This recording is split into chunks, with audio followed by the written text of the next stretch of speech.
The girl hears a loud scream echoing throughout the house. She runs to find out what's wrong. The girl bursts into the room and sees a young man asking for a healer to be called in. His right leg is swollen and red, and he is in unbearable pain. The young man tearfully begs to be helped. He has no more strength to bear it.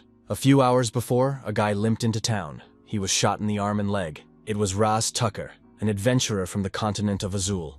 Once in the settlement, he said he was finally saved. Ras Tucker scolded the black-horned wolves he'd suffered from. He knew of their movements in groups. However, the guy had expected the wolves to be much smaller. They were monsters with glowing eyes. The adventurer was surrounded by a pack of 30 of them. They were already stronger than he was, and they were attacking in groups, so he couldn't handle them. In pain and realizing he was injured, Ras Tucker decided he needed to heal. In order to solve the treatment issue, the adventurer decided to start by borrowing money from the Adventurers Guild. At the Ras Guild, Tucker signed a standardized contract to confirm payment. The manager said the amount he borrowed would be deducted from his next award. The manager added that the young man looked pretty bad. It would be better if he tried to recover. Ras Tucker understood that he needed to recover. Leaving the guild building, the guy felt dizzy. What would happen if he couldn't make it to the church?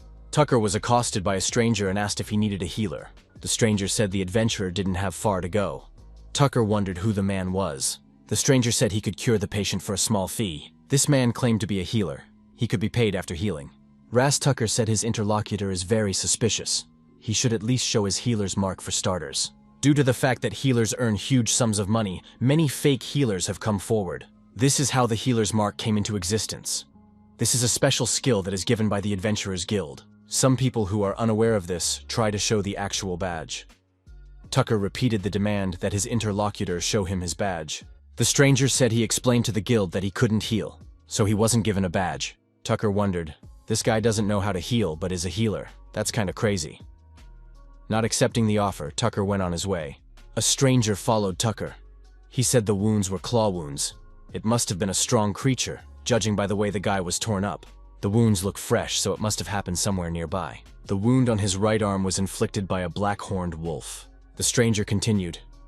It must have been due to the ankle that the victim used to bump into the branch. Ras Tucker wondered, how could this guy know everything? The stranger stated, although he doesn't have a sign, he makes money by treating people. The suspicious healer said if the young man went to the priest, he would have to spend 600,000 gold coins. But the adventurous healer would only take 300,000. The young man added that he was ready to cure the patient for only 150,000 gold coins. Tucker thought that he was really a real swindler. The wounded adventurer said he didn't want to tie his life to a charlatan. The stranger remarked that holy power would not help this fellow. Parting, the stranger said if the guy's wound hurt in his sleep, he could find him. He would stay at a nearby inn. Ras Tucker thought that they were even staying at the same hotel. However, it was better to stay away from this guy. In the church, they tried to heal the wounded boy with the power of Mr. Ivor. After reading the prayer, the priest said that all the wounds had been healed and charged 620,000 gold coins. Tucker asked Ivor to protect him in the adventures and ventures to come. Ras Tucker walked out of the church and thought that priests are expensive, but they definitely work efficiently. Back at the hotel, Tucker thought he didn't feel completely healthy, but he was sure he would feel better soon. That same night, his leg began to swell and ache even more. Tucker didn't know what was happening. The adventurer shouted loudly that a healer should be brought to him. Ras Tucker didn't understand why his leg hurt. After all, he had been healed by the dear priest. Tucker remembered the words of the stranger who had said that holy power could not help him. And if the wound hurt in his sleep, then that healer could be found. Tucker said there's definitely a healer at the inn. He wants the guy who can't heal. Tucker regretted that that stranger hadn't even given his name. The stranger appeared in the sick man's room and said that he had warned him that it would hurt a lot. Tucker replied that it was good that the healer was already here. The stranger said that the healer, who cannot heal, had arrived at the request. The young man said he was glad to meet again, and asked Miss Julia if she would let him do the healing. The healer asked if the guy was feeling better after the expensive healing. Tucker replied, "Can't you tell? But is there really a real healer in front of him now?" Tucker stated that he was in a lot of pain and asked for something to be done to his leg. The healer said it would cost 300,000 gold, and the payment he wanted up front. The young man was surprised at such an amount. The interlocutor said that it could be ignored if the guy did not want to be cured. Tucker said indignantly that the price had been half that before. Why did it double? The healer said that the amount had doubled because the situation had become 3 times worse. Tucker felt that his leg was really hurting a lot more after saying that. The stranger was about to leave and said that if the young man thought it was expensive, he could call another healer. Tucker shouted that he would give his battle sword as payment. The adventurer added that it was all he could give right now. After all, it would be enough for now, right? He could get at least 200,000 gold coins for it. The healer examined the sword and said that it had been roughly handled, but it seems that the owner really valued the sword. The healer said he would then take care of the young man for 200,000 gold coins. Ras Tucker thought, now his sword was gone. He gave thanks for the supposed help. The healer said he was now ready to look at the leg. Tucker asked fearfully, wondering if he could die from it. The healer said that if it was something life-threatening, he would have kidnapped him and cured him. The stranger added that there are some things that cannot be healed by holy power. One of those things is poison. Tucker heard those words and became even more frightened. The doctor showed the sick man the berry and said that's what it was all about. It was a black lingonberry. Its leaves and stems contain a poison that paralyzes if it comes in contact with a wound. The doctor added that this is one of the reasons why black-maned wolves are living near them. Wolves drive their prey into these bushes to calm them down. Thus, it helps them a lot. Tucker was frightened. Did the doctor really say he wouldn't be able to walk anymore? He asked for a healer to cure him. Was there nothing that could be done? The healer placed a vial of liquid on the table and said he had one way. The doctor also pulled out a dagger. Tucker was startled and asked where the doctor wanted to use it. In the vial was the antidote of black lingonberry. It must be applied to an open wound. The doctor added that he too would like to heal without touching as much as possible, but he doesn't know who it was. However, did an excellent job of healing the young man. The healer said there's no other way but autopsy. The doctor reminded me that, as he had said earlier, he doesn't know how to heal. Not that he doesn't want to, he can't. The healer added that he didn't have any anesthetic, so the patient could scream as much as he wanted. Tucker told the doctor to wait. He wasn't ready yet. The doctor added that it would only get worse if the patient moved. The healer poured the liquid on the patient's sore leg. It is normal for a healer to apply healing. The doctor said that another repetition was necessary and took the vial of liquid again. He added that the patient would have to be patient or he might pass out. The doctor thought if he didn't know how to apply healing, he could try any other ways. It was Kang Seong-hyun, the healer of the Azul continent. 3 years ago, when he opened his eyes, he found himself inside an unfamiliar cave. He had observed a similar scene many times before. The system reported that the hero had been assigned a new class. This time it was the same as before. Monsters appearing everywhere. The system reported that the user's class is Healer. Kang Seong-hyun thought that this wasn't Earth, and he was in another world. He had to figure out what to do now and how to get home. He wasn't the only person who had been dragged here from Earth. Other people were speculating about how they had gotten here and what they needed to do to get home. Kang Seong-hyun thought the situation was like a fantasy book. The system was reporting that he was a healer. However, our hero wondered why there was a question mark at the end. The woman said, "We have to figure out how to survive. The monsters may be terrifying, but if you work together, defeating them won't be that hard." The woman added, as everyone in attendance had already gotten their class and skill. Skills varied. Slash. You can untie anything with a sharp object. God of Languages skill. Automatically translates any language. Observant eye skill. Nothing escapes the user's gaze. Kang Seong-hyun wondered if that was all the skills.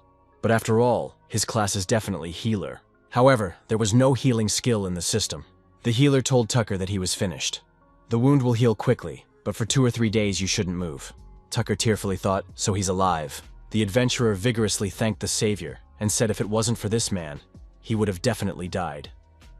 Kang Seong-hyun reminded him that he had also said that it wasn't life-threatening. The wound looked much better now.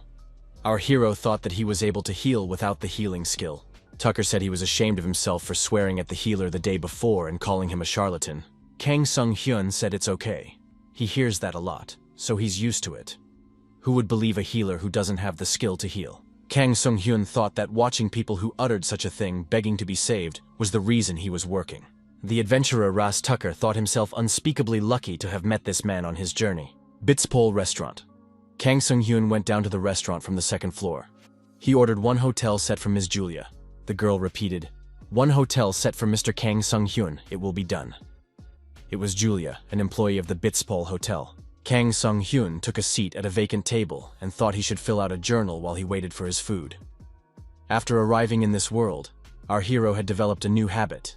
The place he was dragged to is full of monsters and infested everywhere. A place that is impossible to survive in is the continent of Azul. So, in order to find a way to get back to Earth, our hero began keeping a record of daily events. Julia shrieked and looked at her finger in consternation. Kang Sung-hyun jumped up to Ms. Julia and asked if she was okay. The girl screamed in fear and said that Mr. Kang had really scared her. Kang Sung-hyun asked for permission to examine the girl's wound because something had happened to her finger. Julia replied that it was fine, it was nothing. Our hero got tired of such arguments and activated the skill Observant Gaze.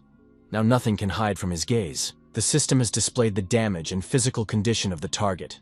Abnormal condition detected is bleeding. A knife cut on the index finger of the left hand. Kang Sung-hyun said that it's really not dangerous. He just needs to stop the blood.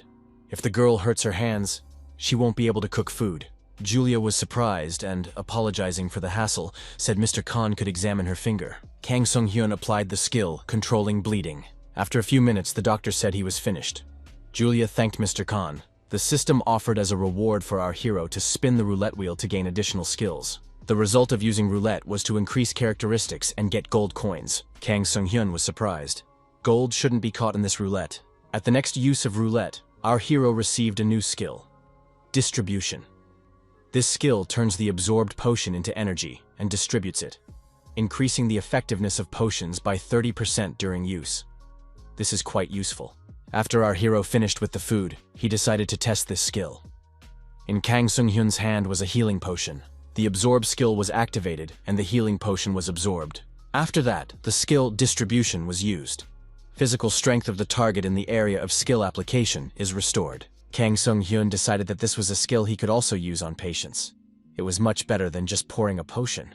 A random passerby felt the manipulations our hero was making and screamed in fear. The man pulled his sword forward and asked who the rascal in front of him was. Kang Sung-hyun asked for forgiveness. A passerby said that this guy suddenly attacked him. Kang Sung-hyun said that he recovered that guy's physical strength. It can be considered that they are even. He put his sword away and bowed. Is there really a real healer in front of him? The young man said that he had never seen such a skill before, so he didn't know about it. He came from a village. Our hero thought, how could someone know about such a skill that is only available to aliens from another world? The young man said that in that case, he would suggest that the healer join their squad. Kang Sung-hyun asked, is it an adventurer's squad? The boy nodded affirmatively and added that they were just recruiting healers. If he joined, there would be 4 of them. The perfect number for a squad. Kang Sung-hyun asked, what is the mission of their squad? The interlocutor replied that they were going to hunt rare monsters. Kang Sung-hyun asked, what is the reward for the mission? The young man replied, 1,200,000 gold coins. Kang Sung-hyun thought that the reward was pretty good. Besides, there's no healer in this squad. Maybe I should really join them. Meanwhile, in the Adventurers Guild, an injured young man asked if Mr. Healer could show his abilities first. The hooded man said he was enough to be the only healer in the squad. With a movement of his hand, he ignited the air in front of him. Upon meeting him, the young man said to Mr. Rick, after all, he was warned there would be 4 men in the squad, including him. The young men realized that they had brought several healers at the same time. Everyone's heard of this mission. The reward is 1,200,000 gold coins. The more people they have, the less they each get. Are the 2 healers okay with that? Both healers simultaneously said they agreed. Mr. Rick said that in that case they would work together. He introduced himself. His name is Ferial. Our hero said his name. While traveling through the forest in search of a target, the guy said that he felt at ease if they had 2 healers with them. Each of the healers was dissatisfied with his colleague, because they would have to share the money with him. Our hero's rival said he could apply basic healing, advanced healing, blessing, God shield, first aid, antidote, restoration, and other divine skills. The associates looked at our hero and asked, what can he do? Kang Sung-hyun waved his hand and said that he knew how to do this. The companions wondered, what is this? The competitor was angry. How dare this guy brag about some random trick he'd never heard of? Kang Sung-hyun asked which monster was their target. The commander replied that they were looking for the sewage rat. It is a monster that lives all over the continent of Azul. Our hero didn't know rats were such a rare species. So much money for just 1 rat. This mission couldn't be easier. Kang Sung-hyun asked if the companions had never hunted a rare monster. Rick Farrell said that they hadn't seen one yet. A competitor said he's been working as a healer for less than a year and hasn't encountered monsters like this either. Kang Sung-hyun said that they need a lot more potions to fight the rare monster. They need to prepare better after they return to the settlement. Ferial was surprised. Do they really have to go back after they've traveled so far? They shouldn't do that after all. Their target was just a rat. The competitor wondered. Hadn't Kang Sung-hyun brought enough potion with him? After all, it was his responsibility. If he's afraid, he can leave. Kang Sung-hyun said that in that case, he really is leaving. The rest of the squad looked at our hero with suspicion and apprehension. Ferial said, "So this guy doesn't change his mind later." Kang Sung-hyun replied that he was sure. They would be defeated in the battle, but he wouldn't be able to help them. The rest of the team were happy, as the fee would now have to be divided among only 4 people. The commander asked the young man where he got this strange healer. Our hero's rival waved him off and told him to take care. How can you run away from just a rat? The remaining healer thought that he would take this item instead of Kang Sung-hyun. After all, it's a rare item. Ferial, hiding behind a tree, said what he found. The commander found a rat worth 1,200,000 gold coins. The remaining healer in the group told the commander not to worry about his characteristics. The young men prepared themselves and, using their weapons, moved to attack. The healer remained standing by, maintaining their characteristics and monitoring their stats. After a seemingly successful attack, Ferial noticed that the rat wasn't around. Where did it go? The monster rat appeared elsewhere, and it was of incredible size. The warrior thought, what is this aura? His mana is running out so fast. The commander asked Mr. Healer if he was okay. The healer replied that he was still fine, but that he needed to hurry. The healer said that he was about to put a reinforcement on the attack. The young man had no sooner finished his sentence than he saw a horrible picture. The squad was attacked by a monster rat accompanied by a huge number of smaller rats. The healer was frightened, yet there was nothing he could do. The mixture with his liquid didn't help either. One of the warriors turned around and shouted that they had lost. He began to run away swiftly. The healer thought, why is this coward running away? The guy noticed that he was also out of mana. The fleeing warrior apologized and said he would save his colleagues in the next life. The healer thought with wonder, why is this guy running straight at him? The young man wondered what was going on. He remembered that he had just run away from here. Are they all locked in here? Warrior heard someone say they were really in trouble. He knew this was going to happen. They should have thought this through thoroughly. Our hero Kang Sung-hyun reappeared in the unit. He asked, didn't these people realize that no one would pay so much money for one simple rat? So this rat isn't that simple. Kang Sung-hyun said he would agree to 500,000 gold coins per person. Our hero made it clear that only he could solve the problem in the situation created. The amount he's asking for is still better than just dying here. The competitor didn't understand how Kang Sung-hyun was even able to be here if they were locked in. Kang Sung-hyun noticed that these rats would soon start attacking people. Kang Sung-hyun asked the competitor, didn't Mr. Martbello say he could apply the God Shield? So why is he inactive? The opponent replied that he had no mana left. Our hero thought that this guy had completely lost his mind. Kang Sung-hyun said, then all they need is mana. There was a liquid in our hero's hands. The system reported that the skill Absorb has been activated. Mana Potion is being absorbed. The skill Distribution is activated. The effectiveness of the potion is increased by 30% due to the application of the skill Distribution. Martbello received the necessary mana. The young man thought, does his competitor really have a skill for mana regeneration? Do such skills really exist? Martbello heard a voice from above telling him not to try to take the easy road. The only one who can do that is the great god. Martbello asked in surprise, who is this Kang Sung-hyun anyway? Martbello turned to our hero and began to utter incomprehensible words. The guy fell to his knees and said for the undeserving pathetic slave who was in a group with Kang Sung-hyun to be forgiven. Martbello swore that he would never tell anyone about what he had seen today. The members of the rat hunting squad lay unconscious. Rats were coming at them from all sides. Martbello applied the skills he had learned and said, merciful God, great Ivor, let me use the great sacred power. Martbello activated the God Shield and protected his co-workers from the rat attack. Our hero thought this guy wasn't cheating when he said he was good. Martbello was ecstatic that he had managed to activate the God Shield. He shouted happily to the Grand Master that he had done it. Kang Sung-hyun said that this guy could do whatever he wanted to do now, but he just shouldn't distract him. Kang Sung-hyun, using his physical strength, began to drive the rats away in different directions. Our hero knew that the reason this assignment cost so much money was because of this trap. Dominance, especially the rare monster skill that allows you to collect and subdue your own kind. If the adventurer gets scared and tries to escape, he traps them in a mini-dungeon with his Lord of Space ability. Therefore, our hero has prepared the pesticide of this world, Peppermint Concentrate Tentrol. Peppermint tendril is destructive even to small animals. Although this amount is not enough to kill 100 rats, Kang Sung-hyun has activated the distribution skill.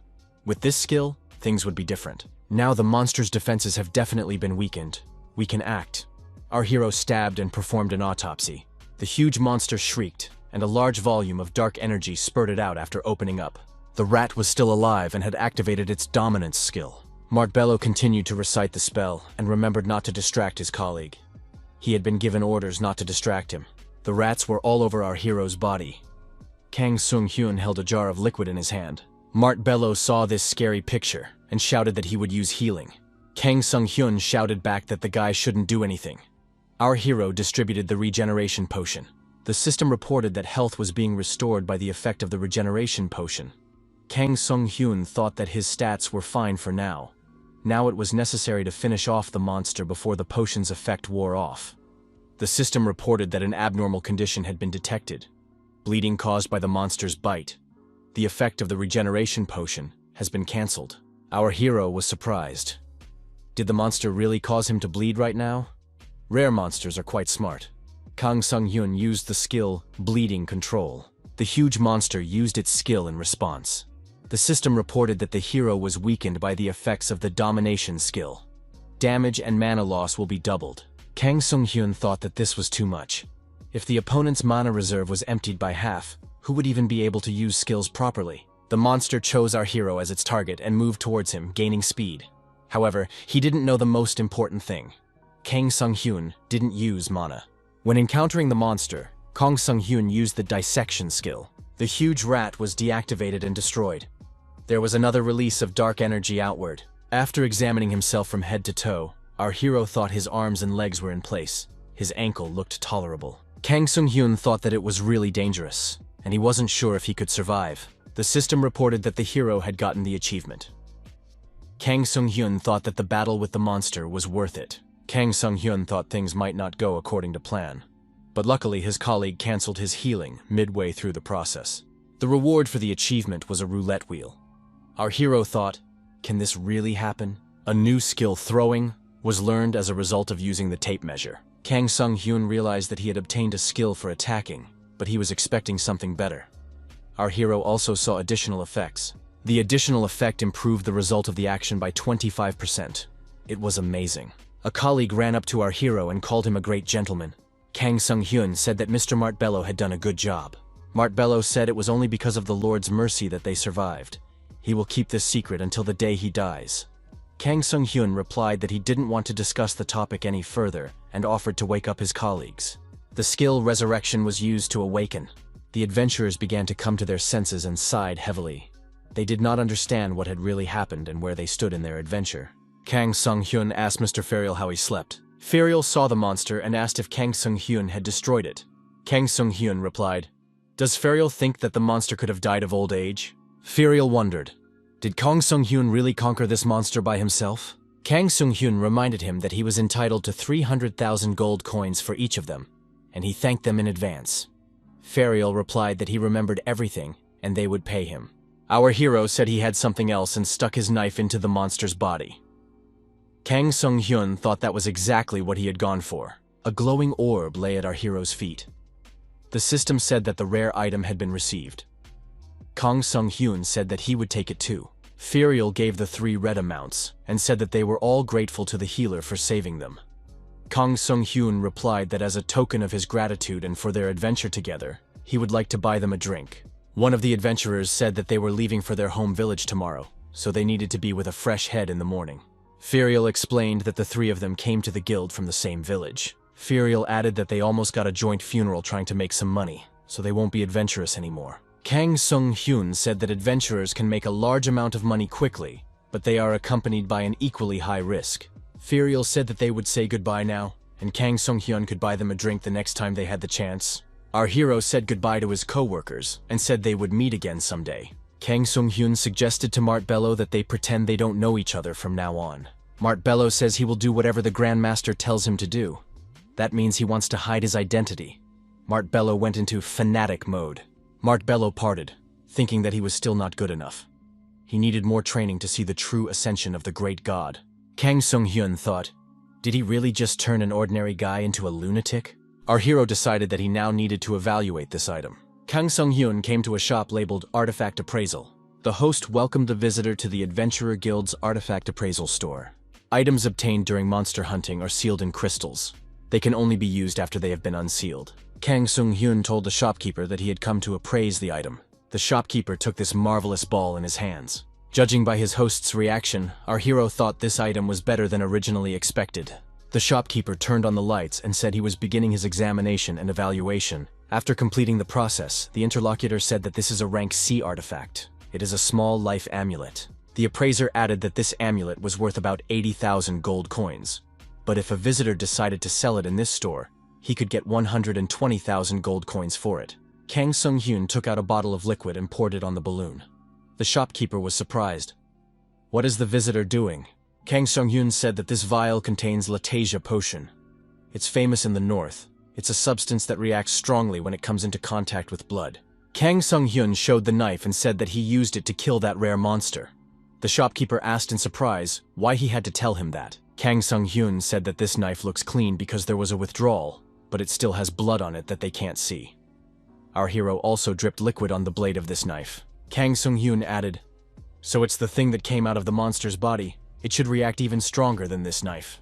Our hero said, "This isn't happening for some reason because someone has tampered with this thing." After saying that, Kang Sung-hyun grabbed the shopkeeper by the head and slammed him against the table. Bleeding, his opponent was screaming loudly and holding his head. The shopkeeper said that the visitor right now is making a mistake. After all, they are in the Adventurers Guild room. He can send a signal right now. Kang Sung-hyun thanked for the reminder and slammed his opponent's head against the table once more. Kang Sung-hyun used the skill hemostasis related to moving blood. The protagonist looked into his opponent's eyes and said that he had forgotten to introduce himself. The shopkeeper wondered, has the bleeding on his face stopped? Could it be? Our hero said that his name is Healer Kang Sung-hyun, and added that there is a saying on the continent of Azul. If someone is going to trick a healer, you need to make sure you don't get caught. There are two types of healers who bring artifacts: the extremely powerful ones or the crazy ones who hunt monsters for fun. The healer beats his enemies to unconsciousness and heals them to beat them again. The shopkeeper did not feel any divine power. Kang Sung-hyun asked if it was actually a rank B+ artifact. The shopkeeper added that it was a rank B+ artifact and a rank A mental concentration ring. It's worth approximately 6,400,000 gold coins. Kang Sung-hyun noticed that his opponent was trying to buy this artifact for 120,000. Maybe it made sense to destroy it? Why is this item so expensive? The ring of mental focus allows the wearer to be in incredible concentration, the shopkeeper said, as his interlocutor knows the wizard is finished if he panics. It's quite useful in different situations, which is why the artifact is so expensive. Kang Sung-hyun asked me to print out this amulet and took it away, and you shouldn't cheat him anymore. Seeing the restaurant, our hero thought he had earned enough to have a drink and a good meal tonight. At the entrance, the woman apologized and said they had no seats available. The woman added that a customer could join some table or find another restaurant. Our hero was recognized by a young man and invited Mr. Kang to his table. Kang Sung-hyun was surprised. "Is it really Mr. Kim Jun-ho?" Kim Jun-ho asked how much time had passed since their last meeting. Our hero replied that it had been about 2 months. Kim Jun-ho bragged and said that he made a decent amount of money today. The young man added that he got rich today by 2 million gold coins. Kim Jun-ho said in joy that he could order whatever he wanted on his tab and asked for more beer. Kang Sung-hyun said that in that case there wouldn't be enough beer. Kang Sung-hyun said that his interlocutor needs to try a drink that has a price tag of 1,900,000. Kim Jun-ho said that it was too expensive. Our hero stated that this drink would then be on him. Kim Jun-ho noticed that Kang Sung-hyun had done a really amazing task and received a great artifact. Kim Jun-ho inquired if he really needed to drink that stamina potion. Kang Sung-hyun asked, "It must be tiring for the interlocutor to think about endurance and characteristics. Endurance is a characteristic different from strength." Our hero thought that he didn't need to use the potion since stamina can be restored by simply resting. However, he can't use the skills without it. From the beginning, only our hero had no mana. He thought it was because he wasn't from the continent of Azul. However, other travelers between dimensions had mana. In front of our hero was Kim Jun-ho, a traveler between worlds. Kim Jun-ho wondered, isn't it still better than the way he has to? Using skills, isn't that discomforting? Kang Sung-hyun replied that there are advantages to it. Mana potions are very expensive. Kim Jun-ho offered a colleague a drink as comrades in the story. They drank to those like them who live on the continent of Azul. Colleagues drank to those with poor abilities. After Kim Jun-ho tasted this drink, he realized why this potion was so expensive. Kang Sung-hyun said he wanted to ask his colleague something. Kim Jun-ho asked if it was something important. After looking around, Kang Sung-hyun said that there were a lot of people around, and asked his interlocutor to turn off the God of Languages skill. Kim Jun-ho thought it must be really important. Kim Jun-ho asked if Kang Sung-hyun really knows how to go back home. Our hero replied that his colleague was expecting too much from him. Kang Sung-hyun said that he has a new skill, and something strange is happening to him. That skill with the black star. The skill was called throwing. Kim Jun-ho was surprised. Is there really a star next to the name of the skill? I don't have that kind of skill. Kang Sung-hyun replied that this was the first time he too had seen something like this. This skill is much better than ordinary skills. Kim Jun-ho wondered if he too should try to destroy the rare monster alone. He remembered that someone in his squad had mentioned a skill with a black star. Kang Sung-hyun asked who it was. The interlocutor replied that his name was Kim Jae-hyun, or Kim Jin-hyun. This guy was really strong. He was just like a traveler between worlds, but the difference between the two was huge. He was destroying everything on his own. Kim Jun-ho said he asked this guy what he ate to become so strong. That person replied that he had a skill with the black star. On their last day, Kim Jae-hyun started shouting, "Finally!" Kim Jun-ho suggested that maybe this is a way to go back. When 4 million kien will buy a co-worker 2 bottles. Kim Jun-ho said he was going back to the hotel. Our hero replied that he was going to go shopping for potions. The young men said goodbye and advised each other to be careful. Kang Sung-hyun thought if what his colleague was saying was true, then obtaining the 4th skill with a star should make a difference. Throwing skill should definitely help our hero, but how? Kang Sung-hyun decided that he should definitely get it. After all, there may be a clue about how to find your way back home. How did Kim Jae-hyun gain as many as 4 skills with a star? Our hero thought he should do something good the next day to earn some points. Heinz Settlement, street market. All the people are cheering and rejoicing. Passers-by saw a sign saying that they were ready to be healed for nothing. The healer also accepts natural products as payment for healing. Kang Sung-hyun invited everyone and said he was willing to cure them for nothing. People came up to our hero and asked if he was really a healer. Kang Sung-hyun confirmed that he was a healer. The girl said she knows him. He's a guy who couldn't get the healer's mark because he can't apply healing. The passers-by thought the man looked like a fraud. How does someone who can't use healing say he's a healer? As a result, our hero had no customers. He thought it was expected. A woman approached Kang Sung-hyun and said hello. He thought that his real customers were not adventurers, but people like that. The woman asked if the healer was really accepting the exchange. The woman said she had some potatoes, but she wasn't sure it would be enough. Kang Sung-hyun asked the visitor what her problem was. The woman said she hurt herself with a tool while working in the field and showed her wound. The frightened woman said she knew a man who had cut his finger with a garden hoe.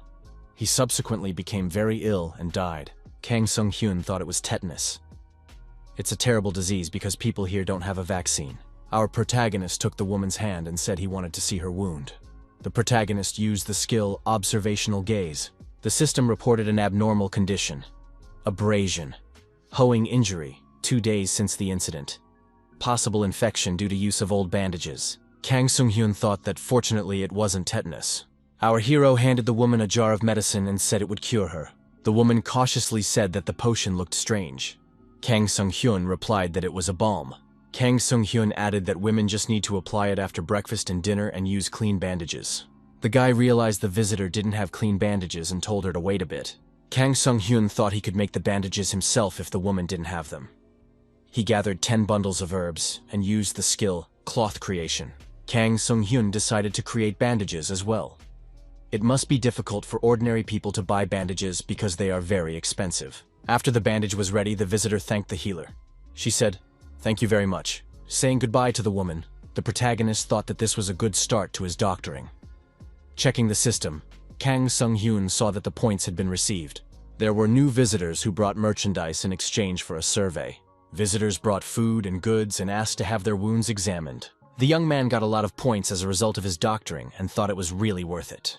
Calmly treating people in the settlement is better than hunting monsters. Our hero expressed his hope that he would only see such patients in the future. However, a patient burst in on our hero and angrily kicked the box of mixtures with his foot. The angry visitor asked, "Does this healer really call this filthy tent a shop?" The visitor said he needed potions. bigger and fresher. Kang Sung-hyun looked at his potions with disappointment. The potions were scattered underfoot. Our hero thought, what kind of vile scoundrel came to him? And politely asked what potions the visitor was looking for. The visitor said he was interested in any potion that the healer had made himself. The visitor thought that this healer was probably from a noble family. But why was he in such a small and cramped shop? Our hero said he didn't know what his interlocutor was looking for, but it was all he had now, and handed his visitor his balm. The young man wondered, did the healer really do it himself? He was very fortunate for a potionist.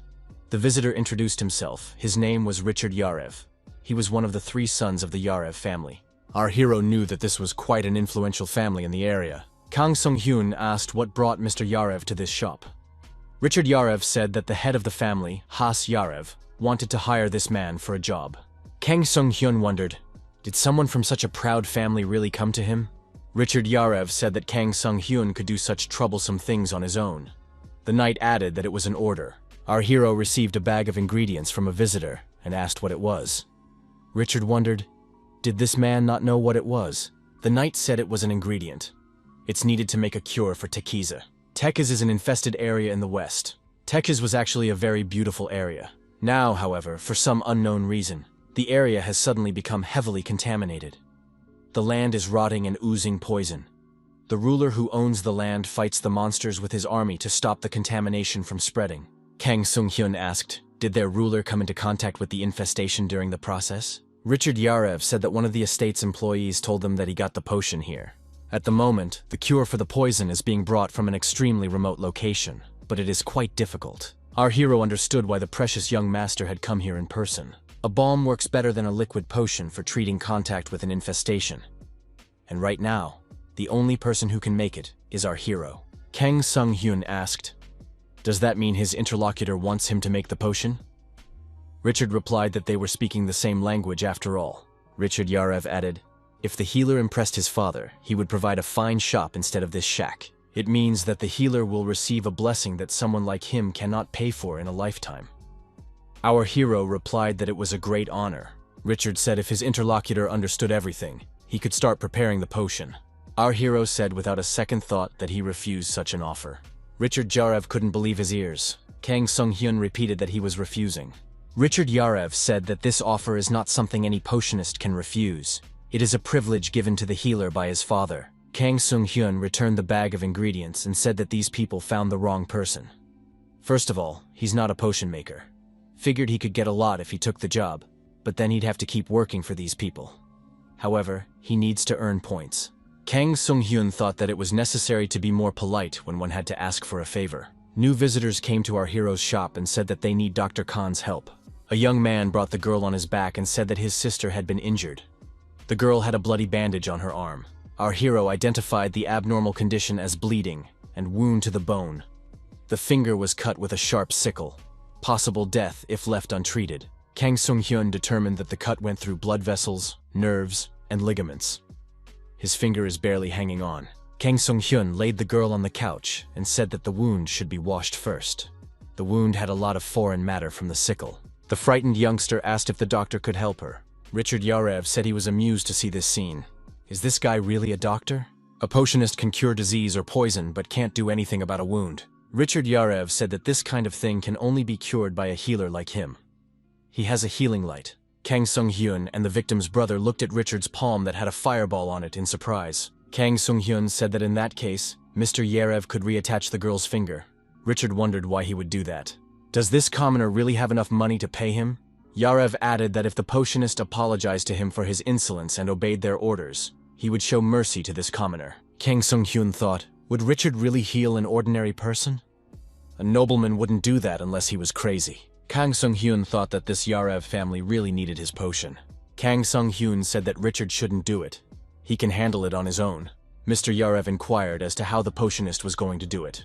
Our hero replied that he would just sew the finger back in place. The wounds cleaned, the bleeding stopped.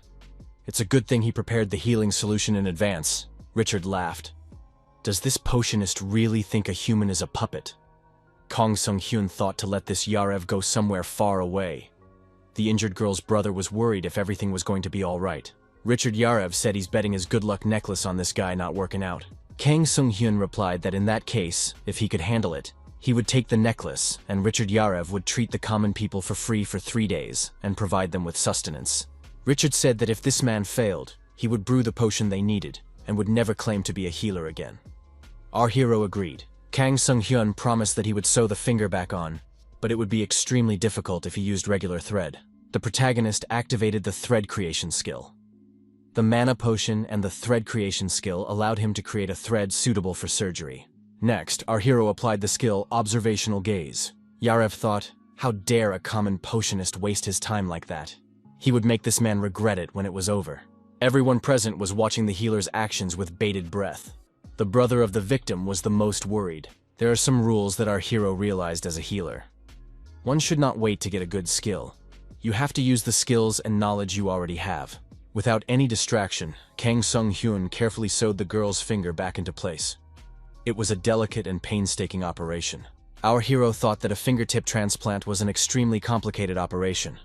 But with the right skills, there was nothing he couldn't handle. It will take extreme concentration to connect the severed nerves one by one. But our hero will be helped by rare items. The system reported that the hero's mental power has increased significantly due to the effect of the mental concentration ring. Those present continued to follow the operation with eager and undisguised interest. Now our hero must sew the skin together. However, the operation dragged on, and the protagonist's stamina began to drop, reaching a critical level. After gathering his strength, Kang Sung-hyun completed the surgery, and the finger was back where it had been since birth. The girl's brother tearfully said the finger joined.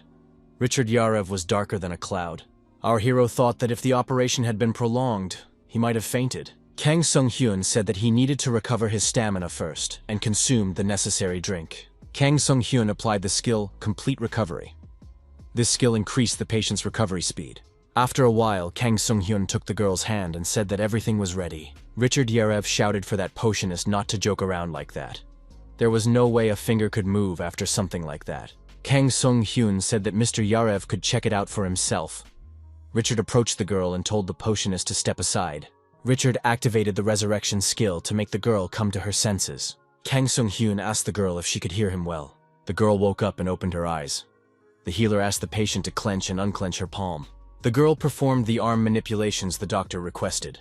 Our hero said that was enough. Richard couldn't help himself and said it was unbelievable. Kang Sung-hyun asked if Mr. Yarev remembered what they had talked about recently.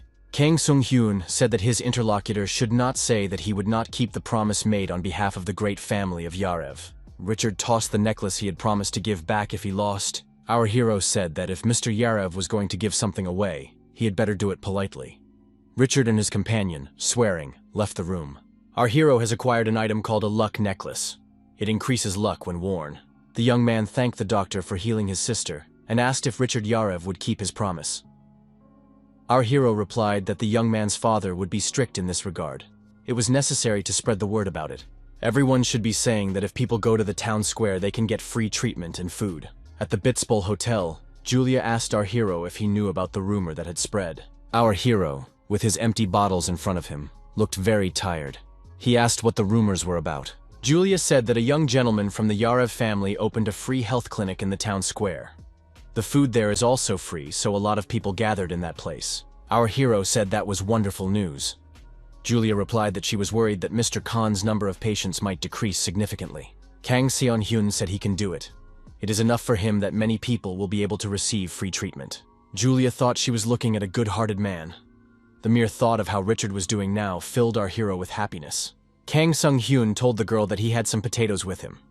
If Julia doesn't mind, she can use it. The girl said it was up to her, and she would cook something tasty to help restore the energy. Kang Sung-hyun thanked the person he was talking to and thought that he wouldn't be energetic today. Today our hero had to 10 roulette spins. To do this, he will spend 200 points. In the end, he thought that life was harsh. The roulette had failed him. Kang Sung-hyun thought that it would be stranger to get skills as often as last time. Nevertheless, luck smiled, and the protagonist received a skill with a star. Life Force Crystal. The system reported that the protagonist got additional space in the inventory by applying the inventory expansion. It's an ingredient for endurance gear, so it's useful. Kang Sung-hyun saw an old acquaintance and asked, "Is it really Mr. Kim Jun-ho? Are you already staying here?" The old acquaintance said that this place had the most delicious food. The interlocutor said his friend was lucky he had gotten one recently. But it's to strengthen the crystal, isn't it? Kim Jun-ho said that a friend could take it away. He didn't need it. Our hero thought that Mr. Jun-ho was a very generous man.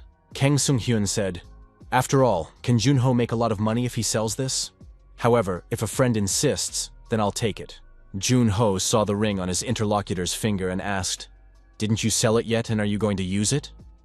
Kang Sung-hyun replied that it was a ring he still needed for a while. Kim Jun-ho said he could recommend a store where the artifact could be sold. On the advice of an old acquaintance, our hero came to the gun store. Kang Sung-hyun thought it wasn't a bad place for the store that Jun-ho had recommended. The owner said hello to the visitor and asked how he could help. Our hero said he was here to sell some items. Kang Sung-hyun showed the necklace. The shopkeeper said that the crystal in this necklace is lucky with a crack. Kang Sung-hyun thought that the crack had formed after Richard threw that necklace. Our hero showed the owner of the gun store his ring. The man said it was quite rare. The shopkeeper said he wanted to check the history of recent transactions. Our hero replied that he was ready to wait. He would look around the store for a while. Kang Sung-hyun decided to see if there were any useful weapons in the store. Kang Sung-hyun saw a crossbow in a gun shop and decided to evaluate its effectiveness. Our hero thought it would be good for him to have a long-range weapon handy. Putting his hand to his crossbow, the protagonist felt something extraordinary happening to him. Kang Sung-hyun felt as if someone was informing him that he must get his hands on this crossbow at all costs. Our hero had received countless messages until now, but he had never encountered a message as if sent by a human.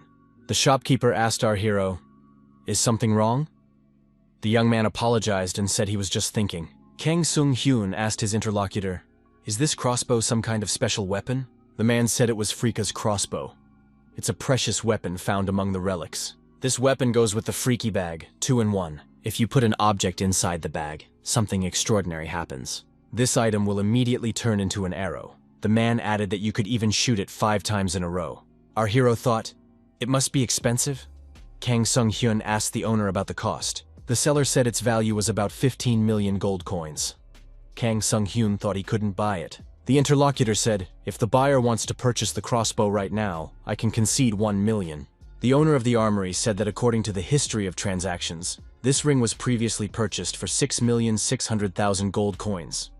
He can sell it for the same price. Kang Sung-hyun thought that he might not get enough money for his jewelry. Even if he spent his extreme reserves, it wouldn't be enough. Kang Sung-hyun thought that he had the opportunity to do something different. Our hero thought, if the one whose voice he heard is following him, he wants to borrow 4 million gold coins. The seller said, "If the young man doesn't have enough money right now, you can register this item as a reserved item." The man added, "Judging by the items the young man has brought here, I am sure he will be able to earn the missing money quickly." Kang Sung-hyun thought he now understood why his old friend had recommended this store. Our hero said he would do just that. Kang Sung-hyun appeared in the Adventurers Guild with a life force brooch that he had also acquired at the weapon shop. Our hero has to offer his talents in favor to get points and money. It's a job for adventurers. Originally, our hero planned to borrow some money from Mr. Kim Jun-ho. However, he had only 5,000 gold coins. He was poorer than expected. Jun-ho asked once more, "Does his friend really think they can't go home?" Kang Sung-hyun replied that he had some ideas that he could try to implement. Kang Sung-hyun thought that by obtaining this crossbow, he would be able to talk to the one who brought him to this place. So he started the conversation. Kang Sung-hyun thought that he needed a job first. He decided to find a job in the Adventurers Guild. Kang Sung-hyun was examining the various options for work when he was called out. The manager said that only licensed healers can take these assignments. The young man needs to acquire a healer's badge. Without this badge, he cannot be registered. The young man replied that he was reviewing these assignments for familiarization purposes. She marveled. "But those assignments are in progress, aren't they?" One of the tasks seemed appropriate to our hero. It was urgent to call a healer.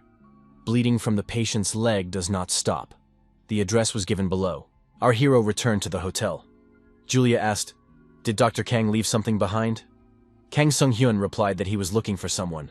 Looking into the next room, Kang Sung-hyun said what he found. In the room, the priest said that he was about to heal the sick person. The priest said that Mr. Ivor would bestow his mercy on the sick man. Kang Sung-hyun wondered, why is the priest here? Our hero was surprised that the man was able to hire an ordinary priest. Could it be a traveling priest? The girl told the Holy Father that Miss Lena was tired. The priest said that it was necessary to hurry up. In order to do that, the bandages must be untied. Our hero has applied the skill Observant Eye. The system detected an abnormal condition. Bleeding due to infection.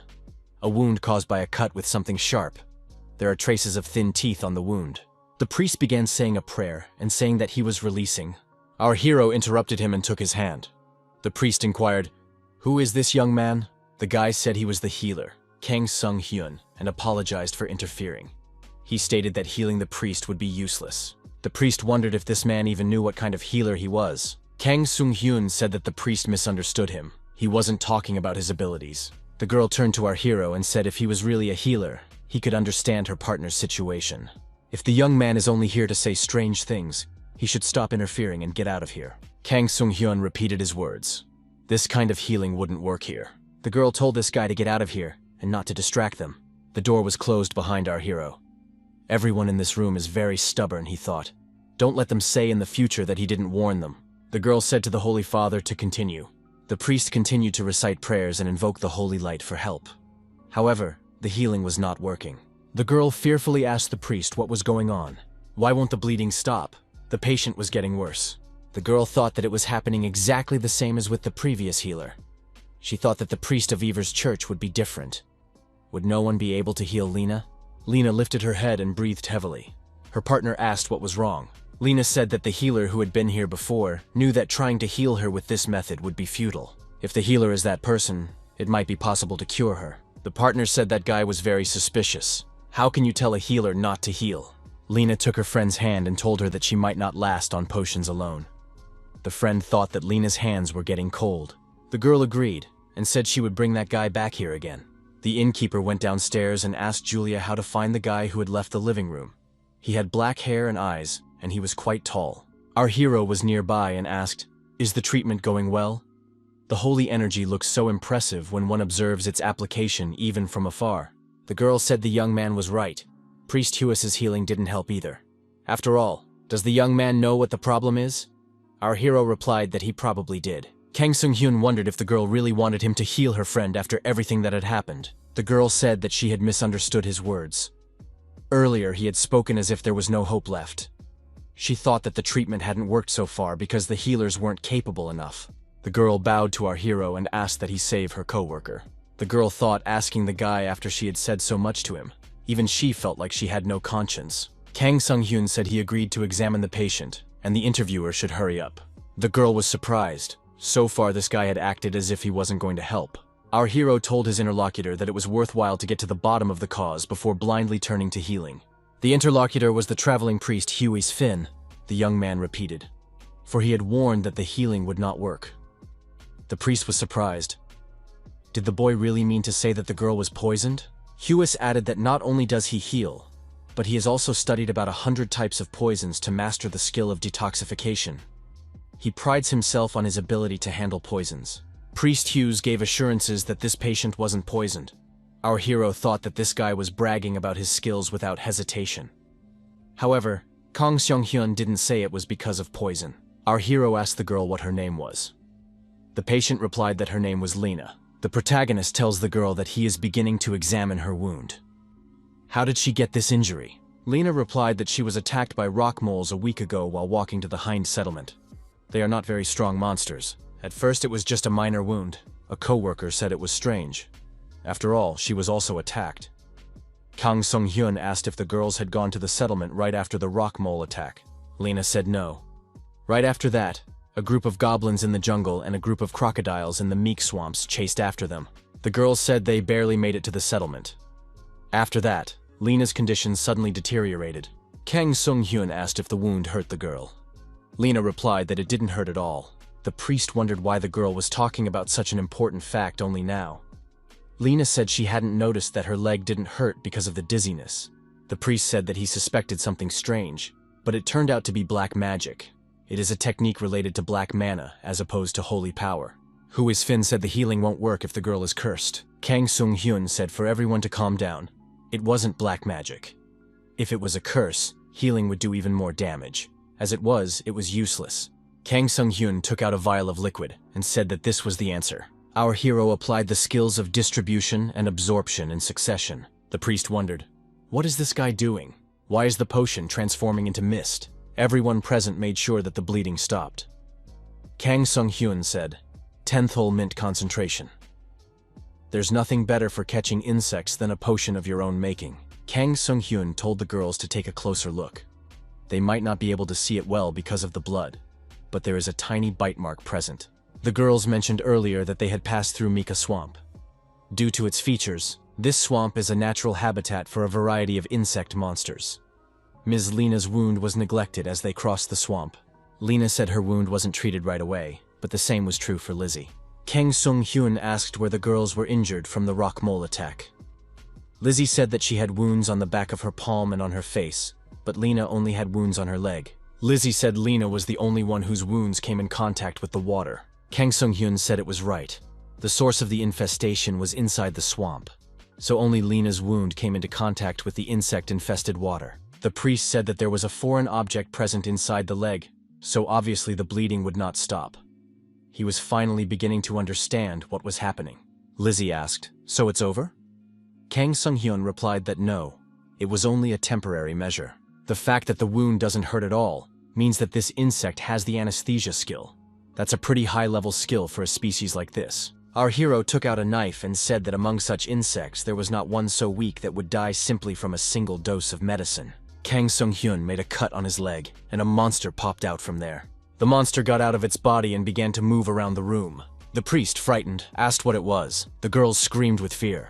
Our hero, waving a knife, said they must destroy this creature right now. It was a black swamp leech, a leech-like monster that lives near water. It's pretty nasty. The priest, startled, jumped aside. He said that the leech had grown. The protagonist noticed in which direction the leech was moving and tried to block its path. Our hero says she's trying to slip out through the sewers. Kang Sung-hyun shouted for everyone to grab the weapons they had. The leech continued to increase in size. Kang Sung-hyun approached at a sufficient distance and stabbed the monster. The knife didn't do enough damage. Our hero said that the monster's skin was tough. Since the leech had been feeding on human blood for a whole week, it's expected that it would be strong. But considering all these factors, isn't it too fast? Lizzie, armed herself, moved towards the monster with the goal of cutting it to pieces. The girl said she wouldn't let go of the thing that was trying to destroy her friend.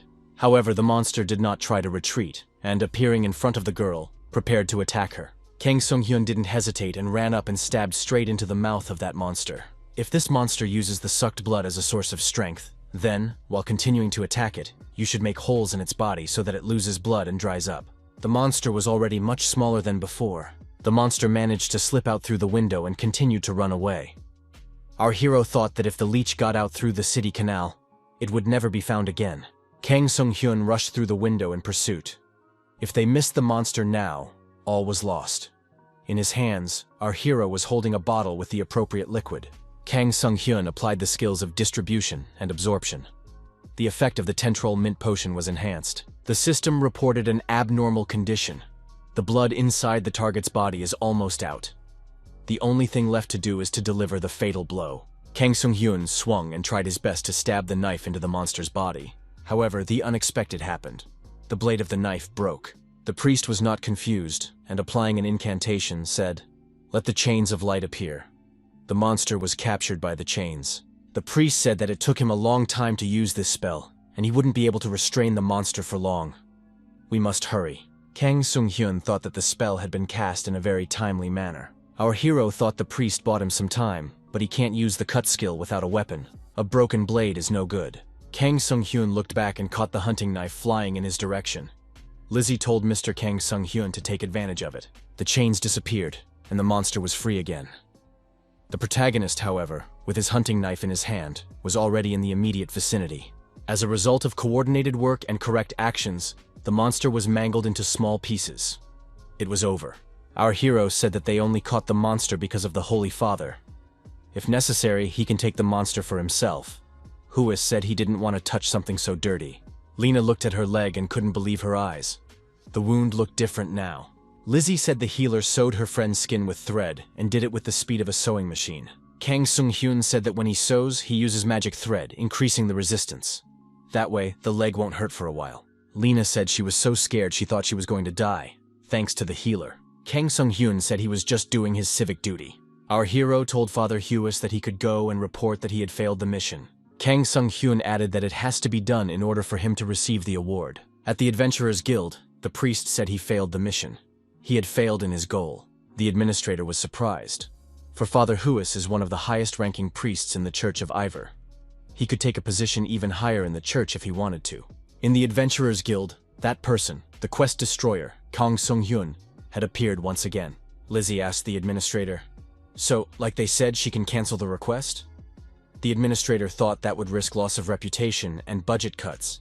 The administrator said that according to the rules of the Adventurer Guild, they would refund half the amount they were paid, and the current assignment would be cancelled. Kang Sung-hyun knew that he couldn't take assignments for official purposes, but he was free to take assignments that the guild had cancelled. Sometimes adventurers in the guild tell our hero, he has no conscience. Why does he interfere with someone else's mission? After all, this person doesn't even know how to apply healing. Kang Sung-hyun understood why these people were angry with him, but they should have treated the patients correctly right away. That's why our hero works as a healer. Lizzie held out the reward to our hero and said that there wasn't much here, but he should accept it as a reward for his help. She also included half of the amount that the Adventurer Guild had returned to them. Kang Sung-hyun thanked her. He desperately needed it. Kang Sung-hyun returned the hunting knife she had given him to destroy the leech. Lizzie said that the young man could keep the knife since the dagger he used earlier had broken anyway. This hunting knife is made of blue silver ore, and it's gorgeous. The girl said that her villagers made this knife for her when she said she was going to be an adventurer. Kang Sung-hyun asked if the girl was sure he could take away something that important. Lizzie said that she would like to apologize for her inappropriate behavior. Lizzie added that nothing was more important than her comrade's life. Kang Sung-hyun thanked the girl once again. Our hero said that he would give her a 10% discount in the future if she applied again. The healer received a total of about 700,000 gold. His rainy day reserves totaled 2 million gold. He needed about 2 million more to buy back the crossbow. Kang Sung-hyun was given the opportunity to make 5 more rolls of the roulette wheel. The roulette was activated. The healer has received a new skill, Air. This skill allows the user to brew potions with the corresponding attribute. If you use the air attribute, then it's a wind potion, and our hero decided it wasn't bad. Kang Sung-hyun walked into a tent nearby. Apothecary La Fei inside said that if Mr. Kang Sung-hyun needed anything, he could take it himself. La Fei looked at the body of the monster lying on his table. Our hero said he is not here to buy, but to sell. Kang Sung-hyun noticed that the salesman was never happy with customers who were selling instead of buying. Pharmacist La Fei took the monster off the table and offered to show Dr. Kang his merchandise. Kang Sung-hyun placed the body parts of the destroyed leech monster on the table in front of the apothecary. Our hero said that he had acquired it recently. La Fei immediately determined with his experienced eyes that it was a black swamp leech. Did someone really go to Mika's swamp? The apothecary, after examining the body, said that the leech had been cut in half and had many scratches and wounds. He could not give a good price for it. Our hero, out of idle curiosity, asked how much this leech would cost. La Fei said he could offer 3 million gold coins. Kang Sung-hyun, hearing the price, asked if the apothecary really liked leeches. La Fei suggested taking a closer look. The color of this monster's teeth is different from the others. Normally, the teeth of leeches are black. This is a rare species of black swamp leech. A rare individual is a kind of mutated monster. It is stronger than normal ones and has special abilities. Kang Sung-hyun wondered, wasn't it just a rare monster? La Fei replied that there was an important distinction. The remains of a rare monster without a relic are useless as ingredients. On the other hand, the remains of a special kind can be used to create artifacts. Special species are rare and have yet to be properly studied. That's why they are so expensive. Kang Sung-hyun replied that he understood. No wonder La Fei wants this monster so much. There was mutual agreement and the deal was done. That hour, our hero went to the gun shop to get a crossbow. Kang Sung-hyun put down the money and said that it was the full amount and could be checked. Kang Sung-hyun reminded him that he really needed the crossbow because it was still in stock, right? The salesman said that the crossbow was still in stock and asked him to wait a bit. Having obtained this weapon, our hero was satisfied. Kang Sung-hyun said that this crossbow was now his, and asked the mysterious voice if he was satisfied. Was he ready to show himself? Kang Sung-hyun returned to the Bitspole Inn. The guy thought that he should now keep this crossbow in his inventory, for simply acquiring this crossbow was not enough. The voice said that Kang Sung-hyun had finally done it. Our hero still didn't understand what was going on here. The messages received from the system were incomplete and intermittent. Kang Sung-hyun understood that this notification was reporting the completion of a task, but what about the rest of it? Kang Sung-hyun wondered, had there really been a system failure? This had to be a joke. Our hero said he complied with the request. He even got the crossbow he was instructed to take. Kang Sung-hyun said to stop watching him and show up so he can have a normal conversation. The guy saw the system message. It was Black Star. Does this icon symbolize the one who is watching him? A message appeared in the system that the protagonist could expect 5 answers.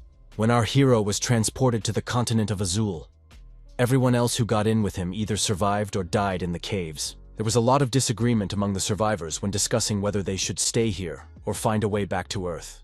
Our hero realized that no matter how they did, they would need money.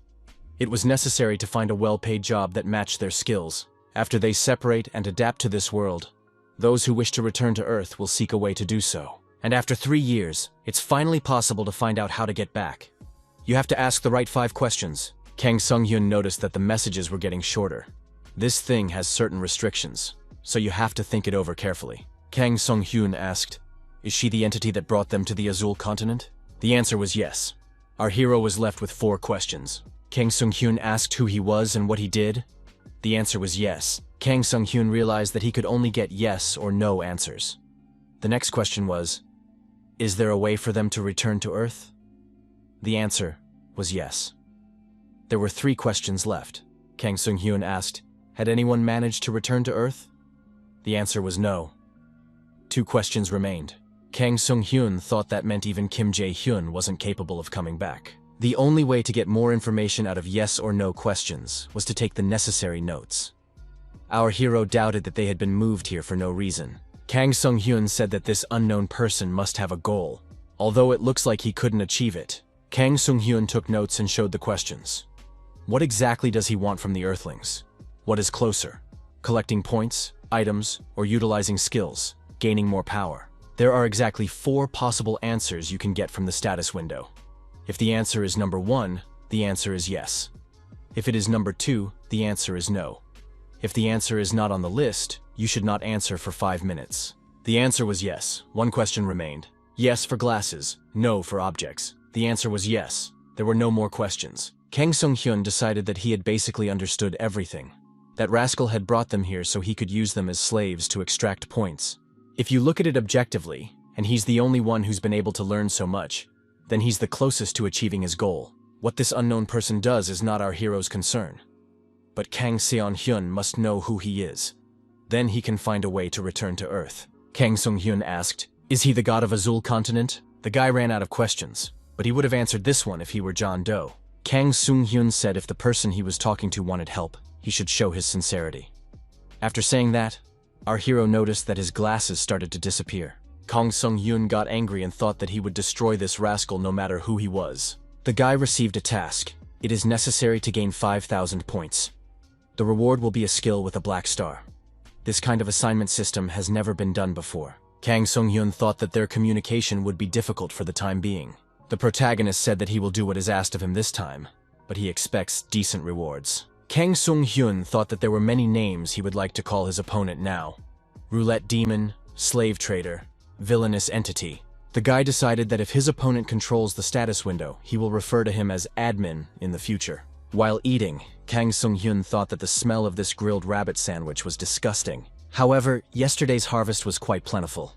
Our hero learned a new skill, Fricka's crossbow. Kang Sung-hyun thought that the reward was an exclusive skill for the crossbow. It would be good to use it along with the other skills. Fricky's roulette was added to the status window. Our hero was surprised.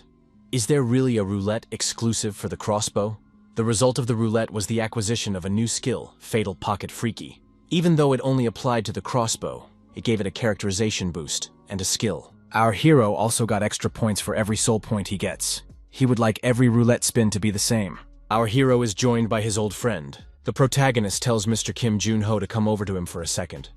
There's something he wants to say. After receiving the information, Jun-ho asked in surprise, were they really sent here just to earn points? Kim Jun-ho was outraged after all, they're not some slaves. Kang Sung-hyun said that as his interlocutor had already heard, they needed to hurry up and earn more points. All he needs to do is treat the injuries. Regarding the wounds he inflicted, it's all about hitting, treating, and so on. Kang Sung-hyun remarked that his own wounds didn't count. However, a slightly injured comrade was acceptable. Our hero added that if he cured his comrade at any time, he could earn points quickly. Jun-ho asked what his help was then. Kang Sung-hyun asked for Kim Jun-ho to be his assistant. The protagonist thought they should form an impromptu team. Travelers between dimensions who know about the state window system are suitable to be his assistants. Among all the candidates, Kim Jun-ho is the one he can trust to a certain extent. This guy is the only one who can help him with this right now. Jun-ho smiled and said that he would certainly help Dr. Kang if he asked for it. Our hero basically already knew that he would get exactly that answer. Jun-ho grabbed the knife and said that he was willing to sacrifice his body for such a cause. Kang Sung-hyun wondered what the person he was talking to was doing. Kim Jun-ho decided to stick a knife in his hand and said that he was investing himself in Kang Sung-hyun's earnings. Blood rushed from the wound. Jun-ho shouted for Dr. Kang to heal him immediately. In doing so, he would be able to earn some points. Kang Sung-hyun calmly said that there was no point because the wound was self-inflicted. After the wound was treated and the arm was bandaged, the assistant said that he understood everything. They need to hunt monsters. This should work. While in the vicinity of the Adventurers Guild, our hero said that they should go in there. The assistant asked about our hero's plan. Isn't it too fast? Kang Sung-hyun replied that people should be diligent. The administrator at the Adventurers Guild saw our hero and thought that the quest destroyer had appeared. But it hadn't been that long since he was here. Was it really his agitated face after destroying another quest? The girl thought that she had to keep this destroyer from destroying another assignment for the healer. Jun-ho asked, "What did the doctor do? Why is the administrator looking at him like that?" Kang Sung-hyun went to the task board and decided to see which of these they could accomplish. Kang Sung-hyun said that there are so many quests in the nearby Baloto Ridge. Jun-ho suggested that the number of monsters has increased. The administrator explained that it's peak season for monsters in the Baloto Mountains. The girl added that because of this, they regularly issue a mission to sweep them out. The main camp put up by the Adventurers Guild can be used this season. Kang Sung-hyun thought that the main camp, where there would be many adventurers, makes this place a perfect eyeglass factory. Our hero said that they would take on this task. The receptionist registered the young people and wished them good luck. The young man introduced himself. He said his name was Vasello, and he welcomed the adventurers to camp halfway up the Baloto Ridge. At camp, youngsters will be rewarded based on the number of monsters they catch. The western part through which the adventurers entered here is safe. All other places are full of monsters, so one must be well prepared. Kang Sung-hyun thought that from now on, patients would come regularly. Our hero asked his colleague if he was ready. Jun-ho replied that he was always ready. Kang Sung-hyun said that in that case, it was time to mine gold. It was necessary to get rid of the iron moles. These monsters started following our protagonist as soon as they left the camp. The protagonist used the skill, Freya's Pouch of Fate. The crossbow inventory was checked and a stone arrow was created. Thanks to the applied skill, our hero doesn't need to carry all the materials for arrows in his inventory. The damage was higher than he expected. Jun-ho shouted for Dr. Kang to be more attentive. Jun-ho took the brunt of the impact and shielded his colleague with his body. Jun-ho told Mr. Kang Sung-hyun to ignore him and continue his hunt. The system reported that using Freya's Pouch of Fate, an arrow with a small potion of strength was created. These arrows were directed at Jun-ho to bring the assistant to order. Jun-ho wondered, did Dr. Kang really just hit him with an arrow? Our hero replied that it was a Zelier arrow. He just showed that it was okay to be hit by such an arrow. Jun-ho asked not to experiment on him again. Our hero, using high-speed crossbow shooting, destroyed the attacking monsters one by one. Vasello, after the hunt, said that these two caught all the monsters and they are steel moles. No wonder Mr. Kim Jun-ho was injured.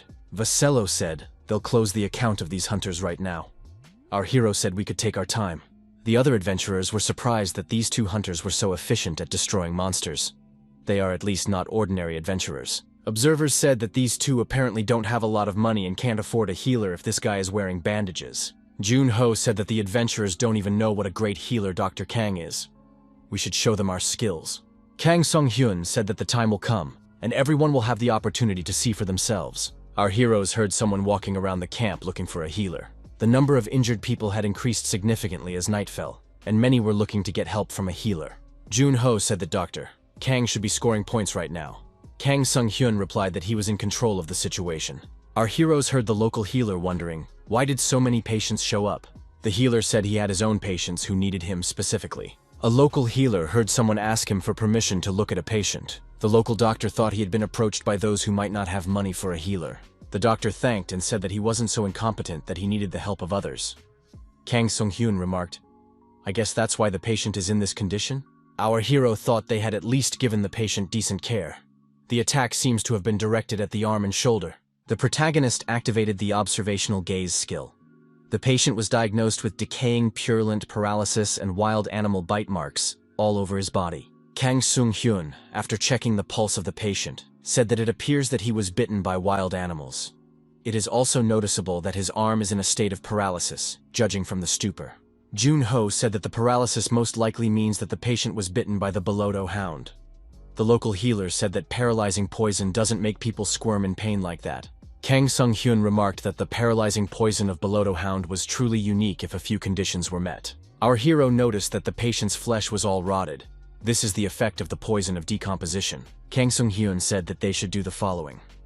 After saying that, he pointed the arrow of his crossbow at the victim. Kang Sung-hyun told his assistant, Kim Jun-ho, to get rid of the intruders. Our hero thought if he wanted to get the potion to the various parts of the patient's body quickly, this was the best method possible. The protagonist, using his air skill, created a potion with the appropriate attribute. Freya's Pouch of Fate skill was also activated. The air potion arrow was created. Our hero has activated a 5-fold Arrow Zelius Wind combo. Those present, watching our healer's actions, turned away in horror and said they could not look at it. How can you just shoot a person with a crossbow like that? Kang Sung-hyun wondered. What are these ignoramuses talking about? You can't call a perfectly healthy person dead. Those watching were surprised. After being hit with an arrow, is this man really okay? The local healer was surprised. Had even the poison been neutralized? How is this possible? The protagonist said that Boloto's hounds are weak against the air attribute. Even the poison that Boloto's hounds use is susceptible to air. So if this man was treated in such a way that air was constantly available, the poison would naturally evaporate. The people present were outraged. Was the patient's condition so serious because this healer had covered his wounds? Kang Sung-hyun said that if the local healer had been a little smarter and hadn't closed the patient's wounds, things would have been different and nothing like this would have happened. The local healer felt hurt and humiliated. The doctor marveled at how this guy had identified a cure at a glance. He was right. This guy should have just been left alone. The local healer turned and ran away. He had nothing to counter. Our hero told the wounded man that his arm would now be fully healed any second now, but he still needed to be careful until his body was fully recovered. Jun-ho said it all seemed very strange. Why did that guy come alone? Where did his group go? There's no way someone would hunt alone at night. Kang Sung-hyun asked the wounded man where the rest of his group was. The patient said they were suddenly attacked and had to split up. The patient thought about it and was frightened and said, "It can't be. Is he the only one who survived?" Sik said these Boloto hounds just popped up in a pack out of nowhere. Jun-ho said that it looked very strange because Boloto hounds don't usually attack in large groups. Kang Sung-hyun thought that something was definitely wrong in this case. Perhaps the sudden increase in the number of monsters and the disappearance of the group of adventurers were somehow related. Our hero said it must be a rare monster. Only then does this story make sense. It seems they've all been imprisoned in a mini-dungeon. Jun-ho asked his coworker, what if suddenly they're all dead already? Our hero replied that he wanted to hope that wasn't the case. The young men heard someone cursing and saying that those nasty dogs were to blame for everything. Kang Sung-hyun told his companion to use the lamp. Kim Jun-ho replied that he understood and raised his hand with the lamp to increase the radius of the light. Kang Sung-hyun and his colleagues saw Boloto's hounds pounce on an injured hunter. Our hero immediately activated the skill and created an air Zelier arrow. The shot was fired instantly. The monsters suffered injuries not comparable to life and were destroyed. Kang Sung-hyun went to the wounded hunter and asked if he was okay. The young man replied that he was fine and thanked him. Kim Jun-ho illuminated the battlefield with a lamp and told Kang Sung-hyun to come over to him. Seeing this picture, our hero said that apparently they had all fallen into a mini-dungeon. Jun-ho asked, "Did they all die?" The bodies of animals and people had already been decomposing for some time. Our hero said that they had not died recently. Jun-ho asked in surprise, "Don't Boloto hounds prefer fresh meat?" He's sure that it's not typical for these monsters to harvest bodies like this. Kang Sung-hyun said that there are those who eat rotten meat too. This rare monster is a decayed Boloto hound. This monster is undead. The undead is a dead creature that moves again due to the effects of black magic. A creature that is looked upon with contempt by all priests. Kang Sung-hyun stated that things had become quite problematic now. Kim Jun-ho asked if they could beat them. Suddenly our heroes were attacked. They were indeed decomposed monsters. Jun-ho entered the confrontation and said that these monsters would not pass. Kang Sung-hyun shouted for Mr. Kim Jun-ho to duck down. It was a timely warning. In the next instant, a huge undead monster flew over Jun-ho. Kang Sung-hyun, using the appropriate skills, created the necessary arrow, and using his crossbow, struck that monster dead. Jun-ho thanked Dr. Kang for his support. The system reported that the hero's aerial attributes had been improved as a result of the wind potion.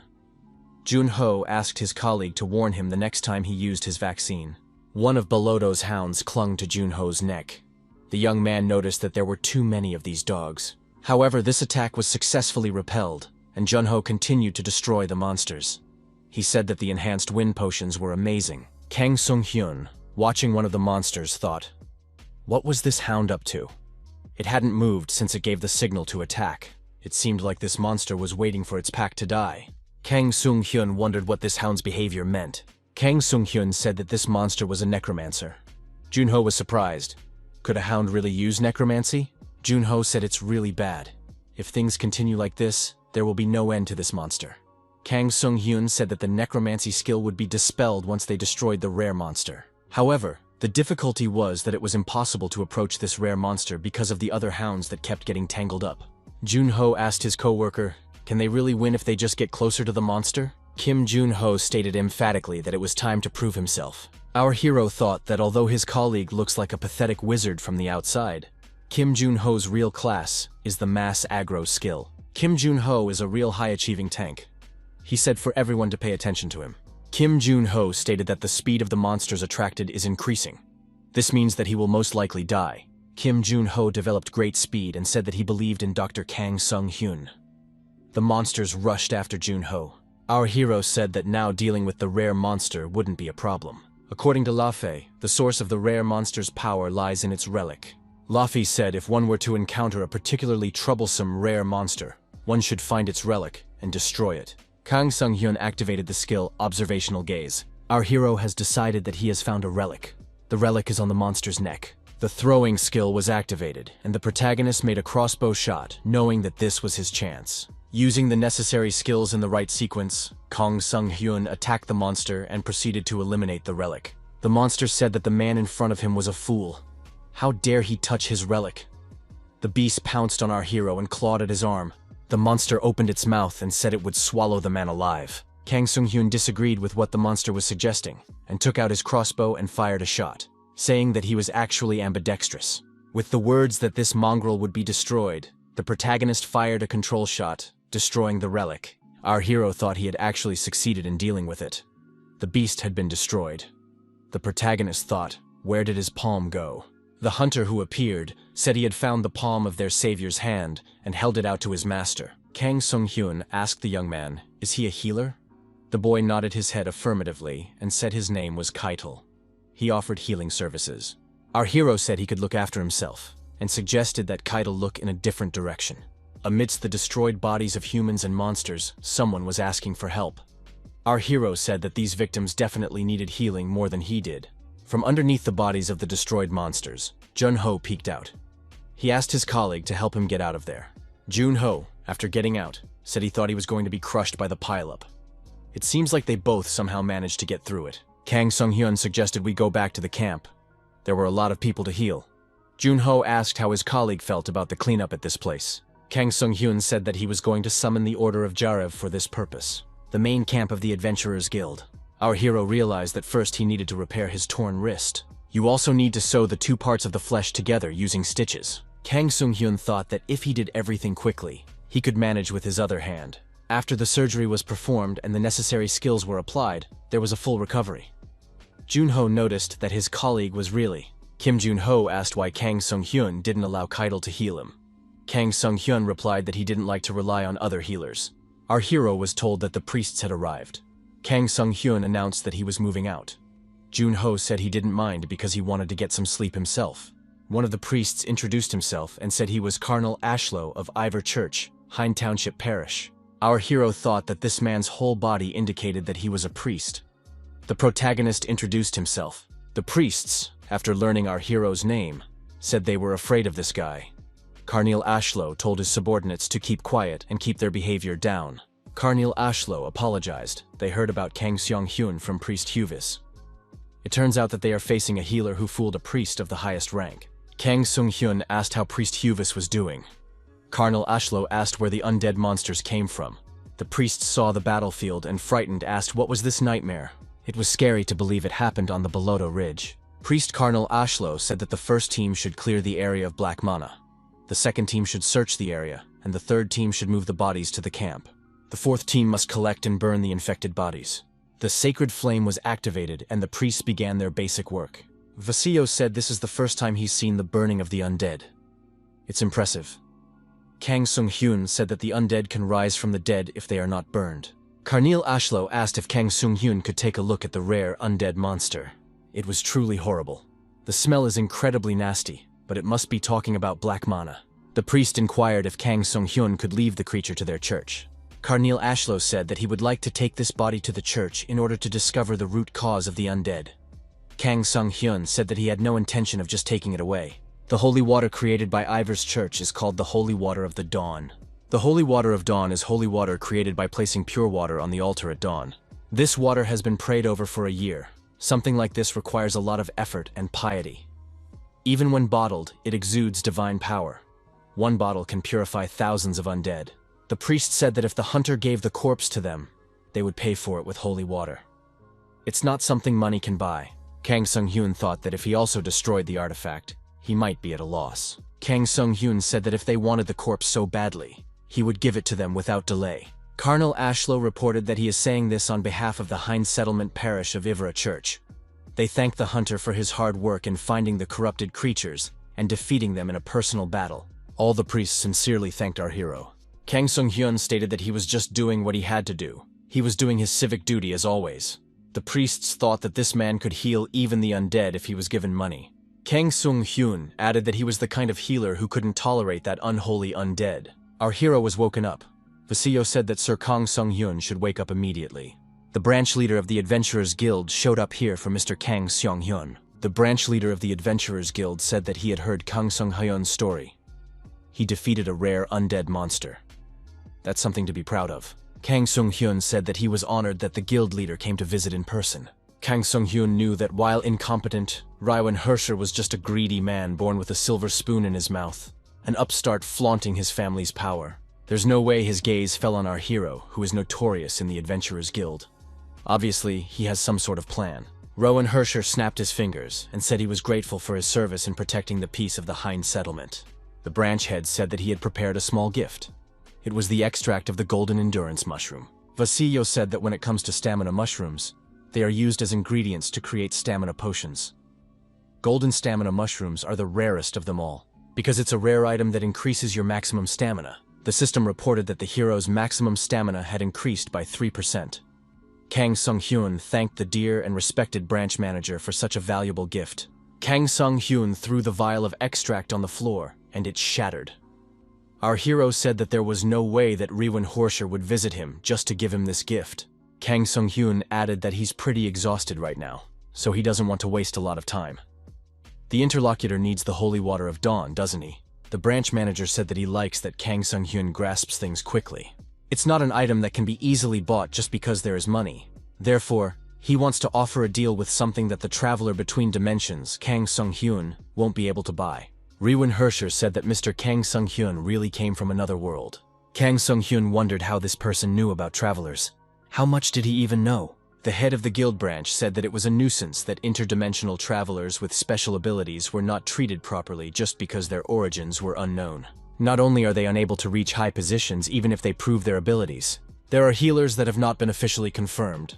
Kang Sung-hyun asked what the person he was talking to meant. Raiwan Hersher said that if Kang Sung-hyun hands over the Dawn Holy Water, he promises to receive the healer's mark and sponsorship from the Hersher family. Our hero said that, according to the rules, he could not become an official healer. The branch manager laughed and said that the rules were not a problem for Raiwan Hersher.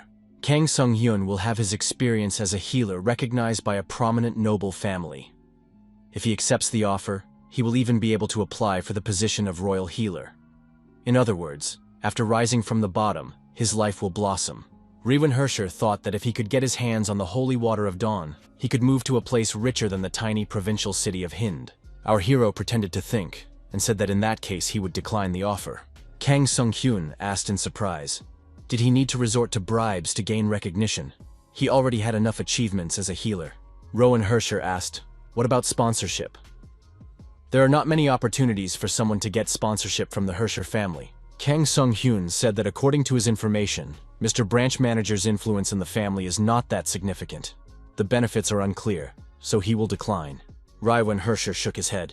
How dare this scoundrel mock him? Kim Jun-ho wondered how they could give out such things as a reward. Kang Sung-hyun wondered what he had gotten.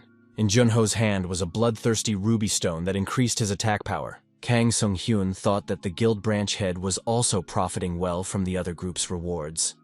He said that if he defeated an undead with his partner, he should be given the reward. An alarm has sounded in the camp, an invasion of monsters from the east, as well as from the north and south. All adventurers must join in the defense of the camp. It is necessary to stop the monsters here to secure the settlement. Kang Sung-hyun took out his crossbow and used the appropriate skill to create a stone arrow. Compared to yesterday's problems, today's monster attack makes a big difference. Jun-ho applied the vampire tendencies skill. For a certain amount of time, the attack power was increased. Jun-ho, wielding his blade, thought that this was not a very significant achievement. The main monster appeared in front of the adventurers at the edge of the camp. It had glowing eyes and sharp fangs. This monster was the last of the main monsters, so you need to do your best and deal with it. Jun-ho suggested that the stone arrows were ineffective against the main monster. Our hero said that he had a premonition that this might happen, so he prepared something else. Using the appropriate skill, the protagonist created an arrow from the claw of the remaining mole. An arrow was used to pierce the skin of the main monster. There was a command to aim at this hole.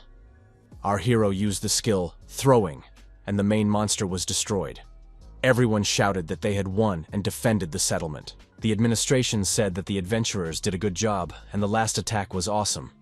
It was a group that defeated a rare undead monster. Kim Jun-ho said that he is experiencing a wonderful feeling. In fact, he has now become a hero. Kang Sung-hyun used the opportunity to spin the roulette wheel a few times, but the result was disappointing. Jun-ho said that he tried to talk his friend out of it. It was a waste of points. Our heroes were caught up with Vasello and told that he had a message. Vasello said they were able to stop a major disaster because of these people.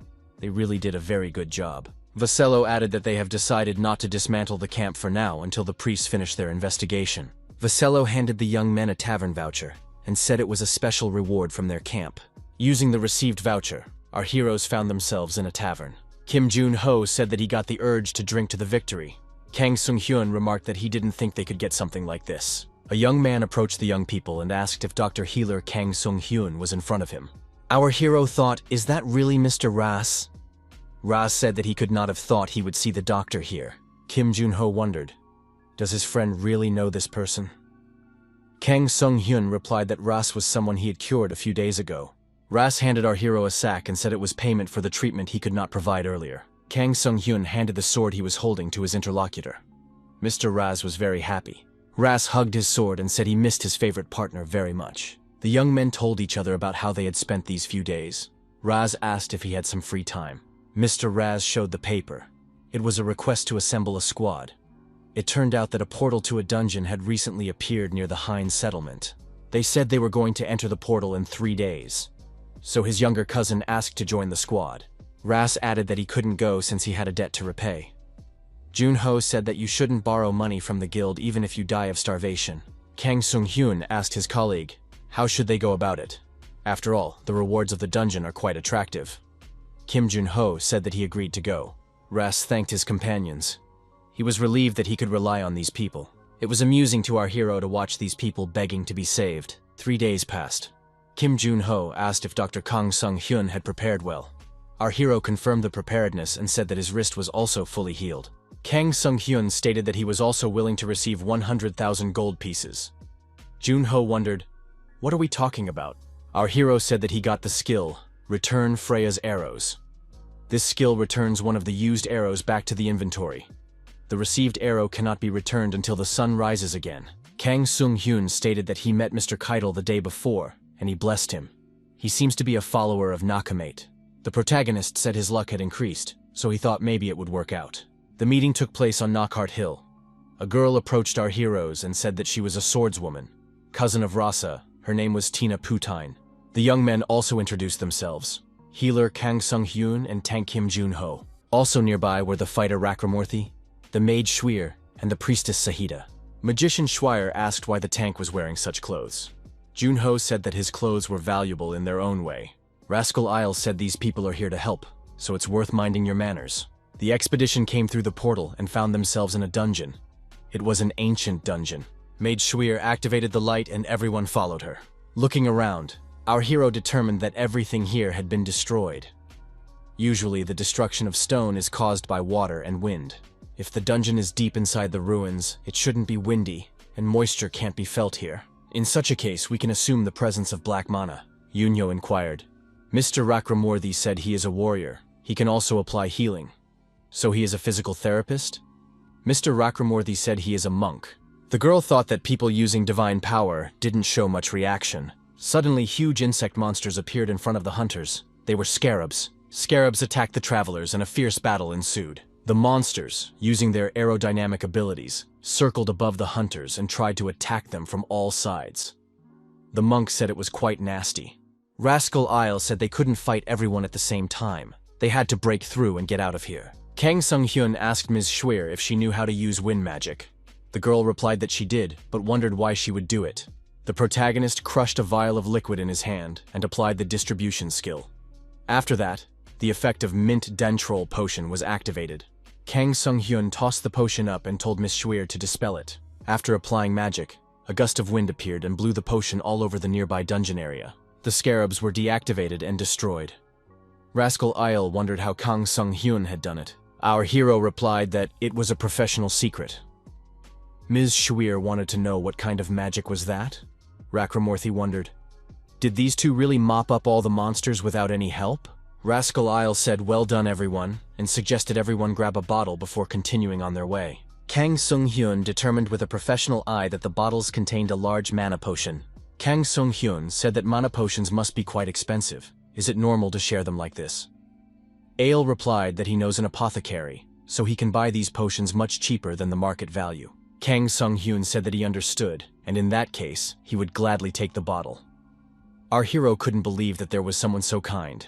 Kim Jun-ho told everyone to stop. There's a fork in the road in front of them. Monk Rakramurthy became frustrated. He didn't like it when choices had to be made. The monk asked why Sahita was so frightened. Sahita replied that she could feel incredible black mana from the left path. Rascal Isle suggested that it was a trap. The monk said there was no need to even think about it. They would take the right path. Kang Sung-hyun stopped his colleagues and said they should take the left path. Rakramurthy was angry. Hadn't Kang Sung-hyun heard what they had just said? After all, there is black mana that way. Our hero replied that he knew. The monk ran up to the healer and asked, if he knows, why does he want to go there anyway? Does he really want to die? Jun-ho told the monk to calm down and listen to Kang Sung-hyun. Tina Putine told Rakramurthy to calm down and listen.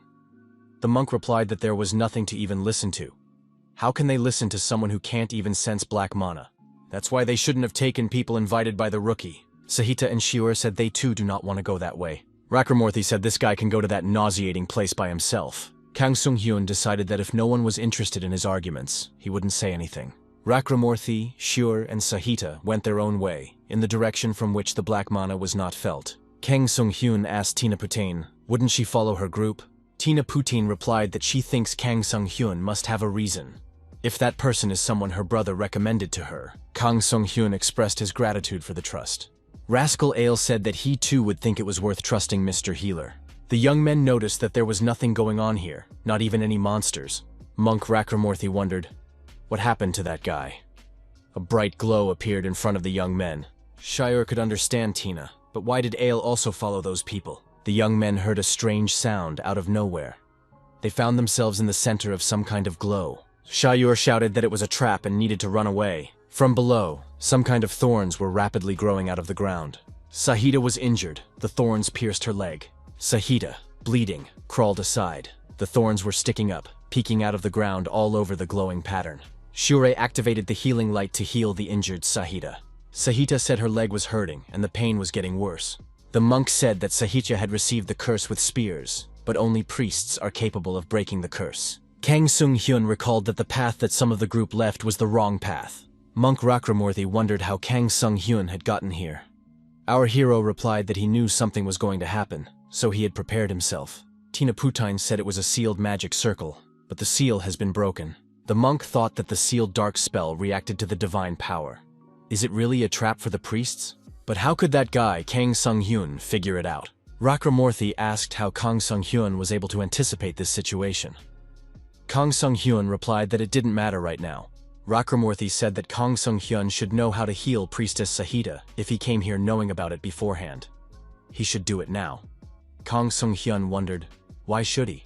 Our hero said that these three were the ones who overruled the team member's opinion and went ahead. Rakramurthy closed his eyes in shame and said that he had made a mistake. The monk added that if they left the girl like this, she would die. Rakramurthy knelt down and asked for help. Kang Sung-hyun thought that this was the right thing to do. Our hero activated the hemostasis skill. Everyone was wondering how the doctor planned to dispel the curse. Junho said, they don't have anything like a holy spell. They don't have the skill. Our hero said they had powerful holy water. Pure holy water. You can understand it just by picking up the bottle. 1 drop is enough for a curse like this. Kang Sung-hyun dripped holy water on the girl's leg and waited. The transformation began instantly. Everyone wondered if Kang Sung-hyun could really save Priestess Sahita. Rascal Isle asked those in attendance if it would be too difficult. Rakramurthy said that Mr. Kang Sung-hyun had a low level of divine power, and this was a particularly strong curse. Kang Sung-hyun asked the young people. They had waited a long time, hadn't they? Suddenly, Kim Jun-ho appeared in front of the doubters, with Priestess Sahita sitting on his back. She was awake and sane. The injured leg had stitches in it. The monk confessed that he had never seen such a skillful healer before. What a terrible mistake he had made. The travelers turned back and went to the left passage at the fork. They eventually found themselves in front of the large doors to the boss room. Kim Jun-ho said, "This place has even less monsters around," Shure asked. "Is that compared to the place where they almost died?" Rakramurthy stared at the doors and said they were coming in. Everyone needs to pay attention. After the young men entered the room, the monster said, "Welcome, pathetic victims." A strong air current rushed at the travelers. Our hero prepared his crossbow. The young men saw the main monster of the ancient dungeon in the depths of the room. He was scary and horrible. The monk thought that this main monster had a very overwhelming black mana. The travelers knew they couldn't back down, but could they stand up to something like this? The chief monster of the ancient dungeon said that it was a foolish act to come here. The monster added that these people would be honored to be a sacrifice for the great entity. Tina Putine readied her sword just in case. Monk Rakramurthy clenched his fist tighter. The monster said for people to listen carefully and draw the appropriate conclusions. The monster wanted to say his name but didn't have time. He was suddenly attacked. This attack was unexpected for the travelers as well. Tina Putine and Rakramurthy cried out in surprise. The main monster of the ancient dungeon was injured and partially lost its body part. Kang Sung-hyun was satisfied. He said that the crossbow's efficiency was excellent as promised. Our hero said he used an arrow with the holy water of dawn. The main monster of the dungeon was destroyed and turned to dust. Mage Shure wondered how Kang Sung-hyun was able to obtain so much holy power out of nowhere. Kim Jun-ho quietly asked his colleague why the doctor finished off the final boss in one super move. Kang Sung-hyun said that people who use their trump card at the very end are always weird. Our hero used the skill Freya's Arrow Return. The arrow came back. Our hero said that since the main monster was dead, the dungeon would soon disintegrate. The monk agreed with this statement. Mage Shiora asked if it was necessary to start drawing the magical exit circle. Rascal Isle said if they have some more time, it might make sense to draw that circle after they survey the boss room. After all, supporting a magic circle requires a lot of mana. Shure agreed. It was announced that everyone was responsible for finding their own items in the boss room. However, it is necessary to hurry, because the dungeon may disintegrate. Tina Putine turned the attention of everyone present to the bloody altar. The girl was frightened. How many sacrifices had been performed here?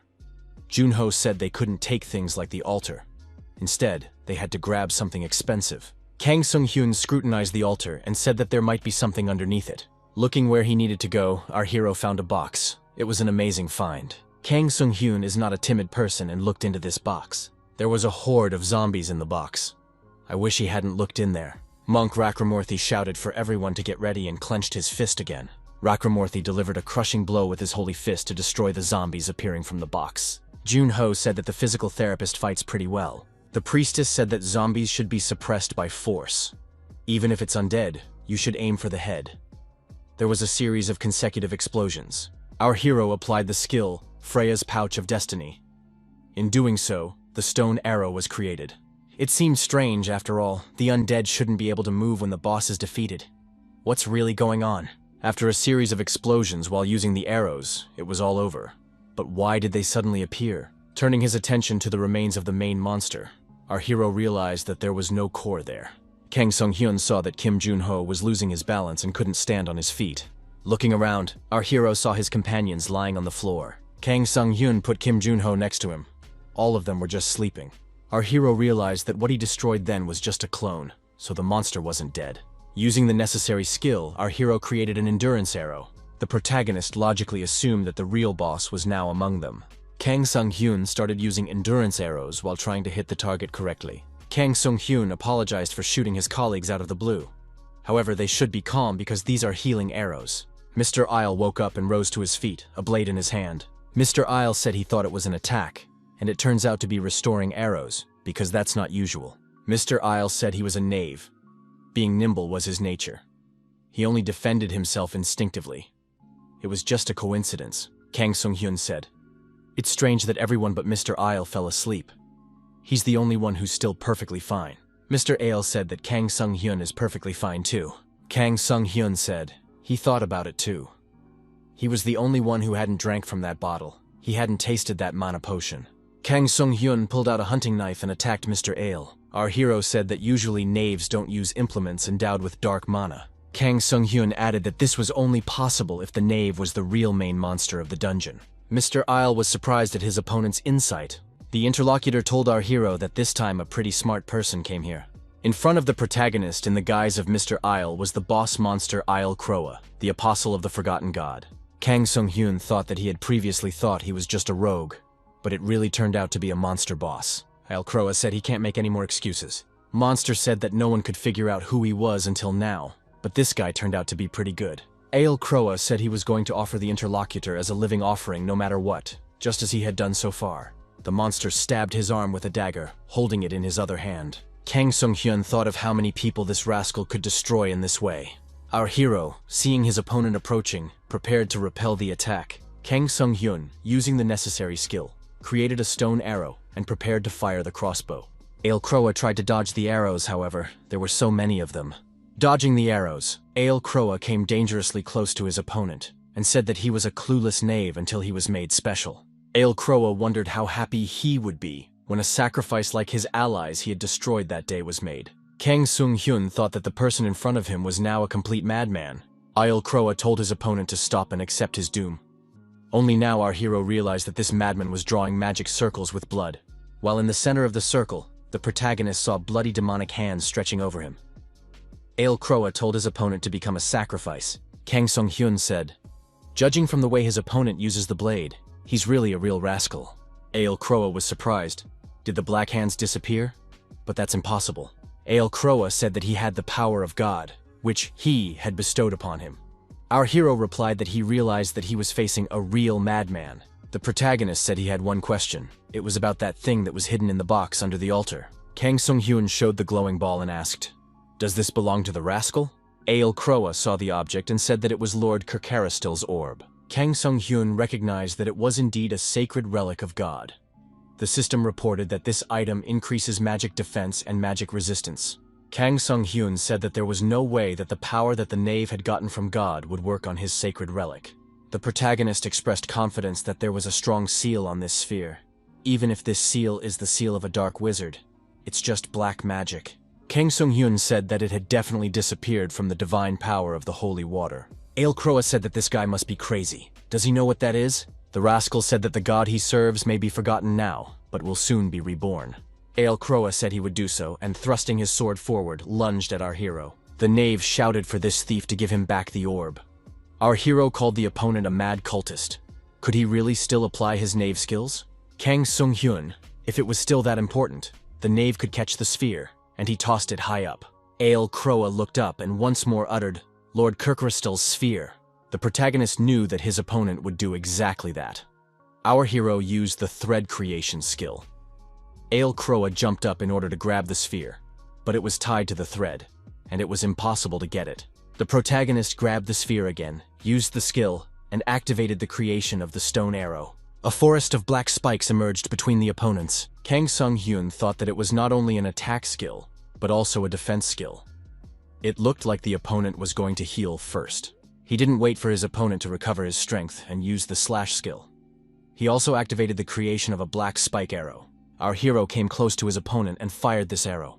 Ale Kroa, pierced by the arrow, fell to his knees and kept repeating that it was his sphere. Kang Sung-hyun thought that crazy followers don't know how to hold back. Ale Crow said that Lord Kirkaristel had told him, "The gaze of an indescribable presence is felt over them." Kang Sung-hyun thought, "So God can see the status window administrator after all." Our hero told his opponent that he doesn't believe in God, but he doesn't deny that there are forces he can't explain. Ale Croix said the opponent will one day be hungry for more too.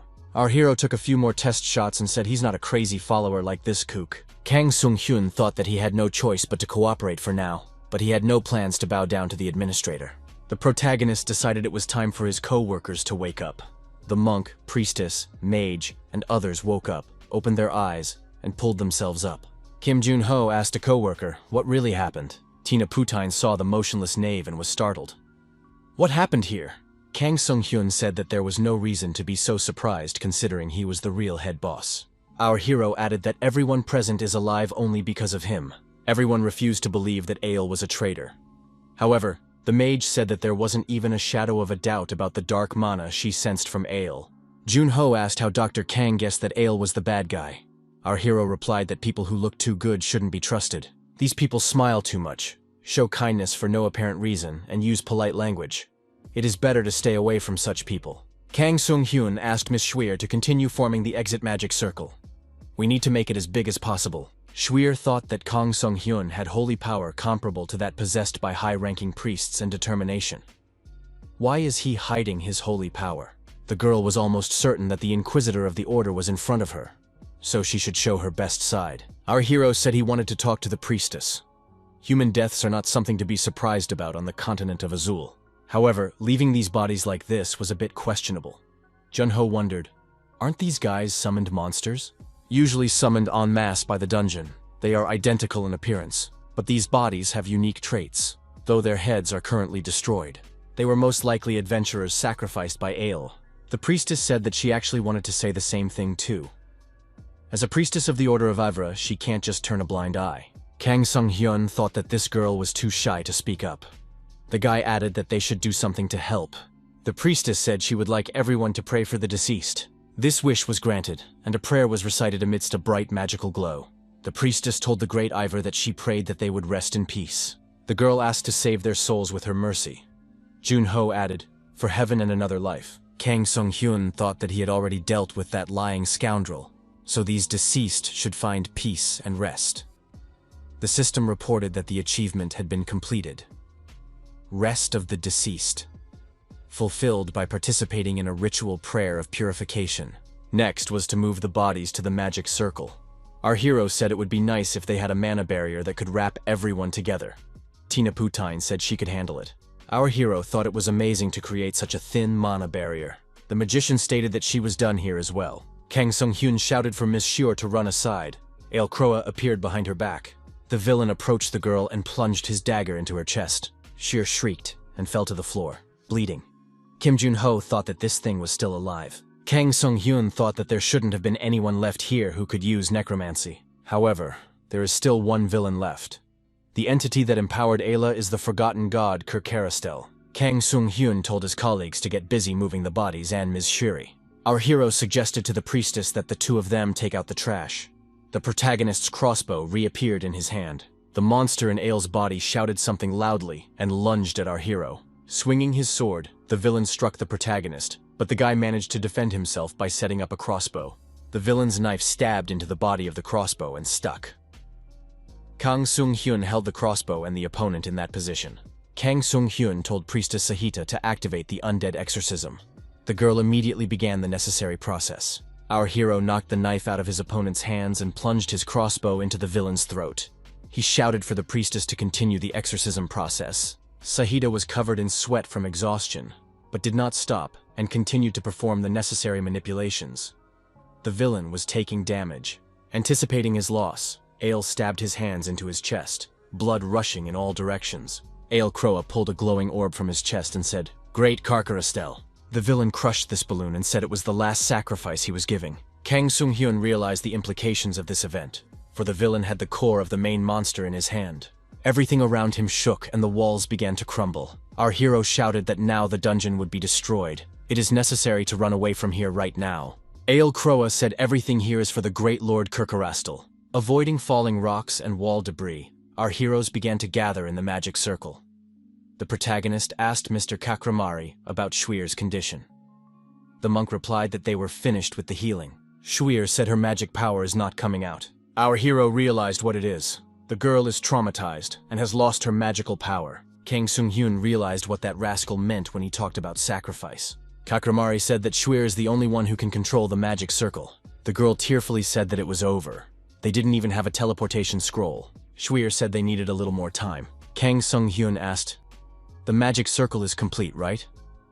Shweer said that it was complete, but it wasn't working because there was no fuel in it. Kang Sung-hyun stated that nothing is impossible in such a case. Our hero turned to Miss Tina Putan.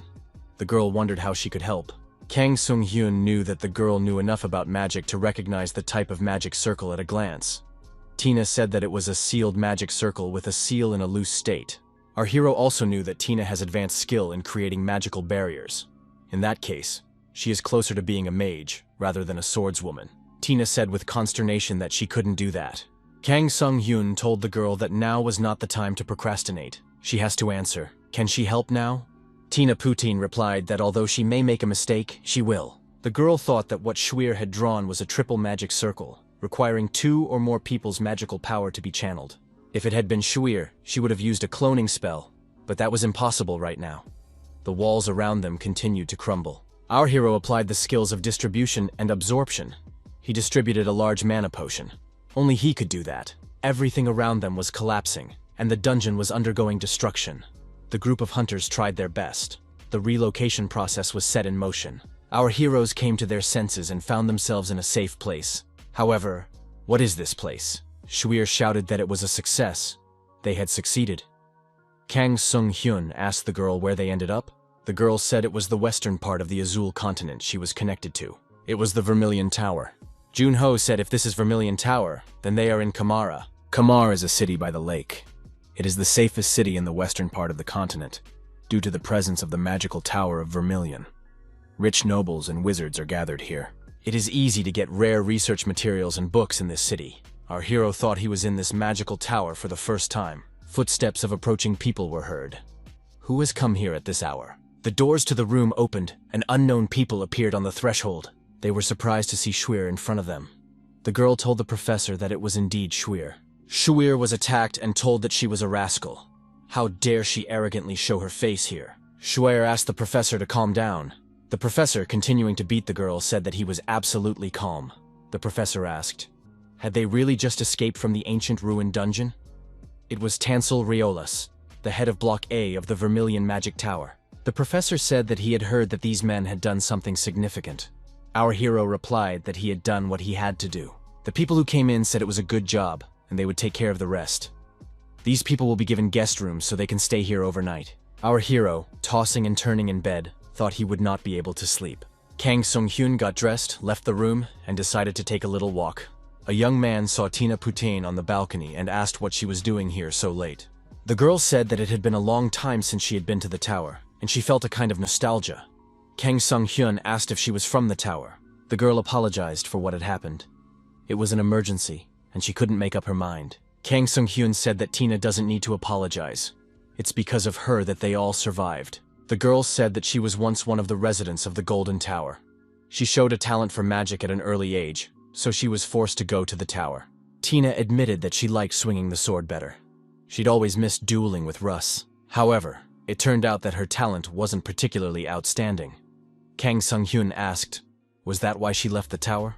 Tina stated that she remained clueless in both magic and fencing. Kang Sung-hyun thought that the girl had unrealized potential. However, our hero didn't know much because he had never studied either. Kang Sung-hyun said he thinks it's important to do what he enjoys. If it suddenly turned out later that the person was less talented than the others, one trick could be applied. Tina wondered what kind of trick she was talking about. Kang Sung-hyun said that one should pursue this by any means necessary. Even if you have to cheat, Kang Sung-hyun and Jun-ho notice that all the members of this group are now splitting up. Mr. Rakramathi is keen to train and Ms. Sahitha is going to complete her work. This is the best option to disband the team. Our hero asked what Ms. Tina's plans were. Jun-ho said that if the girl wasn't sure, she could go with them. Tina stated that she wanted to become a magical swordsman. The girl added that people may laugh at her, but she chose her path. Kang Sung-hyun said that he knew she could do it. Our hero told the girl that if she was going to become a magical swordsman, she should visit this place. He handed Tina an envelope. This is the village of Lejeune-Pharaoh, the coldest part of the northern terrain. It's where that crazy, most powerful magical swordsman our hero knows is located. Kang Sung-hyun can vouch for his abilities, so it will be useful to even just observe him. Tina Putine thanked the young man for this recommendation. Jun-ho said it was time for them to move out. Shweer appeared on the horizon and asked her to wait. The young men wondered what else could be bothering the girl. The Scarlet Tower, Professor Tansel's room. The host apologized to our hero for the delay. Kang Sung-hyun asked the professor who the young man next to him was. The young man said it was nice to meet you and introduced himself. His name is Si-sun. He is a professor from the Dark Tower. The Dark Tower is better known as the Tower of Dark Wizards. Their main goal is to find proper methods of using dark magic and dark mana. Our hero thought that using dark magic was partially legal with permission, even though the church hates it. Professor Tansel said that a colleague begged to meet Kang Sung-hyun when he heard about the incident. Si-sung noticed that the head boss was an incredible dark mage. Professor Si-sun asked if there were any of this dark magician's old personal items among the loot. He would love to buy them for experimentation. Kang Sung-hyun said that he had the Kerkaristel sphere, but he didn't want to give it away. Professor Si-sung asked if there was anything else. Kang Sung-hyun began to think back to the confrontation scene with the dark magician. What kind of things could have caught his eye? Our hero remembered the blade that was in Ale Croa's hands. He didn't even think of it at first. Kang Sung-hyun placed the item on the table and said, "How about the magic knife that the dark magician used?" Professor Si-sun said that there was a huge amount of dark mana in this blade. He was anticipating how awesome everything would be when he took care of this weapon. Si-sun laid his treasure on the table in front of his interlocutor and said that he was ready to give anything the young man wanted in return for this knife. These were things of interest to wizards. Our hero was interested in a strange music box. Professor Si-sun snatched this toy out of his interlocutor's hands and said that it was a music box of energy. How did a toy given by friends get here? This toy absorbed mana from the air and turned it into stamina. Kang Sung-hyun thought, "Did this toy also restore my stamina?" As a result of an equal exchange, the protagonist received a scroll and a pile of books in return for the blade. Kang Sung-hyun was very interested in the scroll. What information does it contain? The scroll contained a recipe for a freezing potion. The guy needed potions and ingredients, and this scroll was just what he needed. Kang Sung-hyun suggested to his co-worker, Kim Jun-ho, to stay in the place a little longer. Our hero said that Professor Tansel gave him permission to do so. Professor Tansel said it was his thanks for saving the student. Why don't the young people look around the Scarlet Tower for a while? Jun-ho said that he was in favor of the proposal. He heard that the tower has a lot of goods and high-quality potions. That is his real goal. The young men visited the potion store in the Scarlet Tower. Kang Sung-hyun said that he bought 1 box each of mana and health potions and 3 boxes of stamina potions. Kang Sung-hyun turned his attention to the white liquid that was bubbling in the bowl. He turned to the young man who was about to dip a sprig of leaves into this liquid. Our hero said it would be best not to put it there. The stranger decided that this shopkeeper obviously didn't know how to use mana. The guy said to stay out of his business and did his own way, throwing the leaves into the bubbling liquid. Jun-ho suggested that these wizards here are the real jerks. Kang Sung-hyun suggested that they should just get out of here. When the young men left the shop, Jun-ho asked his companion why they shouldn't have put those leaves in the liquid. After that, there was a huge explosion. It was in the room our heroes had just come out of. Kang Sung-hyun replied to his interlocutor that this was why he should not have put the leaves in the liquid. Kang Sung-hyun turned around and ran back to that potion store. The mages inside the store couldn't figure out who initiated the explosion. One of the people present said that a poison cloud might have appeared. It was necessary to block it with a magic shield. The magic shield was initiated and created at the same moment. The mage, applying his unique abilities, held a shield around the huge vat. The young man couldn't handle the task at hand. He said that the shield was melting. The magic shield really wasn't working. It was very hot. The young man turned around and headed for the exit. He said he couldn't hold the shield any longer. He needed to get out of here. Kang Sung-hyun and Kim Jun-ho appeared in front of the magicians. The protagonist asked where they were going. Our hero added that none of them would take a single step outside. That's why he said not to put it there. The mages were outraged. What is this guy doing here? He should get out of the way immediately. Kang Sung-hyun said that fragrant grass is not poisonous. There is nothing to worry about. Our hero added that the smoke itself was not dangerous. The magicians wondered if they were all right. Kang Sung-hyun noticed that when mages inhaled these vapors, the mana in their bodies would melt. The wizards present began coughing, spitting, some vomited. The magicians were terrified. Would they no longer be able to use their magic? They urgently needed to get out of here. The protagonist pulled out his crossbow and activated it. He told everyone to stay where they were.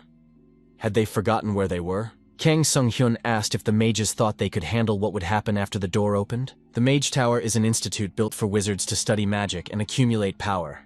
This place is full of all kinds of magical sciences and mana devices. If that smoke leaks out, all the devices in the Mage Tower will malfunction. Kang Sung-hyun said that even if the people present were poisoned by the fragrant herb, there was hope.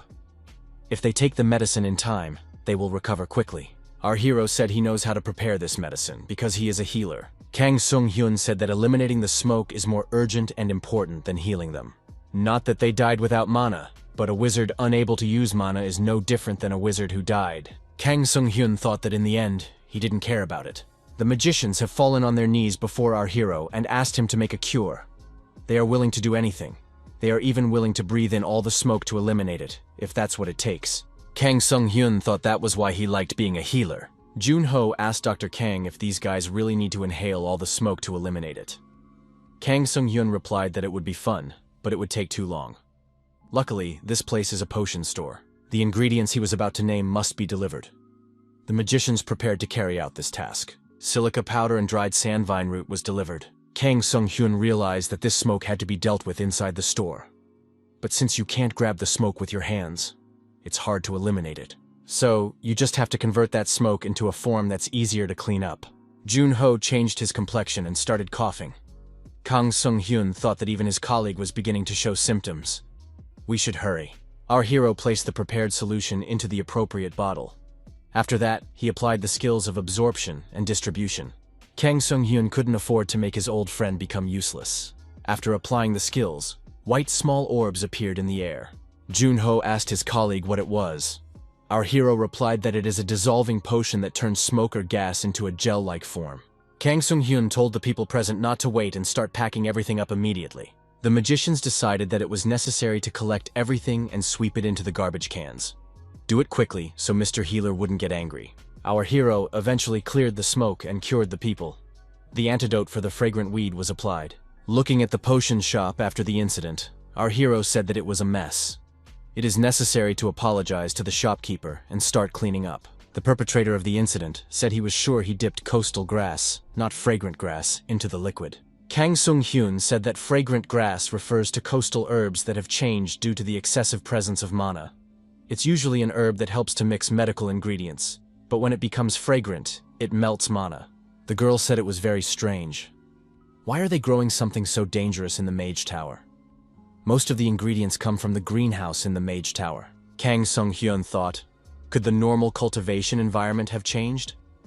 Probably not, since the greenhouse is controlled by a mana-fueled system. He would need a detailed explanation. Kang Sung-hyun turned around and headed in an unknown direction.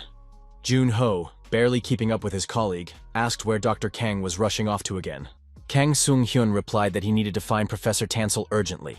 Kang Sung-hyun said on the fly that this situation was probably much worse than he thought. The professor said he'd heard about the commotion at the potion store too. The professor added that he would really like to head there, but can't go because of the meeting. The professor approved our hero's access to the greenhouse. Kang Sung-hyun and his companions continued toward the greenhouse without slowing down. Kang Sung-hyun expressed approval at the fact that they had met Ms. Shuir on their way to the greenhouse. The girl said that she was looking for Kang Sung-hyun to give a tour of the Mage Tower. The young men arrived at the greenhouse. Our hero looked around and said it didn't look safe at all. He summoned Freya's crossbow. Kang Sung-hyun said that the magic circle that controls humidity, climate, and temperature, all the magic circles of support, are broken. Shuir noticed that the mana inside was also surprisingly high. She thinks there's a problem with the main magic circle. Kang Sung-hyun tried to look for this circle, but given the structure, it's most likely inside. Our hero grabbed his colleague by the collar and pulled him back sharply. At the same moment, an attack was made on Jun-ho, which was unsuccessful. Jun-ho asked fearfully, "What is it?" Kang Sung-hyun replied that it was a monster obtained by absorbing mana. It was Martin's ivy, the monster plant. It was the one that made the insidious attack. Schwer used her magic and activated the cutting wind. The girl acted vigorously and decisively, channeling her magical powers to neutralize this monster. Jun-ho wasn't confused either, and took out his sword and decided to chop this monster into small pieces. After certain actions of the humans, the monster calmed down. Schwer said that it was easier than she expected. Jun-ho said that we shouldn't draw premature conclusions. The monster appeared to be alive, and its various parts that had been shredded earlier began to regenerate. Kang Sung-hyun realized that the severed branches were regenerating. Our hero activated the skill and created a stone arrow. The monster was recovering the lost parts with great speed. Jun-ho was surprised and asked what was even going on. Kang Sung-hyun said that this monster's regeneration speed was different. The regeneration was much faster when Miss Schwer cut it than when they did. This was probably done because it was a mana attack.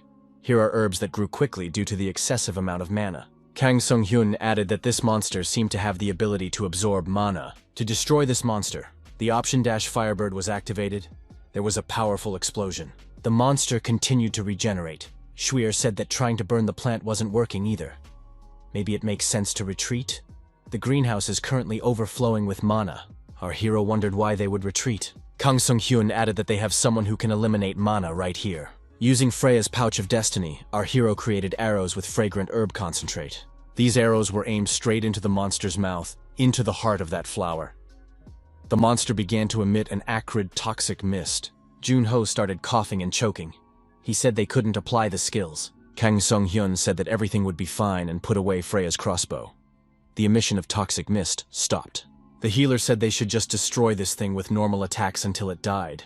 A hunting knife appeared in our hero's hand. Kang Sung-hyun engaged in battle with the monster and began to cut it apart again. The monster began to emit piercing screams. Our hero's attack was effective. Regeneration slowed down considerably. Kang Sung-hyun shouted for Mr. Kim Jun-ho to pay attention to the roots of this monster. Jun-ho proceeded to carry out this order and thought he was the only person who didn't care about his mom melting down. Jun-ho approached the base of the plant and intensely wielded his sword to destroy the roots. He said that the final blow would still be his. After concerted action and application of various skills, the monster was deactivated and destroyed. Kang Sung-hyun said to have Ms. Schwer take them to the main magic circle. Seeing the state of the main magic circle, the girl cried out fearfully. The healer said that the magic circle was completely destroyed. What was the reason? Schwer suggested that the mana was injected above the limit and he couldn't handle it. It has also been observed that there is a reverse flow of mana. This could no longer continue. Everyone present realized that if nothing was done, there would soon be an explosion of mana. Jun-ho got scared and said that everything was gone. Kang Sung-hyun asked Miss Schwer if there was any way to stop the introduction of mana. The girl replied firmly that there was no such method. A low-ranked mage wouldn't even be able to see the mana connection diagram. In that case, if it is exposed, it will immediately explode. There was a suggestion to leave it as it was and run away. Our hero said it wouldn't matter anymore. If it's such a powerful spell, its destructive power will be enormous. Not only them, but even the people outside will be hit. The protagonist has activated the skill Observational Gaze. It is necessary to find a mana connection scheme no matter what. The diagram did not escape our hero's gaze, and he said that he could see it. With a determined step, Kang Sung-hyun walked towards the main magic circle. Our hero realized that it was an accumulation of pure mana turned into a large bomb. Normal attacks wouldn't work. However, the healer had an item with high mana resistance. It was a Kyrkarassel sphere, an item with the power of a god. This orb had increased magical defense and magical resistance. Tension rose. The point of no return and the time to explosion was catastrophically approaching. Schwer squeezed her eyes shut and said she couldn't look at it. Jun-ho shouted fearfully for Dr. Kang not to do that, because it was very dangerous. However, the healer knew for sure that he had to hit the connection point of the chain, and he would only have one throw, meaning there was no margin for error. Our hero activated the throwing skill and, accelerating, decisively threw the sphere in the desired direction. Kang Sung-hyun noticed that the mana in the circuit was beginning to block. The sphere hovered in the air in close proximity to the magic circle. The sphere sank into the grass. Everyone noticed that the rampage had stopped. Was it victory? Jun-ho asked his co-worker. What just happened? Kim Jun-ho and Ms. Schwer rushed over to our hero and said that he really is the best. Kang Sung-hyun replied without false modesty that he knew that, but asked them to move away from him. The healer thought it was a good idea to test the sacred orb's abilities beforehand. The professor on the tower's intercom told our heroes that there was a problem with the power system. He was almost certain of it. Schwer said that even the mage tower would not be able to stand if such incidents continued. Schwer added that if the tower fell, the protective barrier guarding the city would collapse. Permission is needed to explore the Mana Center. The professor said that the Mana Center is the source of the mage tower.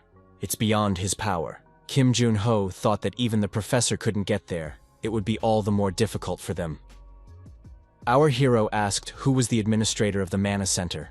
The professor replied that it was one of the masters of the Scarlet Tower, Mr. Hive. Our heroes met with the administrator of the Mana Center. Mr. Hive asked what business Kang Sung-hyun had with him.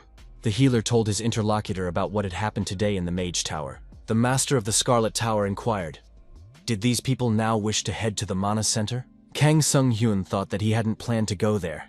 Mr. Hive should handle it himself after he was told everything. Mr. Hive, interrupting our hero, said he was amused to hear it. How dare this healer claim and tell such unverified facts? The devices in the Mana Center were created using the best technology from the Tower of Mages. This place will remain intact even if it falls. Hive asked what problems could even arise in such a place. Our hero didn't understand what these false statements were about. Schwer asked, "Doesn't Professor Hive know what condition the greenhouse is in?" Jun-ho confirmed that they were dealing with a terrible monster. The magic circles were completely destroyed. Professor Hive shouted for them to shut up immediately. How could Schwerferna even say anything? After all, not only did she escape, she's also going to mock the Mage Tower. The professor added that he would never let these people into the Mana Center. Kang Sung-hyun told Mr. Haiwoo that he wanted to give a little advice. It is necessary to evacuate people and take action immediately. That would be the best thing the professor could do. Hive replied that he didn't want to hear that, and that he had wasted his time with these people. Professor Hive told them to get out of his office immediately. The young men left the professor's office. Kang Sung-hyun noted that this professor was strangely worried. Schwer said that all wizards are so brainless and self-righteous. Kang Sung-hyun thought that it didn't matter to him. Before leaving the professor's office, our hero activated the skill Observational Gaze. Kang Sung-hyun noticed how the professor was worried about danger and foresaw an imminent tragedy. Professor Hive, left alone in his office, worried about how much these ignoramuses might know. Perhaps they know that the mana energy power system has broken down? The professor was in a panic, for he had overlooked the Mana Center while he was preparing everything for the next master ceremony. If the others found out, he would be excluded from the list of candidates. Hive thought he should hide it at least until the ceremony. Then he could fix it discreetly. However, the professor had no time left. A powerful explosion sounded, and a huge hole formed in the wall. The professor found himself under the rubble of collapsed walls. He said he had to remove all the evidence first. However, the resulting mana backflow was very intense, and the professor screamed in pain. Unable to get out from under the rubble, Professor Hive began calling for help. Our hero entered the professor's office again and said he had warned him. Hive recognized the young man's timing and was ashamed of recent events. The professor told the healer to hurry up and help him. The healer was in no hurry, and asked why the professor did not listen to other people's advice. The tower's mana system was now releasing too much power. All the places where the circuit loop runs were probably in the same condition. Kang Sung-hyun thought that this professor didn't even try to listen when he was warned. This man has only changed because he is now near death. Professor Hive pounded his fist on the floor and demanded that he be rescued immediately, while using foul language. Kang Sung-hyun said that he was too busy to waste his precious time here. The healer replied that he might change his behavior if the professor had something of value for him. The professor yelled for the healer to stop. He had something the young man could use. Hive pulled out a key from his pocket and said that it was the key to the Mana Center. If he was saved, he would give this key back. The professor said it would be necessary to take control of the raging mana at the center to save people. The protagonist wondered, does the professor really take other people hostage? Kang Sung-hyun wondered, is this person really a strong candidate for the Masters? The Scarlet Tower was indeed in decline right now. Kang Sung-hyun apologized for forgetting to warn the professor. That explosion had just destroyed all the seals in the center, so he didn't need that precious key. Our hero turned around and said goodbye to Professor Hive, who was blocked under the rubble. The professor shouted for the healer not to leave. He would offer something else better. Our hero said that in that case, he would come back a little later, after saving the rest of the people. After looking around the rooms in the tower, the protagonist thought he should take a look at the situation outside. The children, standing not far away, did not escape the attentive gaze of our hero. Had they not been able to evacuate? The girl pointed her finger at the ruined building and said that her friend had stayed there. The baby cried continuously, and Kang Sung-hyun couldn't make out her words. He tried applying the corresponding skill. Kang Sung-hyun activated the soothing voice skill. This skill healed the target's mental state and eliminated the abnormal state. Our hero thought, has soothing prayer changed? Apparently, prayer skills require divine power.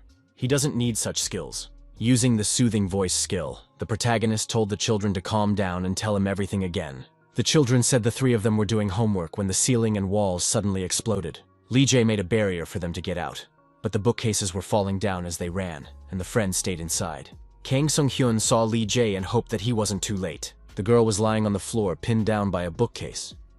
Mana's electric shocks appeared everywhere around her. Kang Sung-hyun asked Lee Jae if she was okay.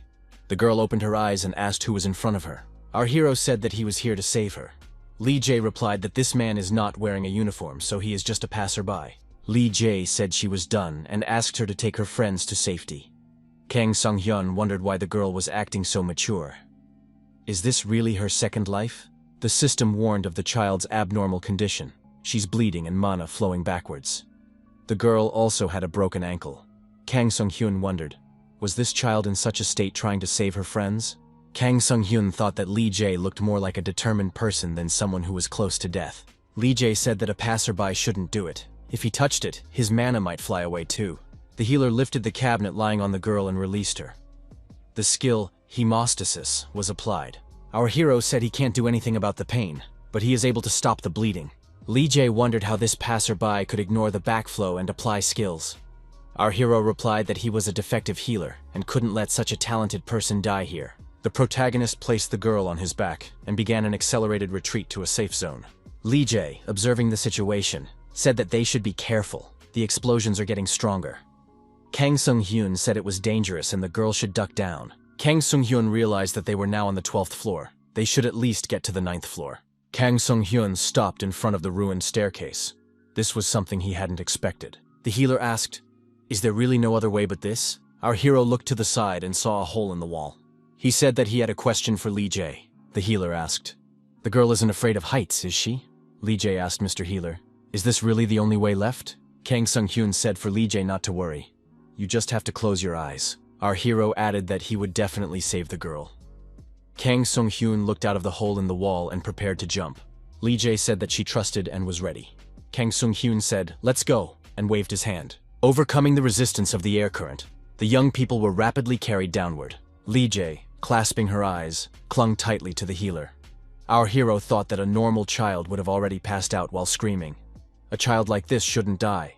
Kang Sung-hyun summoned Freya's crossbow and took aim. Freya's pouch of destiny was activated, and a cat arrow was created from bandages. The cat arrow slammed into the wall, and the young men hung from the bandage. Kang Sung-hyun, holding onto his crossbow, prayed that the bandage would hold and not break off. Our hero was hoping for a makeshift cat hook made from a bent metal pin and a temporary rope made from bandages.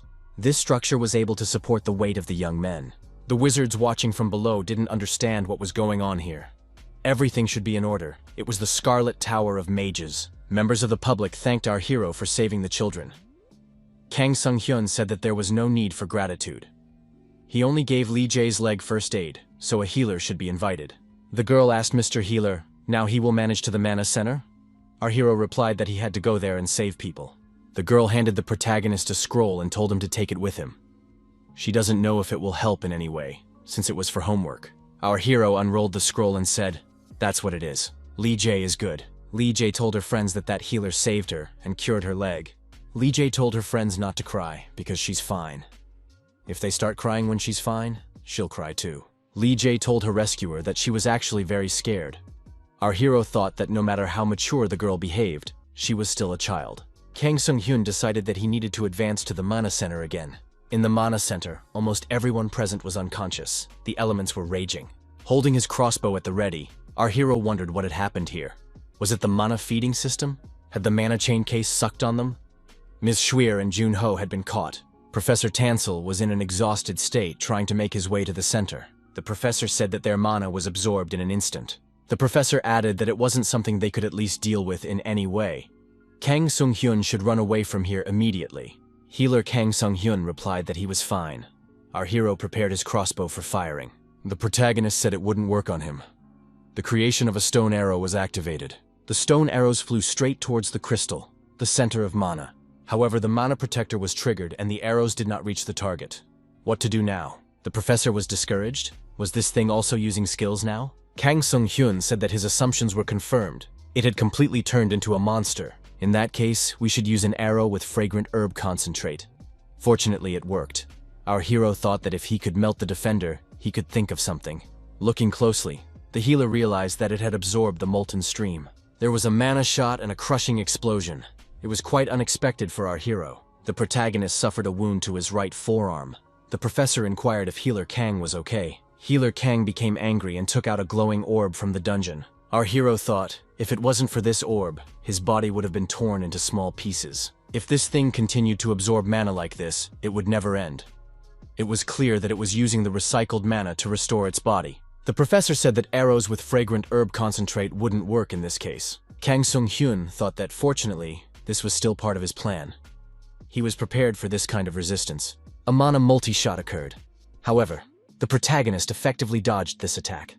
Our hero prepared to deliver a decisive contour strike. The professor logically thought that the mana remaining after the shot would be absorbed by the mana circuit outline. This would only strengthen the structure of the mana crystal. Confused by what was happening, the professor asked what Healer Kang was going to do now. Kang Sung-hyun tossed the crossbow aside. He thought that the mass forming the crystal was the remaining mana. The healer prepared Kirkarastel's orb again. It increases magic defense and magic resistance. Swinging as hard as he could, our hero fired a sphere at Kirkarastel. Professor Tansel said it was insane. Is a healer really hitting a mana shield with his bare hands? The bombardment of the mana shield continued with increasing intensity. As a result, the shield was destroyed. The protagonist said that was it. Huge hands appeared from the center of the mana. The professor said that a body transformation was taking place. Our hero realized that the monster was on the rampage. It was impossible to believe that the tower had created such a monster. The healer thought he was trying to keep anyone from getting close. Here, in the epicenter, it was as if there was an earthquake. But our hero is almost over it. A gap must be created. At this moment, he remembered the scroll that Lee Jae had given him. That's what he needed. If this monster is so crazy with mana, we should take advantage of it. Freya's crossbow was used again, and an arrow made of large mana potions was created. Kang Sung-hyun put his crossbow forward, preparing to shoot, and said that there was no defense against this monster. At the right moment, he tore the scroll in two and fixed a blob of energy between the halves. He said the monster was caught. Kang Sung-hyun noted that Lee Jae's cursed mana scroll worked magnificently. Stone arrows were created again. As a result, the monster was destroyed. After the calamity had passed and things had calmed down, the elder said that they were in great danger today due to an error in the mana system. He, Master Rocaire, expresses his deepest gratitude. Gratitude is expressed on behalf of the Scarlet Tower to Healer Kanu for saving them. The master said if there is something the young man would like, he should voice it. The healer said that he was interested in the mental restoration carpet that is made in the Scarlet Mage Tower. He is willing to accept it as a reward. The master said it's a valuable item. It is something that can only be obtained by reaching the heights as an archmage. Only members of the tower can be awarded this item. He added that he could not give such a thing to a stranger, even if he had done something incredible. The Magister added that on behalf of the Scarlet Tower, he would bestow the title of Honorary Member of the Scarlet Tower upon Healer Khan. He added, if they don't accept him as one of them, who else will help them in the future? Our hero thought he was a defective healer who didn't know how to heal, and now he's also a wizard who doesn't know how to use magic. The healer thanked Master Rocaire. Our hero thought it might help him in his treatment. The rest was unimportant. Junho collapsed on the floor and said that he was tired. It's cool that his colleague became an honorary member. They even presented him a room for free. Kang Sung-hyun remarked that it would be nice to have some furniture in that room too. Kang Sung-hyun said that he would make a vault out of the place and suggested that they break down the inventory and move out. The healer activated the status window. He needed to deal with that as well. The protagonist noticed that he scored a lot of points for treating the wounded in the tower. There was also one award with an asterisk. Kang Sung-hyun recalled El Croa's words that he can't deny that he has unnatural strength and will eventually desire more. He thought that there was nothing good about messing with gods. Direct interaction should be avoided until he learns more about the admin. However, he will do that later. The protagonist had an achievement reward, item slot. He wondered what the slot was. Now he could use the slot system in the status window.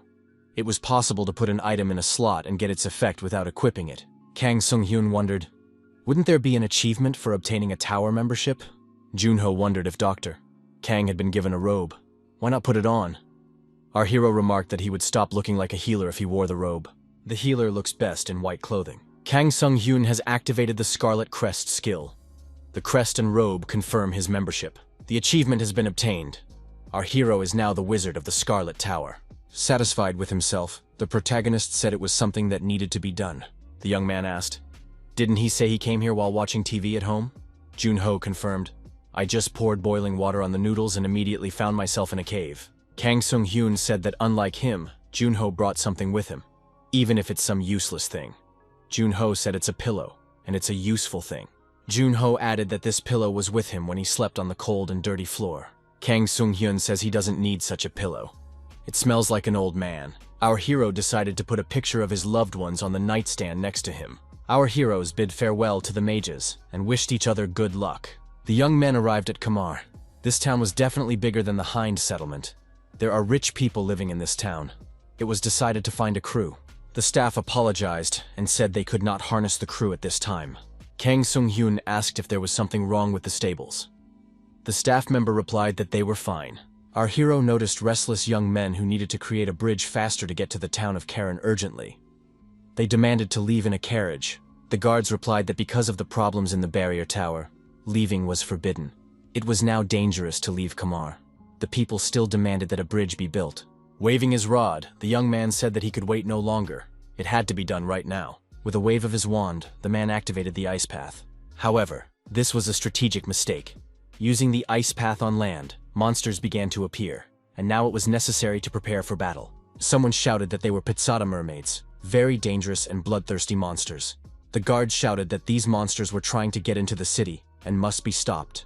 Using their weapons, the guards set about their duty of protecting the city from the mermaid monsters of Pizat. The monsters were very strong and could gnaw even metal spears with their teeth. Suddenly, arrows appeared in the air, effectively destroying these monsters. With crossbow in hand, our hero appeared and engaged in unequal combat and began to repel the attack on the city. Kang Sung-hyun told his colleague that they shouldn't give monsters a chance to get into the city. The skill Vampire Tendencies was activated. Junho swung his sword and proceeded to destroy the bloodthirsty mermaids. After some time had passed, the attack was repulsed, and the mermaids that came to land were destroyed. Our hero said that they quickly dealt with the situation that had been created. Kang Sung-hyun said that the real difficulties will start now. One of the wounded guards was holding his arm. A colleague asked if he was okay, but blood continued to ooze from his wound. Scales began to appear at the wound site where the bite marks were. Kang Seon-hyun said that the mutation is beginning. The young man screamed in pain and fear. The mutation process continued. Everyone screamed that it was a mermaid mutation. It's a mutation that transforms the human body into a mermaid. It is caused by contamination of human blood, by contact with mermaid blood. After that, the mermaids that were once humans look for new prey and reproduce. Kang Sung-hyun said that healing would not help in such a case. The infection in the wound will not vaporize after healing. The guards asked, will the victims have to cut off the infected body parts? Our hero said that the contaminated area was too vast and the infection was spreading quickly. The injured young man said he was sorry, but realized there was nothing more he could do. The wounded man said he was becoming one of those mermaids. If it wasn't stopped, at least he would die as a human. The boy drew his sword. Kang Sung-hyun grabbed the victim's arm and prevented the harmful actions. Our hero looked the young man in the eyes and suggested that he relax. There was confidence and calmness in his voice. Kang Sung-hyun said, although he had said earlier that there was nothing that could be done, he didn't say that the medicine didn't exist. Even if it doesn't exist now, he can prepare it. Sprawled out, the protagonist dove into the sea and began to sink to the bottom. The cure for mermaid infections is the liver of a mermaid. Mermaids that died on land decompose too quickly, so you need to find one underwater and cover its liver with mana. Our protagonist activated the absorption skill, and the effect of the air potion was increased. Now, the protagonist could not worry about the oxygen supply thanks to the potion and skills. Kang Sung-hyun knew that entering an underwater battle with his current skills would be too difficult. So our hero decided to take advantage of the roulette results. He decided to spin until he got a good skill. The result was achieved. The protagonist gained the water cannon skill. He didn't know what it was yet, but it was definitely related to water. When he reached the right depth, Kang Sung-hyun saw a grouping of mermaids who immediately set their eyes on him. Our hero thought, "It's great that all of you are here today." Kang Sung-hyun thought that he was too lazy to get anywhere else to these mermaids. A crossbow shot was fired. The arrow hook skill was applied.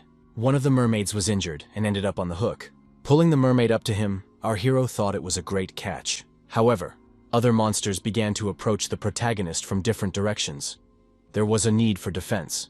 Using a hunting knife, our hero entered the confrontation and methodically engaged in destroying the monsters attacking him. Kang Sung-hyun thought it was too easy. He wouldn't even have to use the new star skill he had gotten. The only thing that bothered our hero was, why were there so many of these mermaids here? A huge monster was approaching Kang Sung-hyun from behind. Turning around, the young man saw that there was a rare Pitsata mermaid in front of him. She was of incredible size. The rare mermaid Pitsata applied a pulse wave to our hero, and the young man flew far back. Coming to his senses after this attack, our hero thought that all the mermaids had gathered here precisely because they had a leader. Kang Sung-hyun realized that he didn't have much time left. The effect of the air potion was still enough for another 5 minutes. The monster used a water cannon against our hero. The young man flew far back again. Kang Sung-hyun thought that this mermaid only uses water cannon and shockwave. They are annoying, but they can be avoided. Kang Sung-hyun realized that his opponent was stalling. There was less than 2 minutes of air left. The protagonist said he had something in that case, and fired a crossbow shot directly at the bloodthirsty monster. The arrow hit its target, and the system reported that the failed cure for the mermaid mutation had been destroyed. The rare mermaid Pitsata asked how dare this man use poison against him. Kang Sung-hyun thought that he couldn't make excuses right now since they were underwater. The protagonist thought that the failed medicine was made from the rotten liver of a mermaid. Kang Sung-hyun suggested that this medicine wouldn't destroy the monster, but it would hurt. Our hero applied a new skill with a star and fired a shot in the direction of the monster. A harpoon arrow flew into the enemy. Our hero said that he needed a rare artifact, and this monster could fail. The people on the shore of the lake at the southern gate of Kamar thought that a very long time had passed. Where's the healer? Had something gone wrong down there? After a while, our hero came out of the water. Jun-ho wondered if it had worked. Is Mr. Healer all right? The protagonist came completely out on dry land and said that humans should definitely live in something other than water. The wounded guard treated his wound with a healing potion. After that, his arm was completely healed. The guard thanked the healer and said that one day he would definitely repay this debt. Everyone said that the healer had saved the man. Kang Sung-hyun said to the guard to go protect Kamar faster. The captain of the guards was informed that they were in trouble. The warrior asked what was wrong. It was reported to the captain that there were still people who had also been attacked by the Pisat mermaids. There was madness in the Kamara hospital. Many people were screaming that their bodies were being changed. Our hero burst into the hospital and activated the creation of arrows with the cure for the mermaid infection. A shoot to kill was initiated. Kang Sung-hyun shot at all the mutants and mermaids. Jun-ho says that it's too late for some of them. Kang Sung-hyun remarked that with those who are fully mutated, they have no choice. Our heroes tried to defend themselves from the monsters with improvised means. In this case, the bed was also suitable. Jun-ho was not afraid and, swinging his sword, prepared to repel the mermaid's attack. However, the bloodthirsty monster grabbed the sword with its teeth and gnawed it. It was unbelievable. Kang Sung-hyun used the harpoon arrow skill again. The monsters continued to attack and approached our hero. Jun-ho shouted that he would take the hit and rushed to his colleague's defense. Kang Sung-hyun, using his harpoon arrows, destroyed all the monsters. The danger is over. Jun-ho regretted that his sword had broken at the worst possible moment. Kang Sung-hyun remarked that his colleague must have wielded it roughly. The guards burst into the hospital and saw a terrible picture. There were monster bodies everywhere. Kang Sung-hyun said they saved everyone they could, but for some it was too late. The captain of the guards became sad and said it was his fault.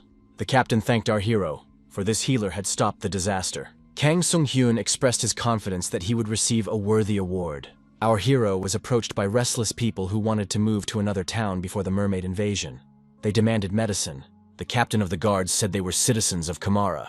The protagonist has activated the skill Observational Gaze. It was found that there were no abnormal effects in these individuals. Kang Sung-hyun said that the people present are healthy. He doesn't see any injuries. The disgruntled citizens said they were at the site where the battle with the mermaids took place. They need a cure in case they start turning into mermaids. These people said that the healer should prioritize the peaceful citizens over the guards. Kang Sung-hyun thought, if these people hadn't originally created a bridge on the water, the south gate might have remained safe. Kang Sung-hyun said that he would definitely give out the medicine if necessary. The young man stated that he had enough medicine for everyone. Kang Sung-hyun said that he wanted 400,000 gold coins for one spoonful of the most valuable medicine. The restless citizens were outraged. Kang Sung-hyun said that in that case he wanted 500,000 gold pieces for one spoonful. While citizens were outraged, the price rose to 700,000. One woman stated that the brash man was trying to make money during a terrible crisis. Our hero asked everyone to calm down. The healer said he was willing to give the medicine away for free to symptomatic patients. Everyone present began to hold out their hands and say they had symptoms. It is necessary to hurry because they are turning into mermaids. Our hero said he could not speak confidently on such an examination. The healer said he would give the cure to whoever drank this liquid. It's fresh mermaid blood. Kang Sung-hyun said that if someone present drinks it, he will definitely turn into a mermaid. That means he'll get the medicine for free. There was no one willing to drink the blood of mermaids. Our hero inquired as to who would be first. The anxious citizens were even more worried. What if the cure didn't work? What if the healer doesn't give them the medicine at all? People turned around and went away. No one took advantage of our hero's offer. The captain of the guards thought that this man had made these stubborn people go away. He said that the healer was incredible. Kang Sung-hyun said that he just knows how to communicate with difficult clients. In any case, our hero was going to leave Kamar today. Kang Sung-hyun asked the guard if there was really no transportation left to get out. The captain apologized and said that was the case at the moment. Kim Jun-ho asked frustratedly, so what should they do now? Kang Sung-hyun replied that in that case they would stay in this city for the night. It would be a good time to replenish the potions. By the way, it would be a good idea to eat somewhere. Kang Sung-hyun thought that he needed to deal with the artifact, since he had defeated a rare monster. Our hero has arrived at the Chimera artifact evaluation point. The young man in this shop said hello to the visitor and asked how he could help today. Kang Sung-hyun thought that he had definitely seen this person somewhere. Could this be a fraud? Kang Sung-hyun said that he needed to get the artifact appraised and place the item on the table. The appraiser looked at the item and thought it was a rare artifact and very expensive. The shopkeeper decided that he must deceive this visitor. Our hero thought that his opponent's thoughts were quite obvious. The appraiser said it was a very mediocre and ordinary item. At that moment, a girl entered the shop. Our hero thought he would break this appraiser's arm before he talked more. The girl approached our hero's interlocutor and deactivated him with a punch to the jaw.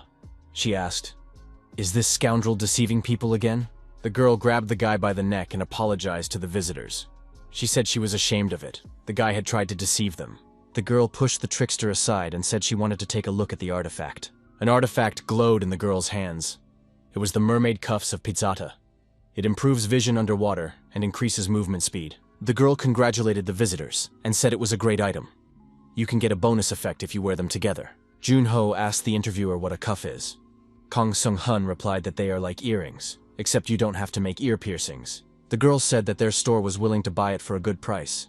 Our hero replied that he would use them himself. Kang Sung-hyun decided that these were items specifically for underwater combat. It was always a good idea to keep such things in reserve. Kang Sung-hyun said he had enough of one and gave the other to his colleague. After all, this thing would come in handy for Jun-ho to fight effectively underwater. Jun-ho was flattered that his colleague cared about him. Our hero said that he couldn't do everything alone. Kang Sung-hyun pointed out to his colleague that they can share other achievements with each other. Jun-ho said that he was bringing the rug back. The young men noticed that it was getting late and they needed to find a place to sleep.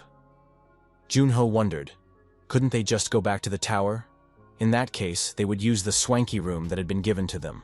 The professor in the tower thanked him for his help, even though not much time had passed. Schwier said that they would definitely see each other again in the future. Kang Sung-hyun asked his co-worker how they could go back if they had recently said goodbye to the tower and not even one day had passed yet. Jun-ho said that in that case, they would sleep outside. However, the young men were called out. Our hero turned around. The girl from the appraisal shop with a bag on her shoulder approached the house. The girl opened the front door and said she was already home. Inside there were guests waiting for her, besides the household. They were our heroes. The girl recognized them. They were today's customers. She asked her brother what he was doing here. Had he been fired? The brother replied that he had taken sick leave. Kang Sung-hyun said that this girl seemed familiar to him.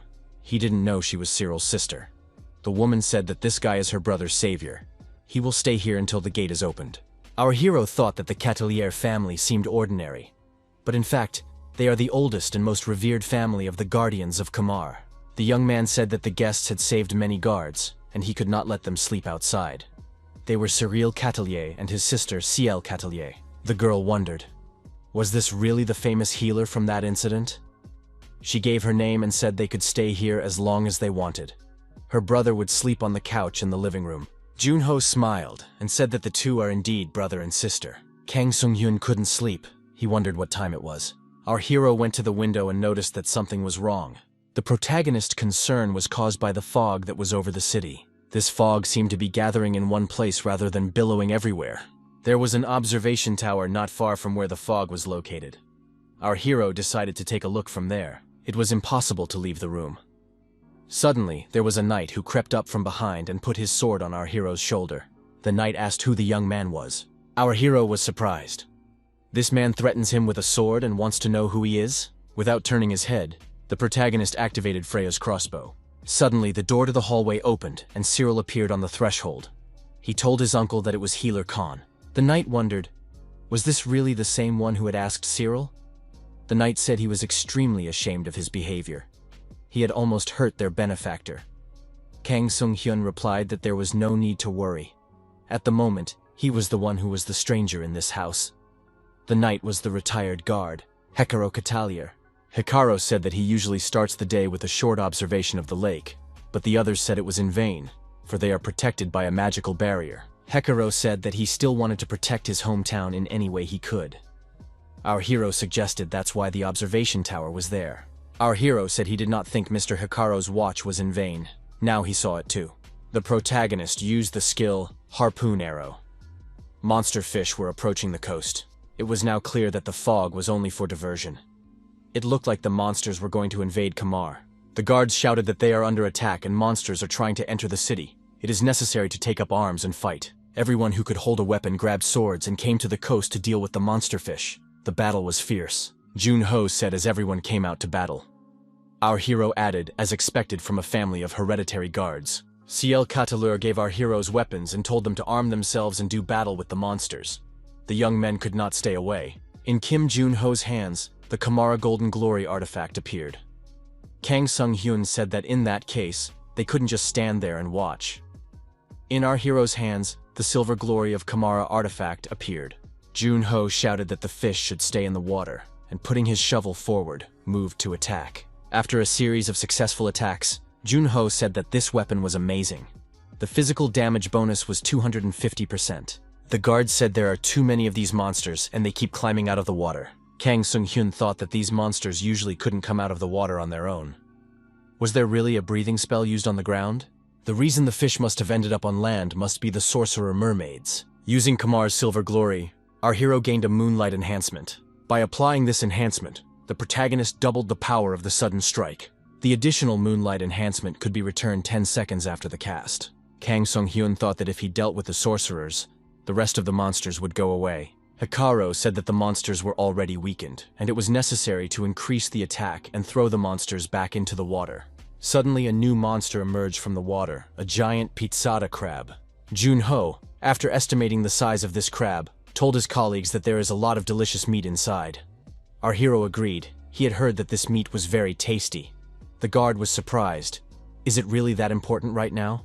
The crab came to land and everyone saw how huge its claws were. The guards shouted that this monster is coming. It is targeting the building. It must be stopped. Junho said it was a dirty crab and struck it with his golden shovel. Applying the observational eye skill, Kang Sung-hyun noticed that the monster had a prominent scarlet exoskeleton and powerful torso defense.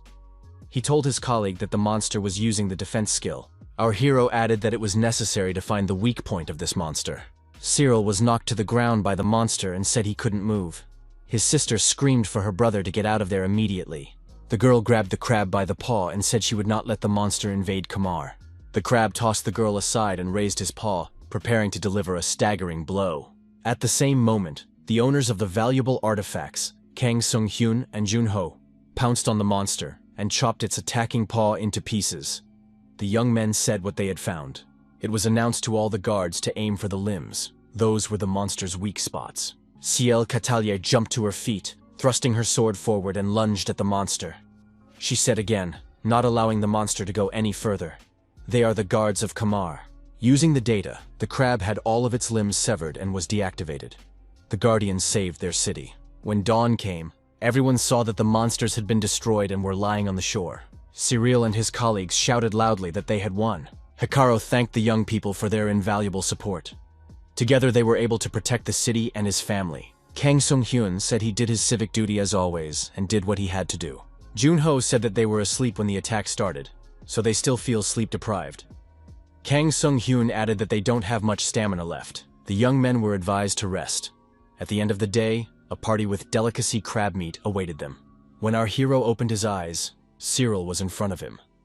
Kang Sung-hyun asked how long he had slept. Cyril replied that Mr. Healer had slept for a full 24 hours.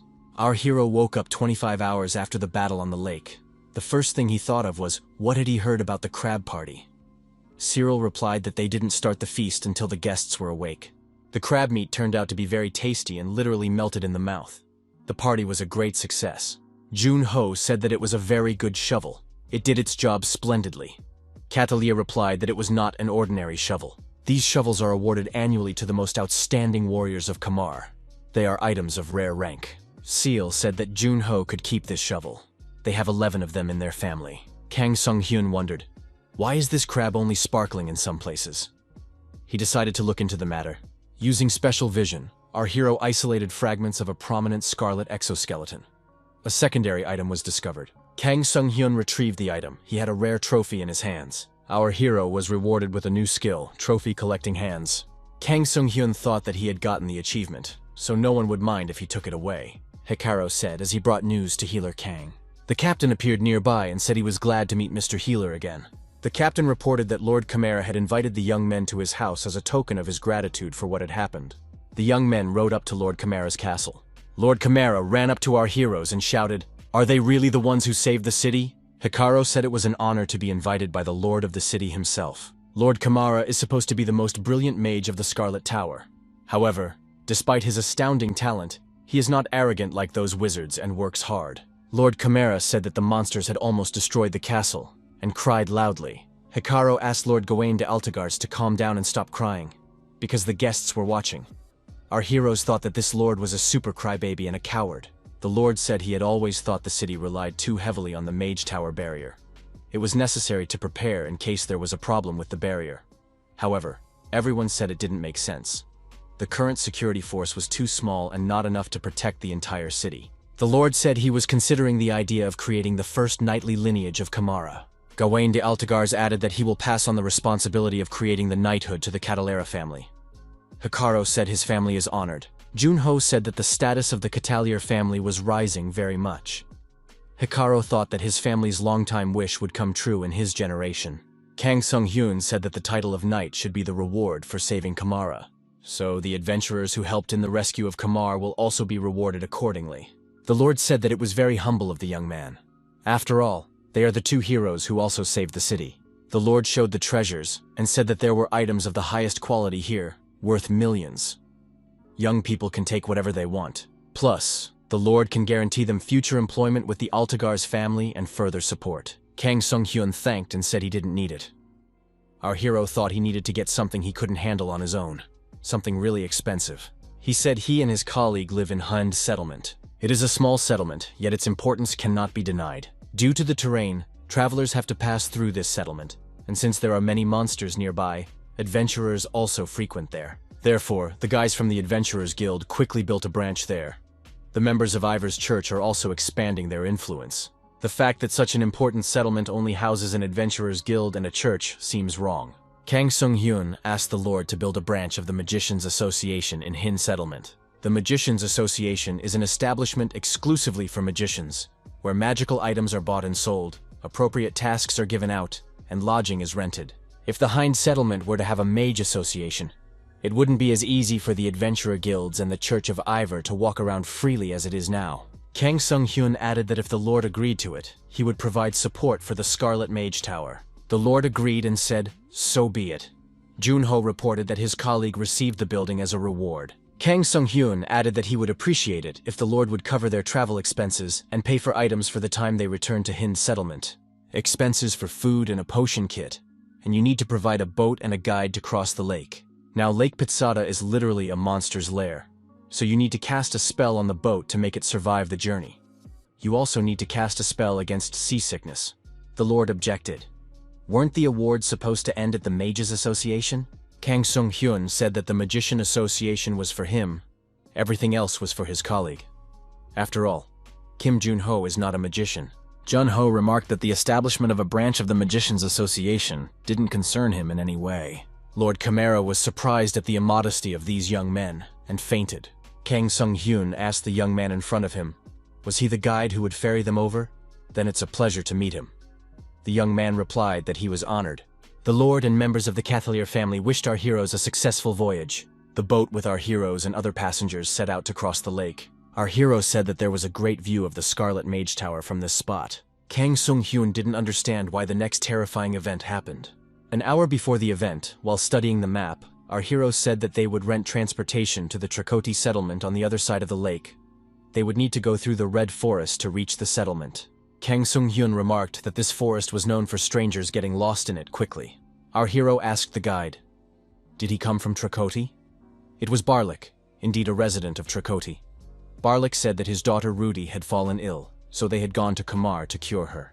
Also aboard that boat were Daisy, Barlik's wife, and Rudy, his daughter.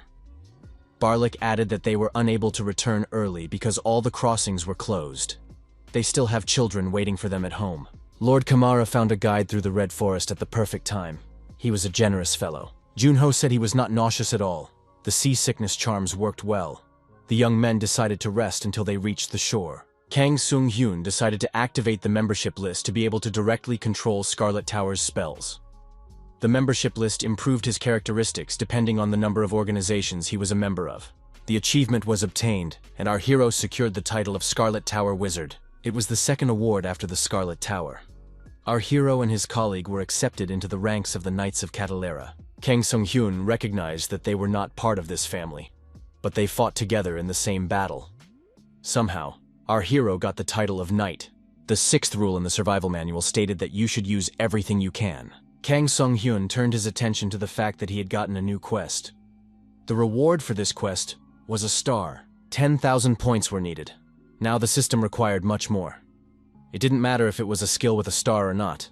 Our hero just wanted to put his hands down. Barlik told Mr. Healer that the redwood forest was already visible. Kang Sung-hyun thought that the forest is so red that it lives up to its name. Junho added that it was eerie. Junho heaved a sigh of relief and said that the good thing was that there were no monsters. Now our hero realizes that he shouldn't have said that. Junho jinxed everything with those words. Bloodthirsty monster fish with glowing eyes began to leap out of the water. It was scary, and Barlik and his family members screamed loudly. Kang Sung-hyun told Barlik not to worry and to keep rowing. Barlik's wife hugged the child and turned Khan's healer's attention to what was happening in the water. Judging by the huge shadow in the water, something big was approaching the boat. A huge monster with glowing eyes appeared out of the water. Kang Sung-hyun immediately summoned Freya's crossbow.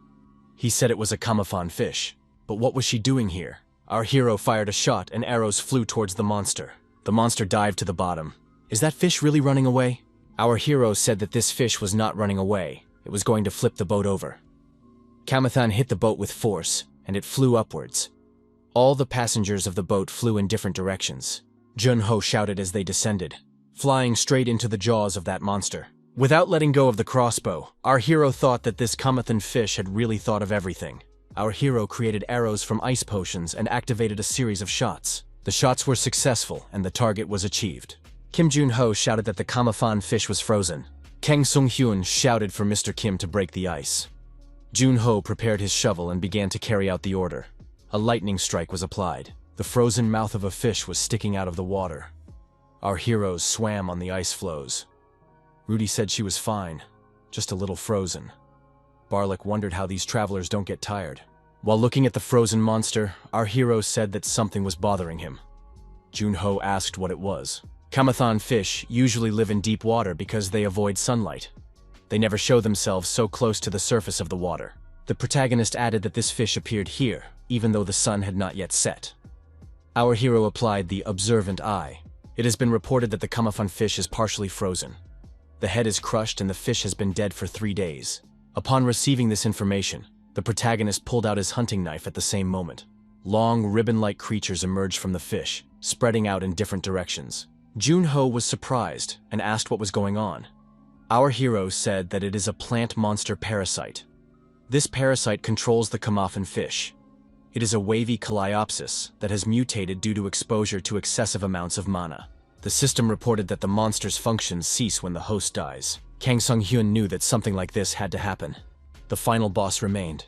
The protagonist saw the tentacles of this monster reaching for Barlik and his family stranded on the ice floe. Barlik's family fell into the monster's tentacles and were captured. Our hero was not confused and used the skill Harpoon Arrow, fired a shot at the final boss monster. Kang Sung-hyun saw Rudy, who was in the monster's tentacle, screaming and calling for help.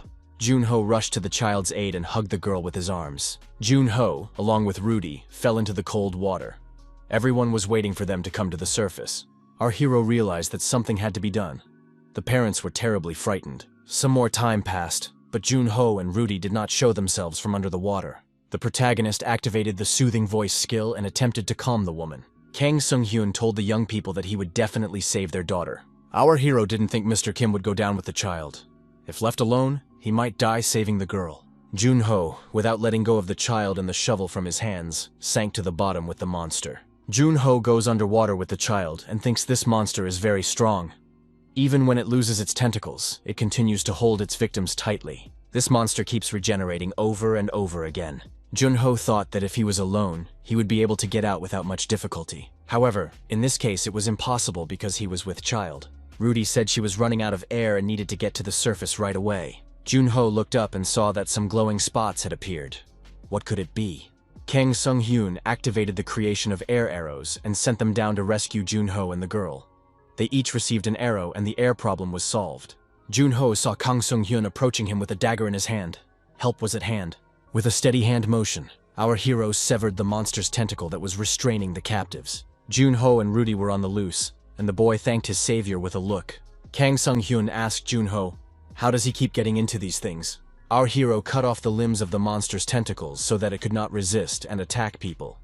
But the monster was actively regenerating. Junho warned his colleague to be cautious. This creature endlessly regenerates its limbs. However, regeneration stopped, and icing began to appear on the limbs. Kim Junho wondered, did Kang Sung-hyun really freeze them? Our hero said that he was holding an unusual sashimi knife. The protagonist said he just carved this knife out of ice, and he got lucky. Reported that the achievement has been obtained, Miraculous Hands. This achievement is given out with a very low probability when creating an item with your own hands. Kang Sung-hyun told his friend not to worry and pulled the baby out of the water. Junho began to rise to the surface and told Kang Sung-hyun to be careful. Random enchantments cast 2 random enchantments on an item. A freeze enchantment has been applied. Our hero thought, is this monster trying to use everything around it? The protagonist activated Freya's crossbow and created arrows from ice potions. A sequoia squid appeared in front of our hero, the host of the wavy Calliopeus. Kang Sung-hyun thought, here comes the monster's head. Their gazes crossed. The squid roared loudly under the water and began to approach our hero. Smaller monsters began to approach the sequoia squid from different directions. Kang Sung-hyun thought that all these creatures were infected. This monster is trying to use them as a shield. Our hero activated the arrows of the holy water of dawn. The host is usually unable to think properly because of the parasite, but still remains true to his instincts. A peculiarity of the sequoia squid is its attraction to light. Smaller monsters are drawn upward toward the light. Our hero activated the creation of arrows from potions and ice, and said that he could see this monster clearly now. Kang Sung-hyun gave his ice blade a powerful blow and said that he didn't want to see that monster anymore. The monster was finished. Our hero decided that it was necessary to go upstairs as soon as he had collected the arrows of holy water. Kang Sung-hyun started getting points for destroying monsters. And at that time, he saw that all the parasites were fleeing as their hosts had died. The system counted the achievement as for curing the parasites. The achievement was obtained. Liquid Incarnation. Kang Sung-hyun thought it was worth it. Kang Sung-hyun surfaced from the water and approached Junho. Our hero asked how the Barlik family was doing. Junho said he is very happy that his colleague is alive and well. The Barlik family was in full force, and they rejoiced at the healer's return. The woman told the healer to help her daughter. The girl was shivering from the cold. Our hero thought, was he too late? Kang Sung-hyun said that the girl had hypothermia and needed to be warmed up first. He will start a fire, wrap the girl in a blanket, and change her wet clothes. Jun-ho said to healer Kang to look up at the sky. Kang Sung-hyun looked at the sky and saw dark clouds, which meant it would rain soon. Our hero asked Barlik how far Trikoti was from here. Barlik replied that even the shortest journey takes about 2 hours. Kang Sung-hyun realized that they would not be able to reach the settlement before the rain, and suggested that they take shelter from it in the forest. The travelers moved along the forest road, looking around for a place to shelter from the rain. Jun-ho said that this is really a red forest. Everything here is red. The grass, the leaves, and even the ground. Barlik noticed that the animals were also red. Even the people living nearby were affected by it. Everyone in Trikoti is born with red hair. The woman told the young men to keep up. Strangers get lost in this forest all the time.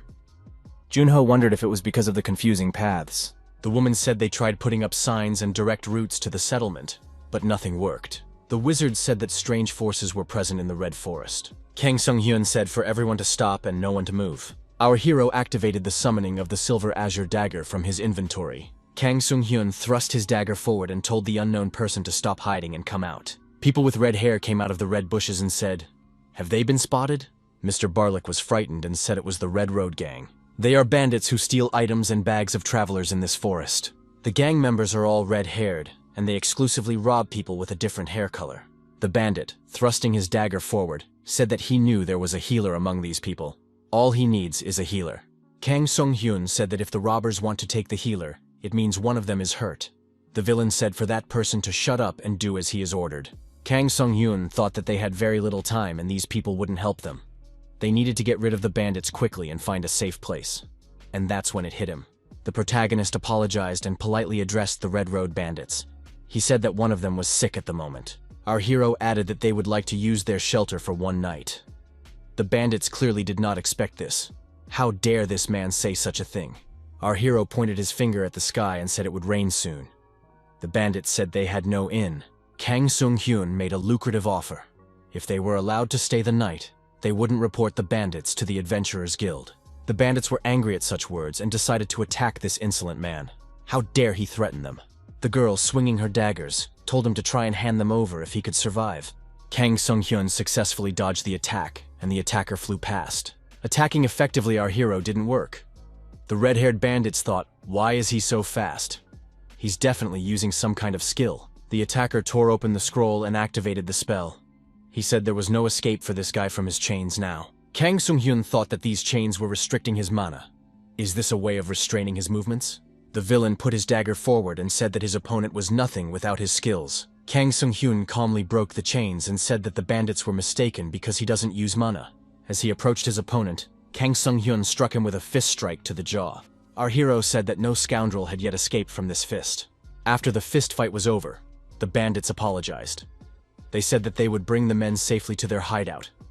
Kang Sung-hyun remarked that he had no doubt about it. The young men following the bandits approached the rock. The criminals said that this was their hideout. Pushing aside a huge rock, the bandit revealed the entrance to the cave. In the cave, our heroes saw a horrifying picture. There were people lying on the ground and moaning loudly in pain. Their stomachs and heads ached. Jun-ho looked at these people and said that they looked sickly. Kang Sung-hyun asked, "Is that why they needed a healer?" The villain said everything was fine, but suddenly they all started having pains. He doesn't know why. He was hoping the healer could cure them. Kang Sung-hyun inquired who all these people were. A man came around the corner and introduced himself as Mr. Rosent. Our hero assumed that he was the leader of the Red Road Gang. Rosent turned to his colleagues. They said they'd just find a healer. Rosent added that he was seeing too many extra people. What happened? The girl was confused. She didn't know how she was going to admit that they had been beaten and had to bring these people here. Kang Sung-hyun said that he had beaten those brigands and those had to shelter the travelers. Rosent said they were wanted in Kamara, so they could not receive anyone in this cave. Our hero said they would not denounce them. Kang Sung-hyun raised his hand up and said, "He is also a healer. He can heal all these people." The protagonist added that in return, he wants them to be allowed to spend one night here. Rosent thought he had a very strong traveler in front of him if he had come to the knave's hideout himself. Rosent asked that he be promised that the guests would not cause any problems. Kang Sung-hyun pledged generously and thought that such a person couldn't be a real gang leader. Kang Sung-hyun wondered where the real leader of this gang was hiding. Rudy was tucked under a blanket by the fire. The girl was warm and fell asleep. After checking the condition of the patients, our hero determined that they had no fever, nor did they show signs of physical injury. Kang Sung-hyun decided to apply his observational eye.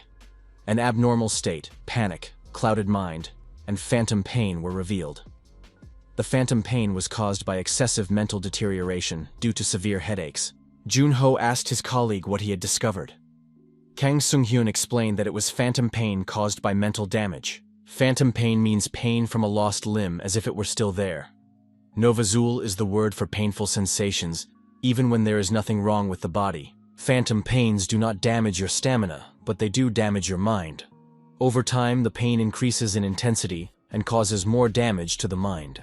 Phantom pains have no defined boundaries, so they are even more difficult to treat. Rosent asked, "So there are no methods of healing them?" Kang Sung-hyun replied that they needed to get rid of the cause of the phantom pain. They are currently suffering from excessive mental damage, so they will need mental and calming potions. The healer said he could make them, but it's hard to find the right ingredients. Junho showed the plant cabinet and said there were ingredients for potions in here. The healer suggested that there are herbs growing in the redwood forest, and they are all red. Our hero listed all the plants on those shelves. Kang Sung-hyun said that he could use all of these plants in making mental potions. Kang Sung-hyun asked Mr. Rosent how many of his men could move now. Mr. Rosent said that including him, there were about 17 people. The healer said to gather all the people and find as many herbs from the list in the forest as they could. It was raining outside and lightning was flashing, but Mr. Rosent had no choice. The bandits were outraged. How dare a healer tell their ringleader what to do? There was nothing to do, however, and everyone set about gathering healing herbs in the pouring rain. Junho asked his colleague how he knew so much about herbs. The protagonist replied that it's all his experience. He keeps a record of patients cured and new facts he finds. Kang Sung-hyun asked a colleague to hand over what he had in his hand. However, the jar of medicinal plants fell and rolled on the floor. Picking up the jar from the ground, Junho found a huge beetle nearby. He told Kang Sung-hyun to look at it. Kang Sung-hyun immediately recognized it as a scarab. Junho remembered, weren't these the bugs they had encountered in the ancient dungeon? That place was horrible. Junho said that there were a lot of those bugs in the corner. Someone destroyed them all on purpose. They look like they're just sculptures. By applying the skill of observational gaze, our hero determined that this scarab, Tavala, is in deep hibernation. It can wake up under certain conditions. Kang Sung-hyun said it was a petrified monster.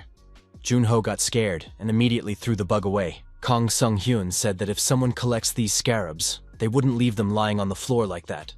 It's also impossible that scarabs live around here somewhere. Our hero said for Junho to dig up the ground. Kim Junho stuck his golden shovel into the ground and started digging a huge number of scarabs out of the ground. Kang Sung-hyun said he knew it. Junho asked in disgust where they came from and why there were so many of them. Kang Sung-hyun speculated that this entire cave might be made up of these bugs. Our hero said he had a few questions. Kang Sung-hyun praised the bandits. They found fresh ingredients. Taking potions consistently is the most important part of the cure. Rosent apologized. He at first thought he had some fake healer in front of him when he said he was going to heal people with potions. The bandits said they would make sure the sick drank potions every day. Patients will be cared for until they are completely cured. Kang Sung-hyun suggested that even heartless knaves who exploit others for money see value in their comrades. Rosent said that they are like family to each other. The healer said that phantom pain is a rare abnormal condition. It is at the highest level among mental states, and can only be experienced inside the most dangerous dungeons, or in the most infested parts of Azul. How could this happen to so many people in a simple rascal's hideout? It doesn't make any sense. Kang Sung-hyun said he was sure. These guys are definitely hiding something. Kang Sung-hyun told Mr. Rosent that he began to suspect them from the beginning. They found a rare cursed chain scroll and they used it like it was some small thing. Our hero added that greedy thieves wouldn't do that. Kang Sung-hyun added that it is the earth that forms the insides of the shelter. The soil of the redwood forest is moist and soft, but here it is full of sand and gravel, as if this cave moved here from another place. Our hero told his interlocutor that he wanted to hear the truth. Who are they? Rosent said he'll tell you everything, but he wants a favor after hearing everything. The healer said he would make a decision when he knew what was going on. Rosent said there was nothing in this place before. But 3 months ago, a cave suddenly appeared here. Inside the cave were monsters they had never seen before. There were also many expensive items in this cave. Junho couldn't believe what monsters and expensive things we were talking about. Rosent said that this cave is a type of dungeon. He had heard that such caves were called wandering dungeons. Our hero had heard that before too. Normal dungeons exist solely in other dimensions and cannot be entered without a portal. However, there is one exception. For some reason, an entire dungeon once appeared in the middle of the continent. This is the Wandering Dungeon. Kang Sung-hyun thought that the last time such a thing was seen was several hundred years ago. Our hero assumed that the scroll must be one of the items found here. Rosent confirmed this assumption. He had never seen such items before, so he was very excited. However, things took a nasty turn when their youth found an anti-magic scroll. The youths got into a fight with the wizards in Kamara. Usually they can't defeat the wizards on their own. But that day was different. The anti-magic scroll was used that day. In that battle, the wizards lost. Kang Sung-hyun was surprised. Had they completely wiped out the mages? After all, it was impossible to use spells in an anti-magic area. Rosen said it was a historic day for them. They had a lot of grudges against the mages. The problem was that they started searching the caves for items even harder. The girl drew the attention of her colleagues to the fact that she had found something incredible. If they use it, the wizards will be finished. Rosent covered his face with his hands. He doesn't know what the youths found, but they were already out of their minds. The Red Road Gang is going to terrorize Kamar. Rosent requested that his interlocutors stop the Red Road Gang. Jun-ho asked his co-worker what they would do. Kang Sung-hyun said that he didn't like mages either. However, to see the fall of the city he just saved, he doesn't want to see it fall. Kang Sung-hyun asked his interlocutor where the real commander of the Red Road Gang was now. Jun-ho looked around, wanting to find the secret room they had been told about. Kang Sung-hyun thought that Rosent had warned that they had to defeat the hidden officers and the commander first.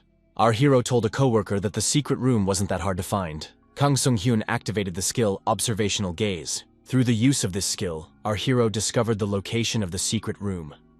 A magic circle was glowing on the wall. After getting the exact coordinates, Jun-ho started banging on the wall at that very spot with a shovel. Scarab bodies also appeared at the site of the wall collapse. After clearing the wall, Jun-ho said that indeed there should be an entrance here. However, how to get there? Kang Sung-hyun said that he knew a way and took out a Kerkaristel orb. This orb had a strong resistance to magic. In the hidden hideout of the Red Road Gang, the young men noticed that there was a noise somewhere behind the wall. The bandits saw that cracks had appeared on the wall at the location of the magic circle. What's wrong with this wall? The next moment, the wall was destroyed, and our heroes entered the room. Kang Sung-hyun said hello to everyone present. The bandits wondered why this rascal was being polite, as if nothing had happened. The bandits, surprised to be discovered, decided to capture these uninvited guests. Kang Sung-hyun and Jun-ho actively resisted and deactivated many criminals. Our hero approached one of the bandits still holding on and asked where their commander was now. The silhouette of a man appeared out of the darkness and the bandit asked, "Was this guy really here to see him?" It was the boss of the Red Road Gang, Lafani Demouchet. Lafani said he didn't recognize these people. Kang Sung-hyun thought that this was indeed the real leader. Our hero said that he had information that these guys had found something dangerous in this cave. Lafani wondered, what dangerous thing are we talking about? Lafani Demouche assumed that it was Rosent who had blabbed everything. The old man was really scared. Lafani asked, hadn't Rosent told these people that they could die if they acted so brave? Lafani decided to show who was the master of the cave and rushed at our hero, putting his fist forward. However, Kang Sung-hyun dodged and the opponent flew away. Under the effect of the acceleration he had gained, Lafani hit the pillar of the cave and knocked it down. Jun-ho thought, who fights like that? Kang Sung-hyun counterattacked his opponent and stabbed him with his dagger. Lafani, covering himself with his arm, was wounded, his arm bleeding. Kang Sung-hyun decided that he would keep his distance and used Freya's crossbow. Lafani pulled his opponent's dagger out of his hand and rushed forward again. Kang Sung-hyun put his crossbow forward and was ready to fire. Kang Sung-hyun thought that his opponent had gone for the kill, so he pulled the trigger of the crossbow. The arrow flew into the target. Kang Sung-hyun fired shots into the wall, the debris of which fell on his opponent. Lafani dodged it nicely. Kang Sung-hyun thought that this opponent was very fast. However, Jun-ho was nearby with his shovel and prepared to strike. The blow was aimed, and Jun-ho brought his shovel down on his opponent's head. However, Jun-ho's shovel immediately bounced off his opponent's head. Kang Sung-hyun said that a reverse mana flow had been activated. Lafani stepped on the chest of Jun-ho lying next to him and told our hero to drop his weapon and surrender immediately. Lafani added that otherwise he would break the guy's neck. Kang Sung-hyun said that his opponent would regret it and created an arrow from a small mana potion. The arrow from the crossbow reached its target. Lafani reprimanded. The opposing mana is unable to use mana. Born with strong mana resistance takes half as much damage from normal skills that require mana and completely cancel skills. Kang Sung-hyun realized, This person was in opposition to the mages. Lafani asked what the man had just done. He wasn't in any pain at all. Kang Sung-hyun asked, "Didn't the opponent understand? After all, it was a magic arrow." Our hero showed a magic item and said he was a wizard. Lafani saw his opponent's Scarlet Tower emblem. Had he been tricked? The gang leader cursed and pounced on his assailant with his fists again. Kang Sung-hyun dodged the punch again, and Lafani hit the wall with his fist. At that, the wall cracked. Our hero thought that the opponent was mad. This is even easier if the opponent behaves like a rabid. Apparently, he really hates mages. Lafani shouted for the rascal to shut up immediately. Junho approached again and swung his shovel. While still in the air, Junho performed an aerobatics move and hit his opponent in the head with a shovel. Lafani, as if nothing had happened, turned around and asked if this guy was really calling that punch an attack. Junho said it wasn't an attack. The skill, Shell Break, has been activated. It reduces the opponent's defense by 20%. Junho said that Lafani had just fallen into a trap. The effectiveness of the skill was halved due to magic resistance. The target's defense was reduced. Kang Sung-hyun approached his opponent and delivered a series of powerful punches to his chest. It was quite unexpected and painful for Lafani. Kang Sung-hyun said that the next strike would be perfect for the last one. He said for the traveler of the snowy path to embrace the curse of the permafrost from his hands. Lafani told his opponent that it was pointless, since magic doesn't work on him. Kang Sung-hyun had a different opinion and activated a chilling blow. The opponents ran into each other's fists. However, our hero activated an abnormal state and, freezing Lafani, dealt critical damage to him. Lafani, taken aback, said with surprise that magic shouldn't work on him, right? Junho was surprised. What kind of a chilling blow? After all, Kang Sung-hyun just poured ice potion on his hand. Our hero said that he just came up with that title himself. Suddenly, strange, mysterious, frightening sounds came from somewhere. Kang Sung-hyun remembered Rosen's account of the youth saying, "If they awaken this, they can destroy Kamar." Our hero kept thinking, what were they talking about when they talked about awakening? This is the secret weapon of Kamar's destruction. It was a symbiote. A symbiote is a type of parasite monster. Anyone can become stronger if this thing attaches itself to them. It will definitely allow them to attack the city.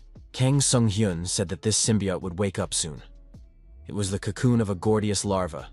It had a strong mind control ability. Junho logically asked, why don't they take advantage of it?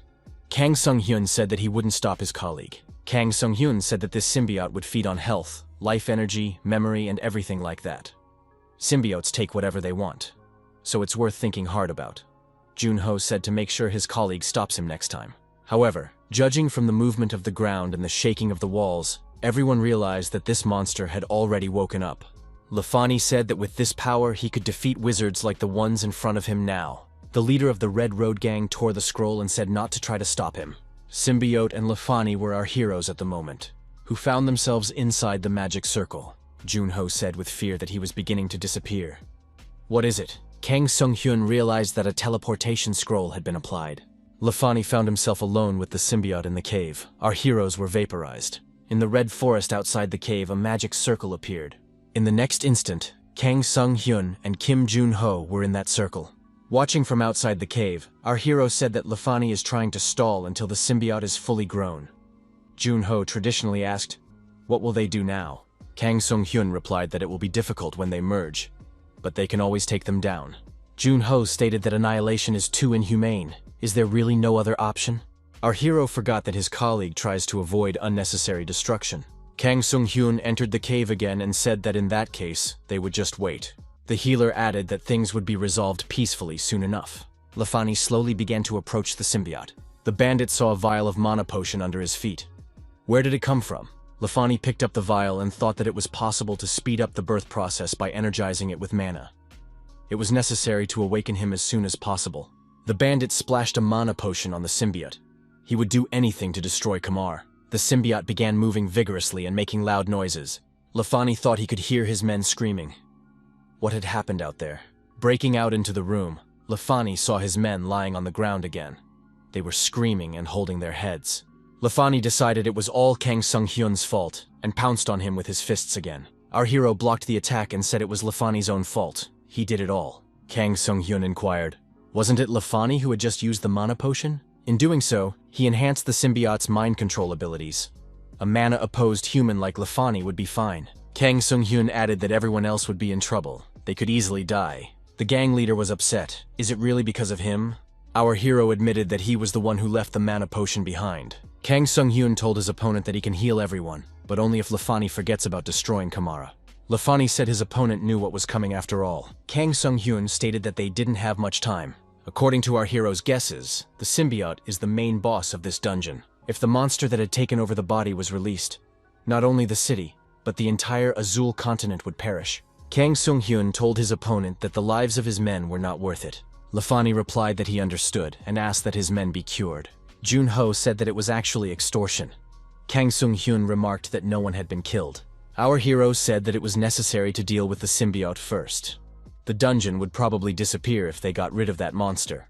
He'd like to deal with the symbiote right now, but they have patients unable to move. It's raining outside. Kang Sung-hyun said to Lafani to set up a barrier. Everything should be fine for now, as long as no one does anything stupid.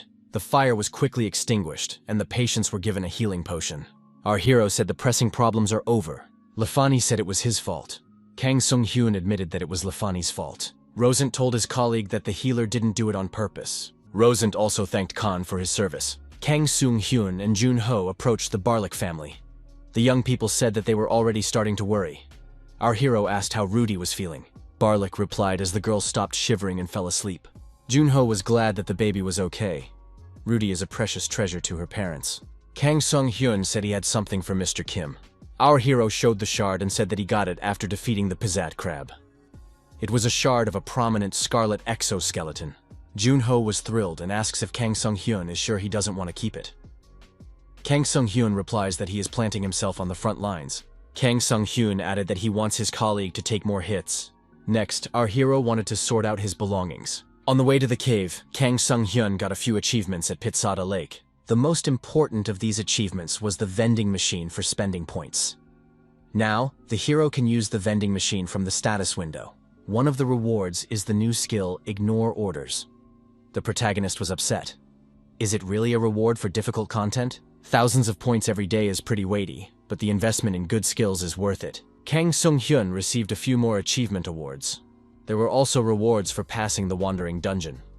A wise traveler between dimensions ends his day by checking the achievements received while the other traveler sleeps. Suddenly the whole place shook. Was it an earthquake? Kang Sung-hyun said it's not just an earthquake. The only thing that can make that much noise is scarabs. They're burrowing somewhere deeper inside. The scarabs were moving somewhere in the direction of the secret room.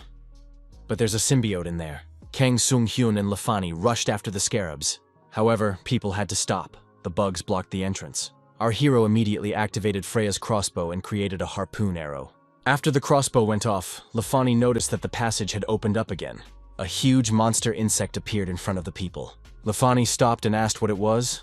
Our hero replied that it was a rare monster. The monster turned out to be a rare scarab that applied the superiority skill. A scarab core was created. A spherical monster formed from many scarabs. Kang Sung-hyun took out his crossbow and prepared to attack the monster. Our hero thought to seize the moment right after the attack and counterattack this monster. Kang Sung-hyun took advantage of the moment and did just that, using the harpoon arrow skill. There was a huge hole gaping in the middle of the scarab core. However, our heroes have noticed that the monster is healing itself by consuming other scarabs. Kang Sung-hyun noticed that this monster had a talent for healing. Jun-ho wondered what his colleague was excited about. Lafani asked how they were going to handle that monster. It's so huge. Our hero said there was one method. This monster is put together by mana. It can be defeated by getting close and using the cancel skill. An opposing mana like Lafani is capable of this. Lafani noted that in that case, he would have to take at least one hit to get close. Kang Sung-hyun replied that he doesn't see it as a big deal. After that, he will heal Lafani. Lafani didn't want to take the hit, but apparently there was no other option. As agreed, the Red Road Gang leader gathered his wits and rushed towards the monster. Kang Sung-hyun had his crossbow at the ready. Lafani approached at a sufficient distance and struck with all his might into the monster's hull. There was an explosion, and Lafani flew far back. After the scarab core flew apart, a real monster appeared. The monster, glaring with its eyes, aimed at Lafani. Our hero did not hesitate and aimed his crossbow at the monster. Kang Sung-hyun said Mr. Lafani did a great job and fired an arrow from the crossbow. The harpoon arrow hit exactly on target, and the monster was pierced through. The body parts of the destroyed monster fell to the ground beside Mr. Lafani. At our hero's feet lay a shattered core. Kang Sung-hyun said that he didn't want to smash the artifact together with the bug, but it was a pity. Kang Sung-hyun and Lafani approached the remains of the symbiote. The contents of the core were leaking out. After making a superficial visual analysis, our hero said that it appeared that the monster had successfully hatched. The protagonist had Gordius's tear in his hand.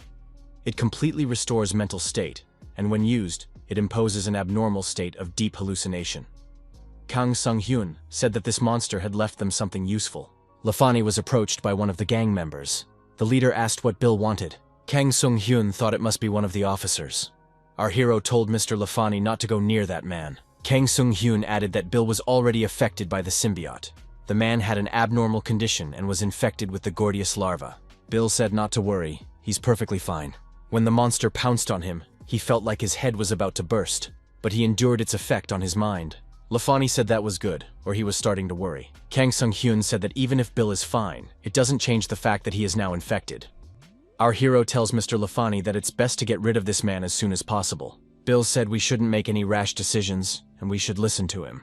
After that, Bill's eyes glistened and the demonic sword of the symbiote appeared in his hand. Bill tried to attack the healer, but our hero dodged the attack and prepared his crossbow again. Kang Sung-hyun thought it was unbelievable. Bill was thrilled and said that with this power they could wipe Kamar off the face of the earth. Bill told his commanding officer that they had dreamed all their lives of destroying these wizards. Bill asked why Lafani was procrastinating. After all, they were going to do this a long time ago. Lafani thought that if Gordius didn't control him, this was his chance. At this moment, Kang Sung-hyun took an aimed shot with his crossbow and hit the target. Kang Sung-hyun said so now he was absolutely sure it wasn't Bill in front of him. The young man was wounded in the hand and had to drop his sword because of it. The boy wondered how the healer knew so much about the symbiote. Kang Sung-hyun said that no one knows that the name of this symbiote is Gordius. Bill stood with a drooping head. Lafani looked at his subordinate in disbelief. Bill, said the whole thing tiringly. He had the symbiote's sword in his hands again, and wings grew on his back. The boy said the healer was getting on his nerves. The young man swung his sword at our hero and said he would finish him off right there. The villain activated the glow of the full moon. The impact was so powerful that the ground cracked under his feet. Kang Sung-hyun managed to bounce to the side. Lafani pounced on the monster and screamed at it to let Bill go immediately. The monster turned around and delivered a series of crushing blows to Lafani. The bandit commander flew aside. Kang Sung-hyun, without letting go of the crossbow from his hands, said that this was technically the dungeon boss. Kang Sung-hyun thought that the opponent had stopped the activation of the skill right before hitting Lafani. He knew that Lafani was the opposing mana. He couldn't be defeated in a head-on battle.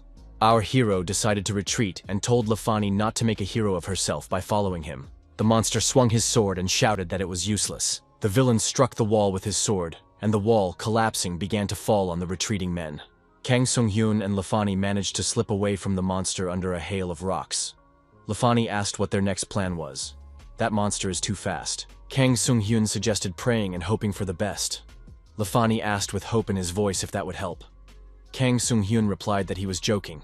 Our hero pulled a disposable syringe and needle from his pocket and asked, "Mr. Lafani, have you ever given blood before?" Bill moved around the cave looking for his opponents. Lafani hid around the corner and watched the monster. Lafani thought, it's a good thing he hasn't been spotted yet. Should he attack from cover? However, Lafani was discovered and the monster appeared right in front of him. Bill said he found him. Lafani was attacked by the monster and flew backwards, hitting his back against the wall. In pain, the bandit commander screamed loudly. Lafani shouted, "Take that!" and threw a vial of red liquid at his opponent. The monster saw the syringe mark on Lafani's arm. Did the vial contain the blood of an opposing mana? Bill stopped and called for scarabs to help. The scarab hit a flying vial of blood. The vial shattered, and the blood flew in different directions. The monster, smiling, asked, "Did Lafani really think he could seal his skills?"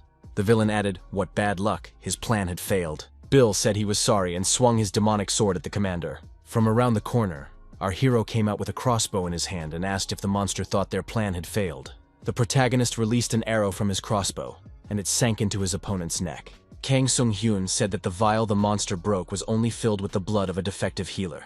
The monster received a few more arrows into its body. Lafani said that these arrows do indeed contain his blood. Kang Sung-hyun said that the monster had lost to his great joy. Kang Sung-hyun said that there was nothing like mana potions for a guy who had absorbed the blood of an opposing mana. The monster squirmed and wriggled in pain. Kang Sung-hyun thought that if he tried to squeeze the symbiote out of Bill, he might die. The protagonist has decided to resort to extraction. In this case, If a foreign substance is found in the body, it can be extracted. Our hero familiarized himself with how this skill could be used. Next, when the symbiote was extracted, Kang Sung-hyun swung his knife to deliver a staggering blow to the monster. The symbiote told the man to stop. If the healer spared him, it would make that person stronger. Kang Sung-hyun thought the symbiote was using telepathy. Our hero replied that he didn't need to, because he was a healer. The symbiote announced that it had information about the wandering dungeons. Doesn't a person have any questions about this dungeon? Kang Sung-hyun thought that he definitely needed information about this dungeon.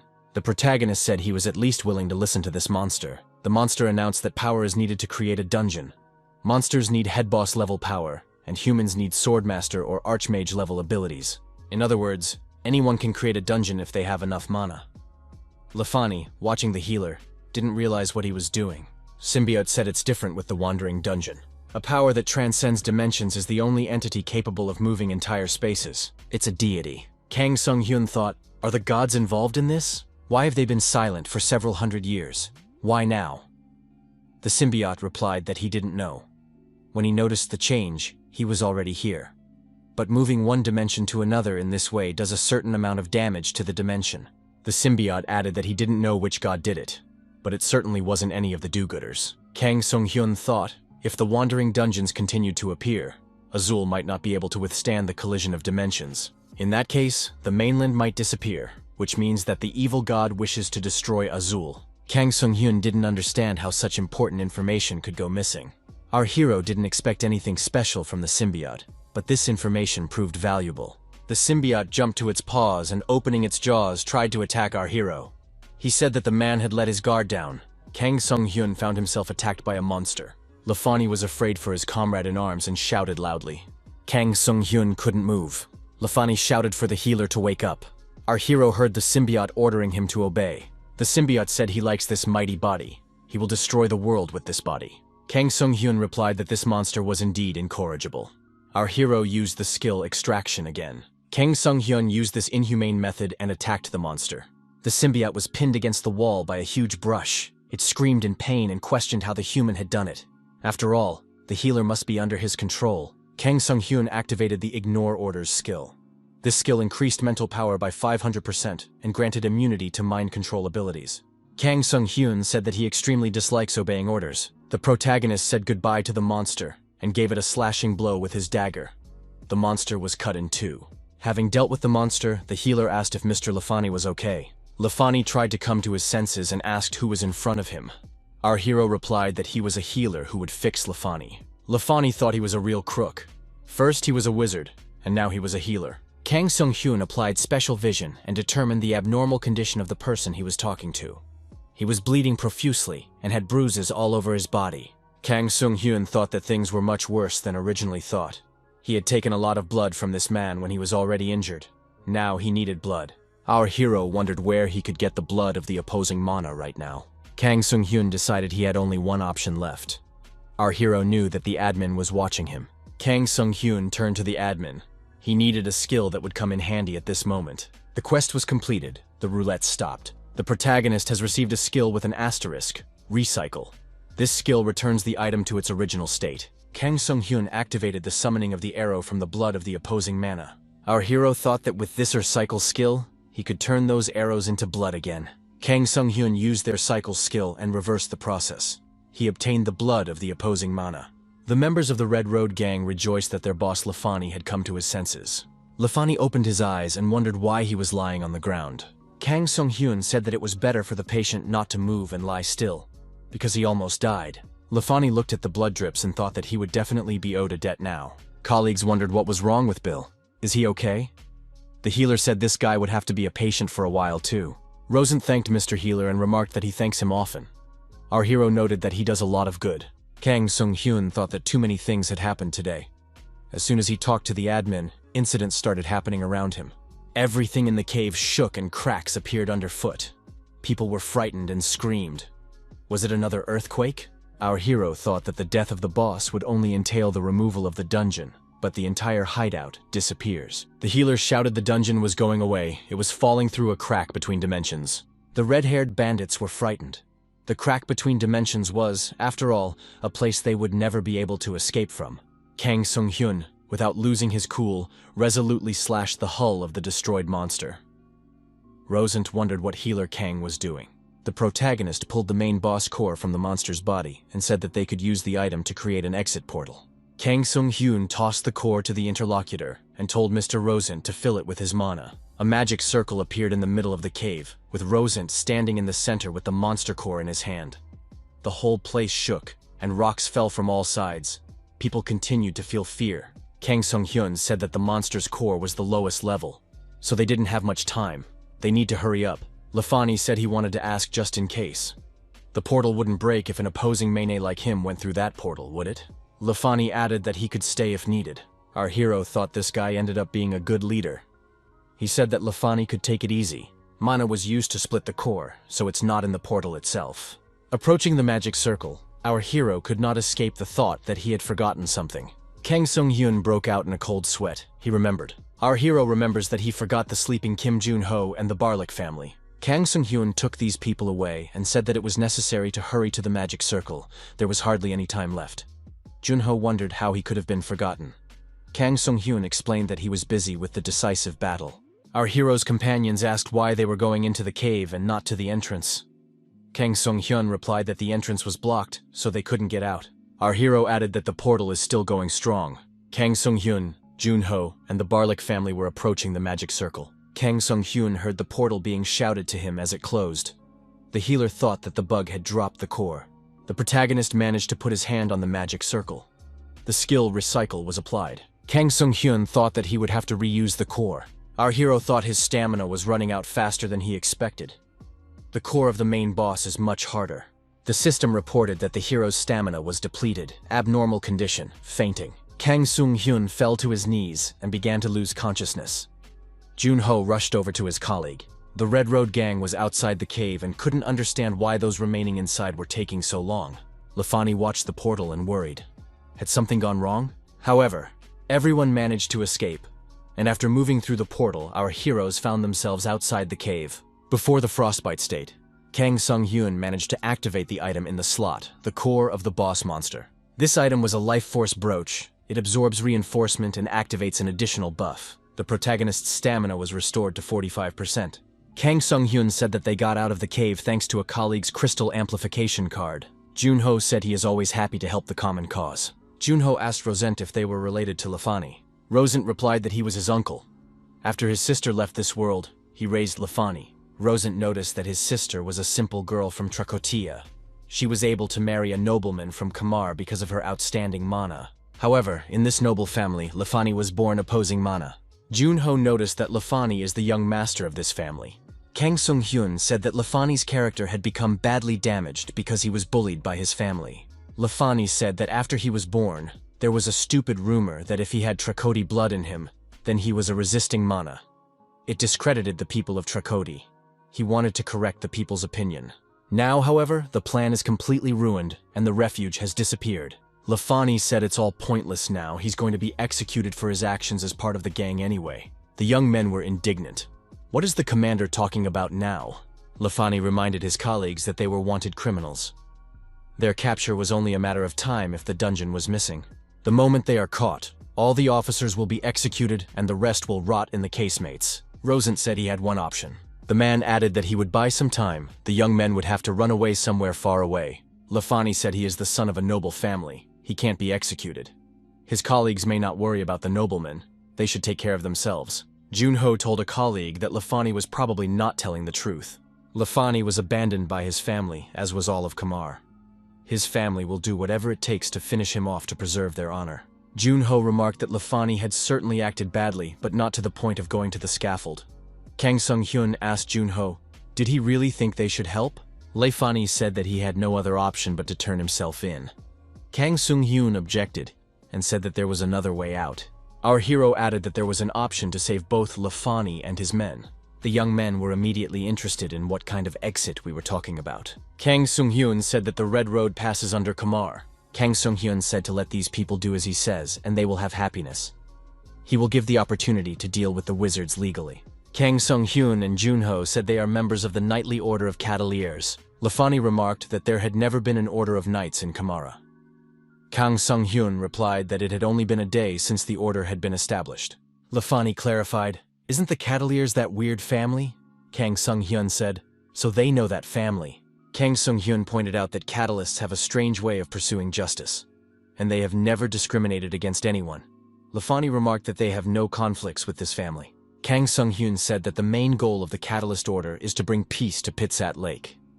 When innocent people suffer, it doesn't matter if it's a monster or a criminal. Even aristocrats and wizards can be punished. Rosent wondered, does the person he's talking to mean that they'll really be able to beat the wizards? Kang Sung-hyun replied that they would only be able to beat bad wizards, but not everyone. You can't just beat up a random magician. Kang Sung-hyun said that a criminal gang like these people are not suitable for such a job, but they still haven't crossed the last line. Kang Sung-hyun remarked that if he wrote a letter of recommendation, these guys would be accepted. Lafani told the healer to start writing right away. Lafani added that he wouldn't have to worry about execution. One of the young men said he had dreamed of being a knight since he was a child. Lafani thanked the healer. Our hero was interested to watch how the wizards would be clamped. Kang Sung-hyun, Kim Jun-ho, and the Barlick family continued on the forest road to Trakoti. The system informed me that I needed to complete a quest and gain 12,500 points. This was supposed to be an additional reward. Skills: throwing, harpoon arrow, recycling. Our hero wondered what would happen after he collected all 4 skills. What are the conditions for getting a skill with a star at all? Not necessarily. It should be all about the difficulty. Kang Sung-hyun decided that he would make the admin pay for overtime anyway. Rudy, in her father's arms, woke up and opened her eyes. The girl was very excited when she saw that they had come to the settlement of Trakoti. Barlick said they would have stayed in Kamara if they had known ahead of time that all of this was going to happen to them. Kang Sung-hyun told the girl that their village was very beautiful. Jun-ho drew everyone's attention to a very strange thing. Out of nowhere, a huge monster appeared in the settlement. The girl asked her co-worker where the golem had come from. Kang Sung-hyun and Jun-ho were not confused and attacked this monster. After a short but very intense battle, the golem was destroyed. Kang Sung-hyun asked the young men if they were okay. The girl said her partner had a leg injury. Kang Sung-hyun said that it was very strange. Usually golems hit the torso.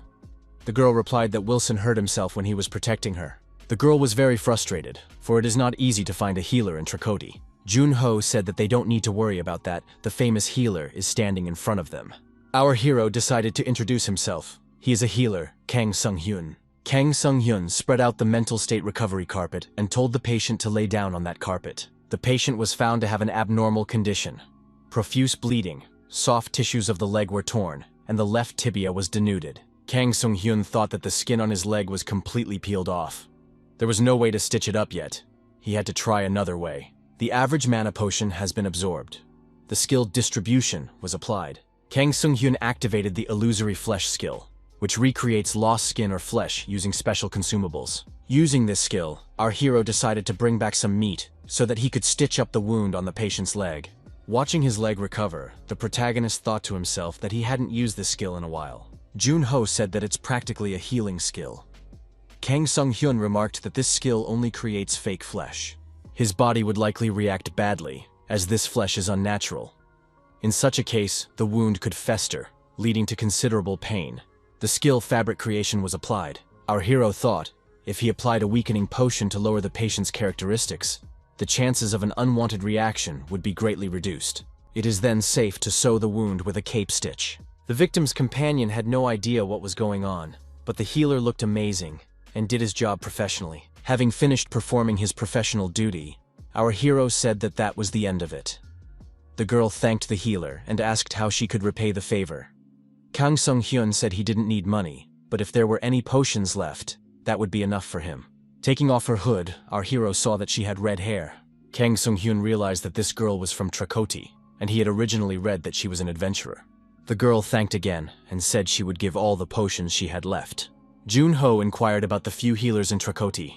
The girl replied that the tower and the church are always fighting with each other. The church prioritizes following the will of God. The tower prioritizes the study of magic. Two groups with radically opposite views are distrustful of each other. This area is under the influence of Kamar and the Mage Tower, so the church can't afford much. Junho realized why there weren't any priests here. He asked if there were any adventurer healers here.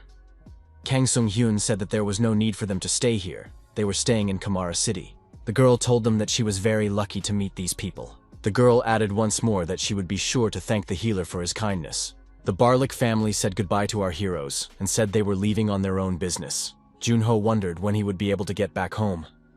Kang Sung-hyun asked if there was some reason why he needed to go back. Junho said he didn't need a reason to go home, but he still had some things to do back home. Kang Sung-hyun said he had the same thing. The young men decided not to be sad and to find a place to stay for the night. The inn said there are no rooms available right now. Other places had similar responses. All the places were taken. Someone suggested staying in the bathing room. The young men wondered why all the hotel rooms were occupied. Kang Sung-hyun suggested that if the road to Kamar is blocked, everyone stops here. Kang Sung-hyun took a co-worker to an establishment and said that this place was their last hope. The young men found themselves in the reception area of the Adventurers Guild. Kang Sung-hyun approached the administration and said that they would like to rent a room. You can find a room in the Adventurers Guild, but there is an important nuance: the housing perquest system, excluding S-class apartments for significant others. To rent a room, you must take an assignment of the same rank. Kang Sung-hyun thought it was a cheap ploy to use adventurers. Not far away at a table were some young men who were laughing the whole time. They were surprised. Did these two really want to stay here? The young man said that guests will not be able to rent A and B classrooms today. They are being used as storage for belongings. Junho wondered, did these two really do the task just to put their stuff there? Kang Sung-hyun remarked that it wasn't a bad idea, and he would try to remember it in the future. Another young man has joined the Adventurers Guild. There were still a few C-class rooms left, so you might as well take it. A young man asked if he could rent a D-class room. He was told that the rooms in this class were now occupied. Our hero was surprised, for D-class rooms rarely run out. There are always plenty of them. The young men at the table laughed again. The girl at the table said it's because they took the D-class rooms as well. They need a lot of space. Junho asked the administration if this was even possible. The girl replied that it was not against the rules. The receptionist said there are still C-class rooms left, so it's okay to take the assignment for them, as long as they're not newbies who can't even do that. Junho said that this is too much. After all, these two don't even get paid for the housing assignment. Why are they doing this? The two kept laughing and said it was just a joke. They were amused. Kang Sung-hyun said that in that case, he too would make a joke now. The protagonist clarified, S-class rooms are for the most important people, so they can rent anything but these rooms? The receptionist said it's in the rules. Kang Sung-hyun stated that in that case, he would like to rent the entire building. Our hero clarified, all premises except S-class apartments. Kang Sung-hyun said that he wished the two would remove themselves from the Adventurers Guild, since that would be his residence. Young people wondered, how would they earn a living then? Kang Sung-hyun said he was only joking. I mean, it's funny. The young men jumped up from their seats and said it wasn't funny. Not letting other adventurers take the mission is against the rules. A woman who appeared on the premises responded that this was not the case in this instance. It was the branch leader of the Trikoti Adventurers Guild branch, Marson Quaid. She said that it was considered a fulfillment of the right to lodging, not a hindrance to completing quests. However, to do as one wishes, delicately skirting the rules, is an insult to the Adventurers Guild. Our hero replied that in a way the woman was right. Marson Quaid said that in that case she would leave them, delicately circumventing the rule. Kang Sung-hyun told the manageress that he was interested in her. Kang Sung-hyun inquired, what kind of assignment was he planning to be given? Northwestern part of the Redwoods. Our hero said that taking this assignment was solely his decision. Kang Sung-hyun added that Junho could have stayed and rested. Junho replied that it was okay because his colleague did the right thing. Kang Sung-hyun said if you visit Trikoti, you can get an enhancement that will help you find your way in the Red Forest. This reinforcement lasts for 1 hour. It is necessary to deal with these flying monsters before the reinforcement runs out. It was the Shinaba Thunderbird, a monstrous bird that used skills related to wind, thunder, and lightning. However, the difficulty of the task is only B+, although the bird is very fast. However, these birds had become much stronger due to the mana spilling out of Kamara. Junho said that with these birds, he's afraid for his limbs all the time. Kang Sung-hyun said that it will definitely pay for their housing. Kang Sung-hyun thought that losing limbs in Trikoti, where there were no healers, was most critical. Now our hero understands why the head of the branch gave them this particular assignment. Junho raised his hand up and said that he would drag the bird's attention to himself.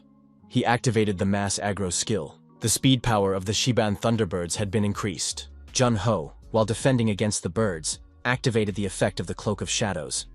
The elemental damage was halved from the attributes of electricity and wind. Kang Sung-hyun said that as expected, the effect of the Shadow Cloak is quite good. Junho said to his colleague not to hesitate. The protagonist has applied the skill, observational gaze.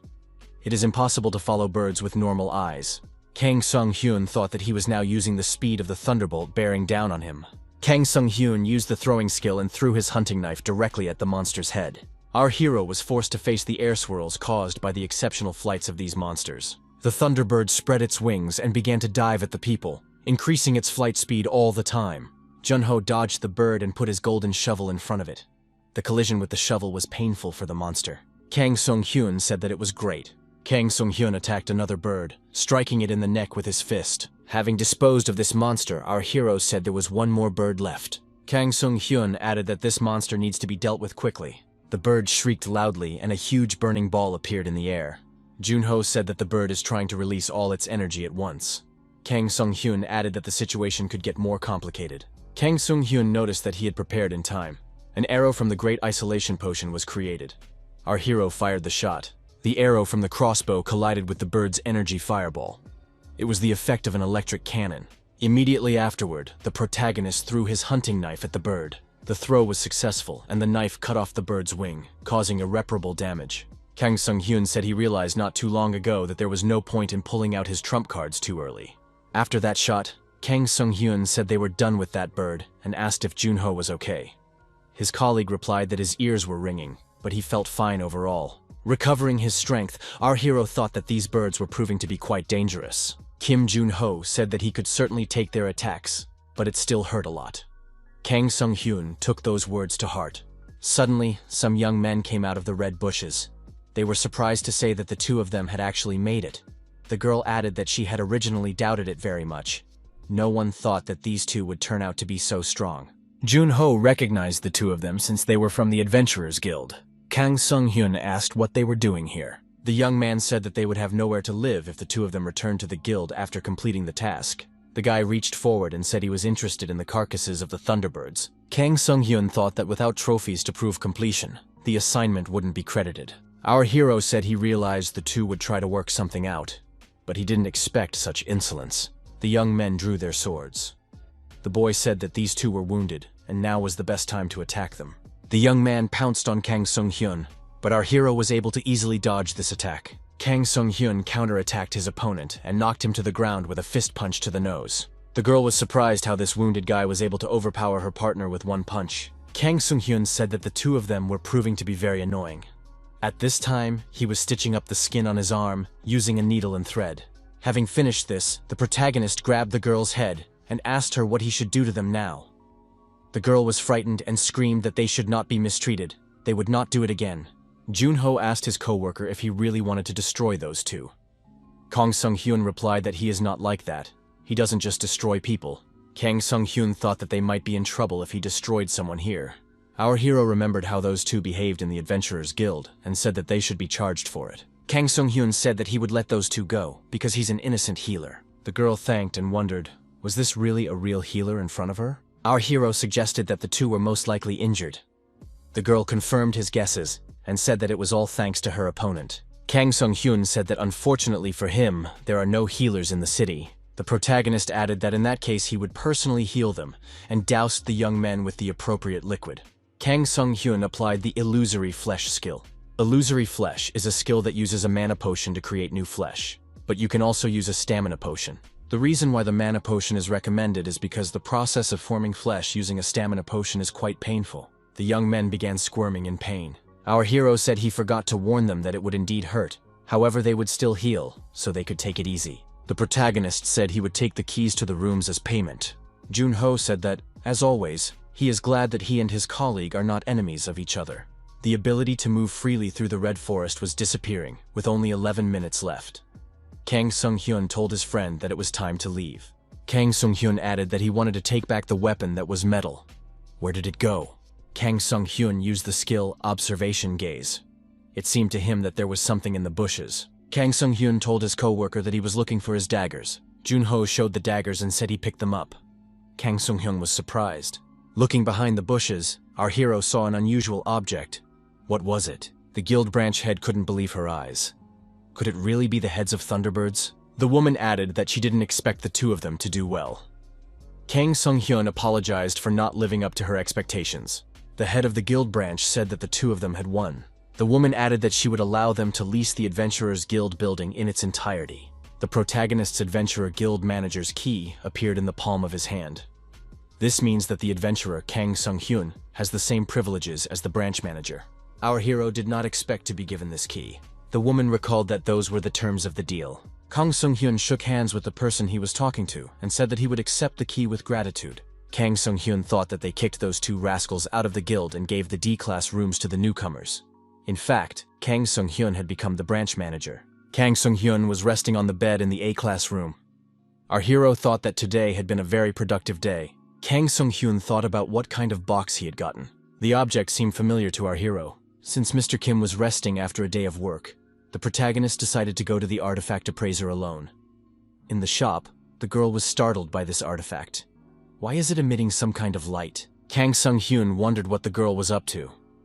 The appraiser apologized. She had failed to print the artifact. Kang Sung-hyun thought, did the artifact appraiser fail at unsealing? Usually their abilities could be trusted. The guy asked the girl what the reason was. The appraiser replied that the box was sealed with a very interesting method. The girl explained that this is what they call a skein seal. The process becomes even more confusing if you try to get the seal wrong. Plus, the seal appears to have been applied hundreds of years ago. The method used here is very different from the modern method. Now our hero is even more curious. Are there really no other options? The protagonist applied the skill Observational Gaze. The first seal was destroyed, but the second seal was present. The secret clue was at the bottom of the box. Kang Sung-hyun told the girl to apply the evaluation skill to the bottom of the box. The appraiser turned the box over and held her hand up to it. The box glowed. The girl said it's the order of the seals. That's different.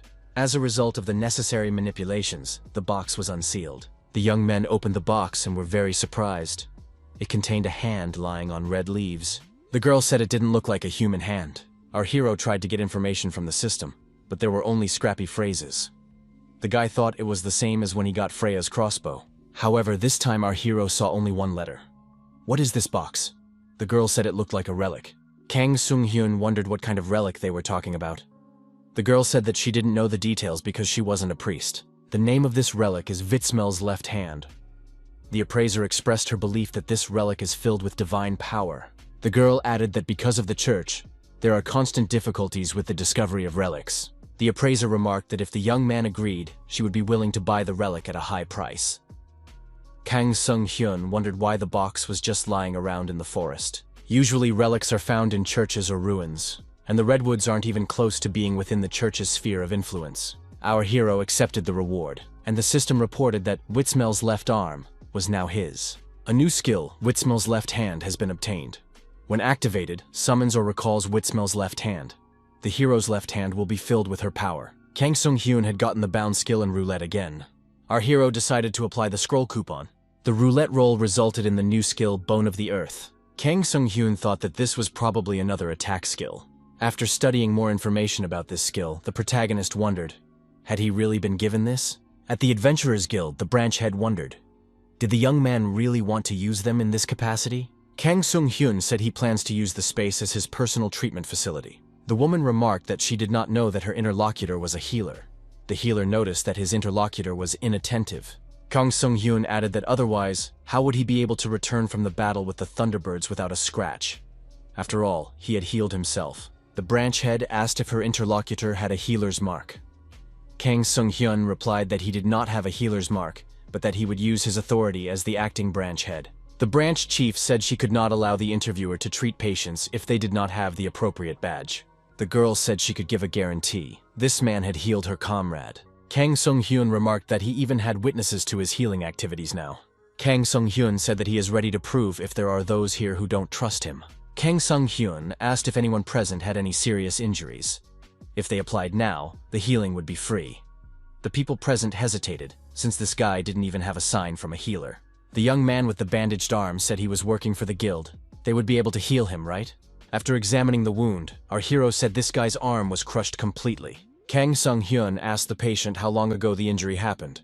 The young man replied that it happened 2 days ago. He might be fired if he didn't get better. Seeing the stare of the branch head, the young man corrected himself. He wanted to say that he wouldn't do the job properly. Kang Sung-hyun thought that a broken bone was the kind of injury that healers could react to in very different ways. This is easy to fix if only part of the bone is broken.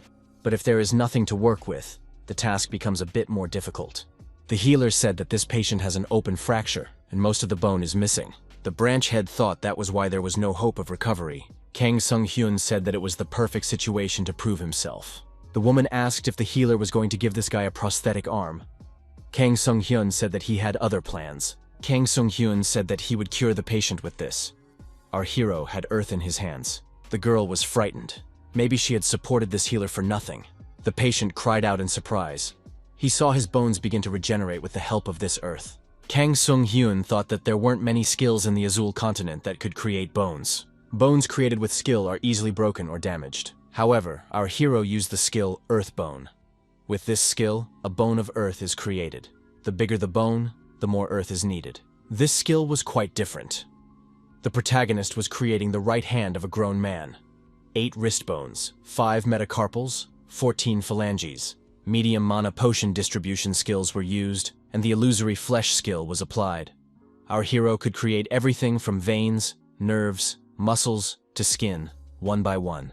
Kang Sung-hyun thought he knew the structure of the brush in its entirety. The patient looked at his restored arm and was very pleased with the treatment process. Our hero thought it looked pretty good for the first time. Everyone present who needed treatment immediately shouted for the healer to cure them too. Branch manager Marson said she now had no choice but to give the young man permission. Kang Sung-hyun said that gentlemen who are sick can approach him on a first-come, first-served basis. The next day, our hero thought it was much more tiring than he had imagined. But he earned a lot of points. Junho woke up and asked if his coworker was okay. What was Kang Sung-hyun doing while he was resting? Kang Sung-hyun suggested that Mr. Kim go out. The young people left the guild building, and our hero told the interlocutor that this time they would have a guide. A red-haired girl stood on the threshold of the house. The girl inquired where the young people were going. The companion apologized, for she still hadn't introduced herself. Her name is Rebecca. Kang Sung-hyun thought that in trying to hide her hair under the hood, the girl was pursuing some sort of meaning. Junho wondered, wasn't she a resident of this region? Is there any reason to hide her hair? Rebecca said she was from Trakoti. The girl added that her family can't stand the fact that she has become adventurous. Rebecca noticed that she only hid her hair in the settlement, just in case she crossed paths with her family. Rebecca admitted that she has difficulties with her family, but Trakoti is a nice community. It has nice people, views, and food. That is why she would like to give a tour of Trakoti for young people. Junho wondered if Kang Sung-hyun really wanted to walk around this settlement. The settlement wasn't too big, so it wouldn't take long to walk around. Junho saw a lot of pottery around. Trakoti is a settlement of pottery making. Here you can find high-quality clay products. There are workshops here and you can buy local creations. The most popular of these are clay dolls.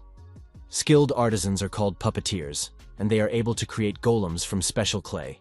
Even Kama respects Trakoti's puppet workshops.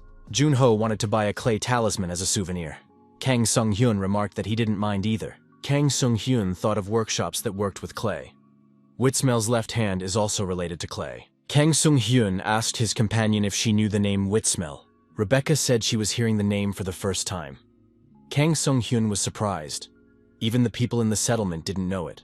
If Witsmel is the god of the redwoods, where he found the relic hand, someone from Trakoti must know of him. Kang Sung-hyun asked Rebecca if she knew where the history museum was.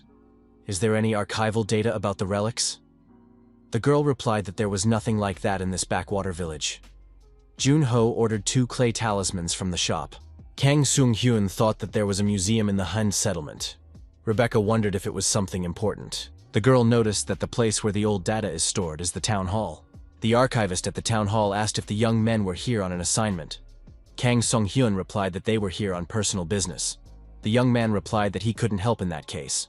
Rebecca said that it was very important. Junho remarked that they only need to watch. The archivist said he needed the papers from the Adventurers Guild. Kang Sung-hyun looked at the young man and thought that he was beginning to get annoyed. Kang Sung-hyun showed him the guild branch head's key and asked if he should also provide him with a dismissal note. The young man began apologizing and demanding to be dealt with right away. In the archive of the town hall, our heroes began to look for the information they needed. Junho wondered if they could find something here. Kang Sung-hyun replied that they would definitely find something if they kept looking. Junho wondered why there were so many damaged books in the archive. One of the books Junho showed to a colleague. Our hero said it looked pretty old. That's what he was looking for. This book looks to be at least 1,000 years old. There were no words in this book, only pictures. Rebecca wondered what the drawings were. One of the pages in the book seemed very tight to our hero. 2 pages must have stuck together. When our hero opened these pages, he saw a strange drawing with dancing men. The red-headed little men resembled Trikoti people. What do they do? The drawing had the same symbol as the one on Witsmel's left hand. This orb is Witsmel, the god worshipped by the people of Trikoti. Rebecca was surprised. She had never known that Trikoti had its own god. The entire book was covered in sloppy drawings. It was probably done on purpose to avoid unnecessary attention, to pass this information on to future generations. Also ancient books with damaged pages from this archive. Kang Sung-hyun said that someone intentionally hid the existence of this god. Suddenly a scream was heard. The archivist in the next room was screaming and coughing up blood. Rebecca yelled that it was someone outside and ran out of the archives. The girl saw the archivist lying on the floor. There was a pool of blood beside him. Who had done this? Jun-ho shouted, "Had someone destroyed the archivist?" On the other side, an unknown man in a red cloak with a dagger in his hand ran up to the guy. The man in the red cloak threw a dagger towards Jun-ho. However, Kang Sung-hyun appeared nearby and managed to fend off this attack. The protagonist told the unknowns that they might show up. The men in red standing in front of the heroes told them to hand over the book. Jun-ho asked the pertinent question. Did they know about Vismir? Rebecca assumed that these people were watching them. Our hero used the skill Observant Eye. The archivist had an abnormal condition, a severe stab wound in the neck area. Fortunately, the young man was still alive. Kang Sung-hyun used the skill Hemostasis without paying attention to anyone. The unknown men in red cloaks repeated that they wanted the book. Kang Sung-hyun, distracted by the attackers, said he had one question. Why did these men attack the archivist? They didn't succeed in their attack, not enough to destroy him. The man in red said this guy was blocking their entrance and obstructing them. They need that book. The villain said that otherwise his interlocutor might end up near this archivist. In the next moment, our hero used the throwing skill. The hunting knife flew straight at the villain. The villain was destroyed. Kang Sung-hyun, after showing the book, said that he didn't expect to get a good response. The surviving villain called our hero a villain and prepared to attack. Rebecca said that these villains attacked the innocent and intervened in this confrontation. Kang Sung-hyun activated Freya's crossbow and fired a shot.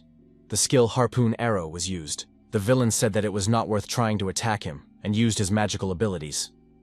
His palm began to emit concentrated energy. Suddenly a wall formed in front of the villain, which protected him from the attacks of our heroes. Kang Sung-hyun thought that his opponent was using Earth attribute magic. The villain wondered, where did this upstart come from? He continued to actively use his magic. The attacker activated the spear in his hand with magic and said he would pierce his opponent through. Kang Sung-hyun put out his palm towards the spear. Our hero knew what he was doing. The protagonist applied the Earthbone skill. The villain's spear turned into bones. The attack was failed. The attacker cried out in bewilderment. What happened to my spear? How is this possible? Kang Sung-hyun fired his crossbow. The arrow hit the target, and the villain screamed in pain. Kang Sung-hyun walked up to his opponent and said that it would be more fun without the ground. Jun-ho reported to Dr. Kang that all the criminals were captured and tied up. Our hero thought it was time to turn these captives over to those who would be able to interrogate them. The captives found themselves in the dungeon of the Adventurers Guild, bound hand and foot. Kang Sung-hyun asked the branch head if the villains had said anything. The woman replied that they kept their mouths shut. The branch head repeated, Witsmel, god of Trikoti. Our hero said that Mrs. Meissen quickly accepted his story. The head of the guild's branch said that there has been an unusual mood among residents recently. Kang Sung-hyun remembered that this was what Lafani had talked about when they said goodbye. Mason added that at one point there were people claiming they should stay away from Kamar. These men were convinced that they were apostles sent by God. They argued that Trikoti must become independent. It was necessary to break free from the shadow of Kamara. Most of the people of Trikoti took it as a blurb. No one listened to them. That was until the Scarlet Tower collapsed a few days ago. The livelihoods of most Trikoti residents depend on Kamara for their livelihoods. However, as the apostles had predicted, there was a crisis in Kamara. In such a situation, it was impossible to stop provocations. Our hero said fear paralyzed their minds. Mason thought it was just a group of cruel con artists. Turns out the forgotten old god might actually exist. The branch head said they were in big trouble. One of the prisoners began to twist and turn into clay. Mason rushed to the grate and saw that all that was left of the man was a red cloak and a pile of clay. Mason asked the deputy what had happened to him. She was sure there was strict surveillance in place. The deputy said they used truth serum for the interrogation, and it happened just as one of them was about to say something. Kang Sung-hyun thought that a curse that prevents secrets from being revealed had been used. Looking at these prisoners, our hero thought they were even crazier than he thought. Rebecca and Jun-ho appeared in the room. The young people inquired what had happened here. Kang Sung-hyun said that a curse of silence had been placed on these people. It wasn't worth torturing them. Jun-ho asked if the Arrow of Dawn would help against this curse. Kang Sung-hyun replied that it wasn't a curse using black magic. Rebecca thought about something. Looking at the remains of the prisoner, the girl reached out and touched that soil. Kang Sung-hyun asked what Rebecca was doing. The girl said that she was a little worried about the land. Rebecca said it was the highest grade of clay that is used to make precious dolls in Trikoti. Why were they cursed with such expensive earth? Kang Sung-hyun wondered, is this really doll-making clay? Our hero became agitated. Why hadn't he thought of that himself? Jun-ho asked what was going on. Kang Sung-hyun checked with Rebecca. The doll workshop is an ancient community, isn't it? The girl replied that it has a long history that has been passed down for hundreds of years. Kang Sung-hyun thought, if he was a follower of Witsmel, he would hide the records in a place where they would be preserved for centuries. The tradition of puppet workshops has been around for hundreds of years, and there are definitely some old books in there, her peers. The only one who can, as if nothing happened, waste expensive land is the puppet shop. There can be no other options. Kang Sung-hyun looked at the prisoners and said that their faces spoke without words about the rightness of the statement. Saizan wondered, is the puppet shop really involved in this? That's a headache. Many of the workshop members are nobles of Trikoti. The woman added that if they disturbed the nobles for nothing, the government would foam at the mouth. Jun-ho wondered if the Adventurers Guild could do anything. Kang Sung-hyun suggested entrusting the research of the Kang Sung-hyun workshops to him. Mason said there have been several people missing in the Redwoods lately. Kang Sung-hyun noticed that the Red Forest had always been home to all sorts of strangers. The head of the branch said that now the people of Trikoti themselves were also disappearing. Mason added that Rebecca was responsible for finding the missing people. It seems to her that the fact that they were tracked down had something to do with these disappearances. Kang Sung-hyun asked the branch head to handle the case while he investigated the puppeteer's workshop. Our heroes came to the building of a puppet workshop in Trikoti. Rebecca looked into the workshop and said that there was hardly anyone inside.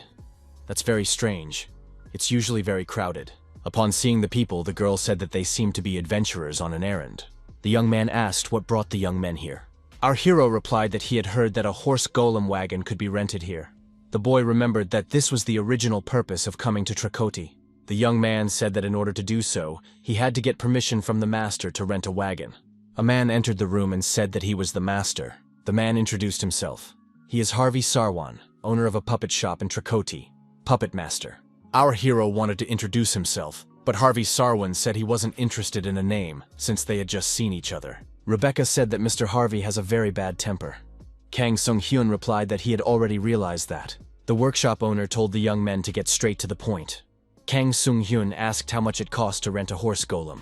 The man replied that one day's rent was worth 500,000 gold coins. Rebecca wondered, didn't renting a mounted golem cost 40 times less? Harvey Sarwan said that used to be the case, but now the demand has increased. The price has gone up a lot. Looks like this golem was too cheap for a long time. Jun-ho suggested to his companion that he rent a wagon elsewhere. The assistant master said that the only person who can create an equestrian golem in Trikoti is Mr. Harvey Sarwan. The young men said that if the master was willing to wait patiently, they could repay in barter. Jun-ho thought that the two men also wanted to rent transportation. Mr. Harvey said if visitors don't like it, they can just leave, but they know how dangerous it is in the Redwoods right now. Kang Sung-hyun thought that because of this, the workshop owner had plenty of money now. He is a typical scoundrel who cheats the residents. Kang Sung-hyun looked at his opponent and wondered, what was wrong with his complexion? Our hero used the skill Observant Eye. Kang Sung-hyun told Mr. Harvey that one day even such an elderly gentleman would have to kneel down and beg someone. Wouldn't he get angry if he was threatened to switch places? Harvey replied that the interviewer may not know, but he is a puppeteer of the highest category with the title of Master. Kang Sung-hyun said that it turns out Mr. Harvey doesn't know people. He might end up being the one to apologize to right now. Harvey grabbed a shovel and told these men to get out of his workshop immediately. Harvey said that he would never regret his behavior, and from now on these people are forever banned from his workshop. However, in the next moment, the workshop master grabbed his chest and knelt down. The assistant asked what had happened to the mentor. Kang Sung-hyun thought that this person should have taken care of his heart. he worries a lot. Mr. Harvey was diagnosed with an abnormal condition. He was dependent on leukocothecin. He had symptoms of late-stage poisoning, the poison spreading rapidly through his body. The master told his assistant to call a healer immediately. The deputy thought that there were no healers in Trikoti right now. Our hero said that now he could finally introduce himself. The protagonist said that he is the only healer in Trikoti at the moment. His name is Kang Sung-hyun.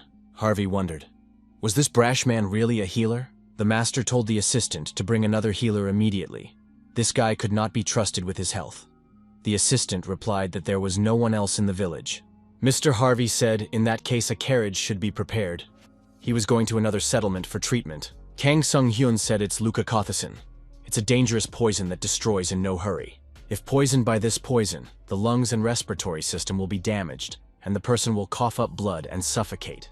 Eventually, the person dies of respiratory failure. The peculiarity of the poison is that at the beginning of poisoning there are no symptoms at all. But as time goes on and addiction reaches its final stage, the condition deteriorates rapidly. The deputy thought it was similar to his foreman's symptoms. Harvey asked apprehensively what the guy meant by that. Kang Sung-hyun said that now that the symptoms have manifested, he is the last healer Mr. Harvey sees. Kang Sung-hyun said that he wasn't going to treat that person for nothing. Harvey told his assistant to bring the gold here immediately. The master threw the bag of money and said that this is all such a hitman wants, he must treat immediately. Kang Sung-hyun recalled that not long ago he had said that even such an elderly gentleman would have to kneel down and beg for help. The guy kicked the money bag with his foot with force. Kang Sung-hyun said that it was necessary to collect all those coins and clean them. He wouldn't touch the dirty ones. Kang Sung-hyun said if Mr. Harvey is not comfortable with such an activity, then don't do it. Our hero added, for Mr. Harvey knew the perilous situation in which his health was now. The master thought that if he were to die now, his shop would be finished. Kang Sung-hyun inquired what they would do now. Mr. Harvey said he understood it was all his fault. Harvey stated that he will no longer exploit adventurers. It will not happen again. The man cleaned all the coins and, holding them out to our hero, asked him to save him. He said he was ready for anything. Kang Sung-hyun said that the interlocutor has great pity. His heart trembled. Kang Sung-hyun took a vial of the necessary liquid out of his pocket. Mr. Harvey did not avert his gaze. The workshop owner thought, if he had the cure, he would immediately repay this humiliation threefold once he was cured. The healer drew liquid from the vial into a disposable syringe. The fellow told the sick man that it was not yet a cure. Mr. Harvey was very much surprised. The healer stuck the needle into the patient's neck and injected the medicine inside. Our hero thought he couldn't create an antidote to leukocodekin in a flash. However, he has a Rostein potion with respiratory protection and stabilizing effects. It will be a temporary solution. Mr. Harvey felt his breathing stabilize. Kang Sung-hyun left the sick man alone and he collapsed on his back. Mr. Harvey was breathing steadily. Kang Sung-hyun said he may be gambling with patients' lives, but he is not a fraud. When the young people left the puppet shop, Rebecca said it was the first time anyone had ever been able to defeat that old man. Rebecca said that they don't say that to patients, but she would file a complaint against him. Kang Sung-hyun thought that this girl had a lot on her plate. Junho remarked that in the end they were unable to conduct a full-scale investigation into the attack. Kang Sung-hyun said that they would be able to do so tomorrow. Kang Sung-hyun told his colleague that he was concerned about three things. The first was the Trikoti doll's workshop. It was empty, as if on the verge of ruin. Junho suggested that maybe everyone left her because of the owner's bad character. Kang Sung-hyun remarked that Harvey's personality has always been bad, so there must be another explanation here. The second is trivial, Rebecca's relationship. Kang Sung-hyun assumed that this girl had something to do with the doll shop. When Rebecca entered the workshop, she became taciturn and tried to hide her identity. It's like she's a person who can't show her face. Thanks to Rebecca, our hero also learned that the clay used in the curse was used to make dolls. Kang Sung-hyun assumed that this girl was working in the workshop. The third is Mr. Harvey's addiction. The young men decided that it was time for them to rest. A red-haired young man stood in front of the guild building. The next day in the puppet shop, Mr. Harvey was tearing metal. He wondered why this healer had come here again. Wasn't yesterday's abuse enough for him? Kang Sung-hyun wondered, would Mr. Harvey really talk to him like that? In order to be fully cured, Mr. Harvey must take a growth potion every 3 hours. Our hero said he had kindly come to check on the patient's condition. The owner of the puppet shop thought that this healer was a real con artist.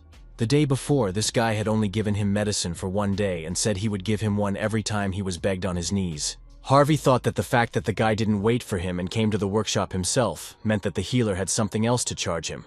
Harvey inquired why the guy actually came here. Kang Sung-hyun noticed that he actually had a question. The protagonist showed pictures of people in red cloaks and asked if the faces were familiar. Mr. Harvey said he doesn't know them, and their clothes are strange. Kang Sung-hyun remarked that these people were presumably followers of an unknown religion that had spread among the people of Trakoti in recent weeks. Harvey said he didn't care what the peasants lived or did. Kang Sung-hyun asked his interlocutor what he could say about Witsmel. Judging from the reaction of the owner of this workshop, our heroes realized that he had heard about it. Harvey said uncertainly, sort of hearing the name for the first time. Kang Sung-hyun noticed that he didn't say it was a name. Kang Sung-hyun showed the medicine bottle and said he wanted to hear all about it. I'll tell you all about it in order. Harvey said that in their minds, Witsmel is the name of a creature erased from their history. All information about the name or its existence has been destroyed. Harvey showed the secret room and said that a small amount of this information was still stored here. Kang Sung-hyun thought that all high-ranking people create secret rooms. In the hands of our hero appeared a document that looked like the diary of a resident of Trakoti. The author of the diary thanked the spirit of Witsmel for the bountiful harvest this summer. He called him the benevolent god of the earth who protects the village. The author wrote that the next day he had to visit the temple of Witsmel in the Red Forest. Thanks to Witsmel's power, they were able to defeat a group of thieves who had invaded the village. Kang Sung-hyun read the entire diary carefully. Our hero said, "That's what he thought, that Witsmel was the guardian deity of the Red Forest." Rebecca noted that there is also a record that Witsmel taught the people of Trakoti how to make clay dolls. Rebecca wondered, how can that be? The girl said that others may not know, but certainly the doll shop should not hide the existence of Witsmel. Jun-ho asked Rebecca to calm down. Harvey noticed that there was a situation there. Kang Sung-hyun asked what it was about. Harvey replied that he didn't know all the details, but that Witsmel had disappeared for reasons that were unclear. Harvey added that the disappearance of the goddess meant she was dead. That was about 700 years ago. The priests were unable to use their power, and the divine barrier that protected Trakoti disappeared. It was clear to the people of Trakoti that the settlement would be destroyed overnight. Everything they needed to sustain it depended on the power of Witsmel. And then the wizards of Kamar came to Trakoti. The wizards said they would help the locals. They would protect Trakoti and provide everything they needed. Kang Sung-hyun asked, "Did the people of Kamara do a good deed without a reason? But that's impossible." Harvey said they asked for payment. They were interested in the jewel given by the goddess Mercy Witsmel. It is recorded that the inhabitants of Trakoti equated it with Witsmel herself and considered it sacred. Wizards sought to get their hands on the immense magic and divine power it contained. The puppeteers, observing the decline of the village, stole the jewel and made a bargain. Jun-ho wondered how the temple of Witsmel must have reacted violently. Kang Sung-hyun remarked that the priests who had lost their strength wouldn't have been able to handle the puppet workshop. Harvey replied that it worked out that way. The temple rebelled, and the puppeteers dealt with it easily. They searched the entire settlement, erased Witsmel's name, and attributed her achievements to the wizards of Kamar. Rebecca asked why this was done. Harvey replied that they were afraid it might return, and if it did, it would bring heavenly punishment. But if the divine being was forgotten by men, it would never appear again. Harvey said they didn't get rid of everything, and the records are passed down from owner to owner from generation to generation. Even if others have forgotten, they should know the truth. Harvey asked how the healer knew Witsmel. Kang Sung-hyun replied that it was top secret, and disclosure would cause a storm of resentment. They thought the puppet shop was trying to revive the temple of Witsmel. Harvey wondered, why would he do such a thing? If Witsmel came back to life, their workshop would be punished. Kang Sung-hyun was already thinking that the puppeteers were behind this. Jun-ho said that masters are human too and can make mistakes. Rebecca inquired about Witsmel Church in general and its purpose. Harvey asked what his guests were whispering about. Rebecca asked, "Doesn't the master know?" These days, the whole town is in an uproar over the Witsmel Church. They don't use her name openly though. Harvey wondered, are there really people who are trying to revitalize the church? Kang Sung-hyun wondered if something was wrong at the workshop. Rebecca said that the atmosphere here was a little strange, and there were no customers. Harvey said there's nothing going on in his workshop. The protagonist thought that this master could not be so foolishly deceitful. The door to the workshop was ajar, and someone told the master that he should speak clearly. Kang Sung-hyun wondered who it could be. A young man appeared on the doorstep and asked if Trakoti Doll Workshop was planning to close its business anytime soon. Everyone present looked at the red-haired young man in surprise. Guest repeated the question. Isn't the workshop subject to closure in the near future? Mr. Harvey became furious and swore at this visitor. The owner of the workshop grabbed a hammer and threw it at the young man, saying that he had warned him not to come here again. The young man went up to Mr. Harvey and said he had heard that the master's health was failing. How was he going to do business in that condition? When the guest looked around, he saw our heroes and wondered if there were any other guests here. Junho waved his hand and said to ignore them. The man apologized, he thought. No one else comes to visit the master. The visitor said he was interrupting, so he was leaving the workshop. The man said that the foreman should serve these visitors properly. Our hero thought that this type could use a lesson in politeness when making a first acquaintance. He's definitely not a nice guy. Junho asked his co-worker if it would be too silly to ask out loud what was going on. Kang Sung-hyun replied that it would be exactly that. Kang Sung-hyun inquired, "What's going on with Rebecca?" The girl pulled her hood deep over her head. Rebecca looked frightened. However, she said that nothing had happened. In the dining room of the puppet shop, our heroes asked the assistant master about a long-haired man dressed like an aristocrat. The young man said that meant they had met him. Master Harvey's assistant was Jix, the puppet master. Kang Sung-hyun suggested that we start eating and talk. He remarked that refusal was not accepted. Jix said the long-haired man's name was Fengrel Spencer. He had once been the master's apprentice and fellow student. Jix noticed that even though they were fellow students, Spencer's skills were far superior. Kang Sung-hyun inquired, "Was this some elite level?" Jix noticed that among the students in the workshop, there was no one who could compare to him. It takes 6 puppeteers working together to create a magic golem. Spencer was able to determine the cause of a puppet's breakage simply by looking at it. As a result, even though he was a rookie, there was no one else besides him to become the next master of the workshop. However, even someone like Fengrel couldn't please the master. Jix said that Master Harvey was the most talented person in the history of the workshop. Junho wondered, is Harvey really that outstanding? His character is at odds with his talent. The master never once praised Fengrel, let alone treated him in a special way. However, the proud Fengrel did not give up and fought him. When their emotions peaked about 3 months ago, Fengrel disappeared without saying anything to anyone. A month later, Fengrel showed up again and made a huge doll. He created a golem that moved without magical power. Our heroes looked at each other. Junho wondered, without other power sources. Jix said that it had caused chaos in their workshop. The problems came after.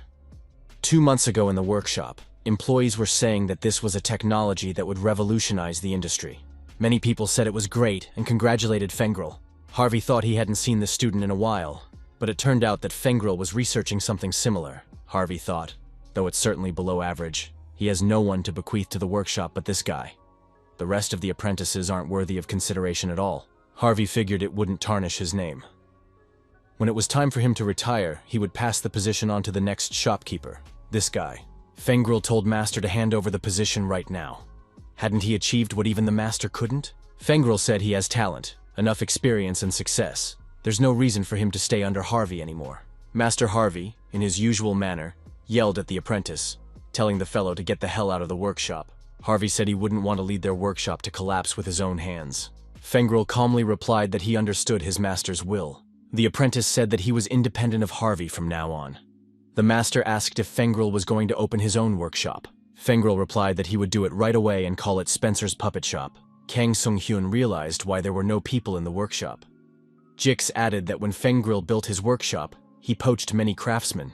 Fengrel is a very talented craftsman after all, and they had no more reason to tolerate Harvey's harsh temper.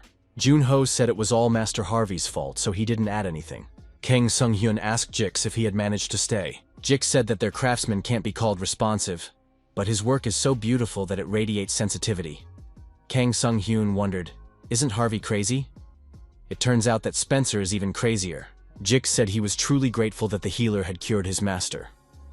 The young man added that he never thought his master could have been poisoned. I wonder how that happened. Kang Sung-hyun said that was exactly the topic he wanted to talk about. The third thing that bothered our hero was the Leco-Tyson to which Harvey was addicted. It is a high-quality synthetic poison, obtained by mixing several types of poisons. In other words, one can never become addicted naturally. Jix was frightened. Had someone done this knowingly? Kang Sung-hyun remarked that this was done deliberately with the purpose of destroying Master Harvey. Kang Sung-hyun asked his interlocutor if he had any guesses as to who might hold a grudge against Master. Jix said nearly half of the people of Trikoti hate the Master. The young man added that the rest of Trikoti just never met Harvey. The Master is even more trash than one might imagine. Jix noticed that the Master had not taken a step out of the workshop since the puppeteers had left. He was overcome with anxiety and concentrated on his work. Kang Sung-hyun thought that with 2 months in isolation, there was no chance that he had been poisoned from the outside. Junho asked his colleague if he thought any of the students left in the workshop were to blame. Kang Sung-hyun replied that the probability was small. These guys had been taking turns giving him medicine since yesterday, and had saved Master's life with utmost sincerity. If someone wanted to destroy him, they would have done it a long time ago. Rebecca inquired if Fengrel Spencer could be the culprit. Kang Sung-hyun said that although this guy seems the most suspicious under the circumstances, he has his doubts. Master's body had been exposed to a large amount of poison in a short period of time. Because of his relationship with Master, it would be difficult for Fengrel to be around Master all the time. Junho, looking at Jix, asked if maybe Fengrel had ordered someone else to poison Master. Asked if anyone else had entered the workshop? Kang Sung-hyun said that besides Fengrel, there were only adventurers. Kang Sung-hyun asked Jix if Harvey was the only one making dolls from the earth brought by the adventurers. Jix confirmed that assumption. Kang Sung-hyun asked Jix to guide him to the place where the land was stored. Kang Sung-hyun punched the adventurer in the jaw with all his might. The guy flew backwards. The adventurer asked, "What is this brat doing?" Kang Sung-hyun said that he was the one who wanted to ask such a question. Kang Sung-hyun stated that he discovered poison in the soil that the adventurers brought to the workshop today. And after an investigation, it was revealed who the culprit was. The adventurer says he doesn't know what the healer is talking about. Why is he being so hard on him?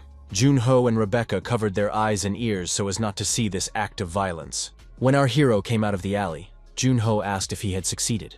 Kang Sung-hyun said that he had knocked the adventurer a few times, and he had confessed everything. Kang Sung-hyun said that his hunch was confirmed. He had the key to the storage room of Spencer's workshop in his hand. Our heroes sneak into Spencer's workshop and track down his warehouse. Kang Sung-hyun opened the door with his key and stepped inside. Junho pulled out his shovel just in case and asked Dr. Kang what he thought about it. The protagonist used the observational gaze skill. The soil he found in the warehouse was contaminated with lecocauthicin. Contact with this soil caused poisoning. Kang Sung-hyun informed the satellites that it was contaminated soil. Junho stated that it's clear now. Kang Sung-hyun remarked that he had proof. Mr. Spencer came into the warehouse and said he didn't expect this guy to figure it out. Fengrel added that he had already planned to visit them, but this visit saved him from having to find a healer. Junho put his shovel forward just in case and asked in surprise, "So Spencer knew his secret would be revealed? Is he really going to destroy them now?" Spencer asked the uninvited guests if they would like some tea. Now would be a good time. At Spencer's workshop salon, the owner said that his guests apparently don't understand something. He had no intention of destroying the craftsman. Kang Sung-hyun wondered, is the interlocutor really going to deny the obvious? Spencer said that he planned to give the antidote to the master at the right time.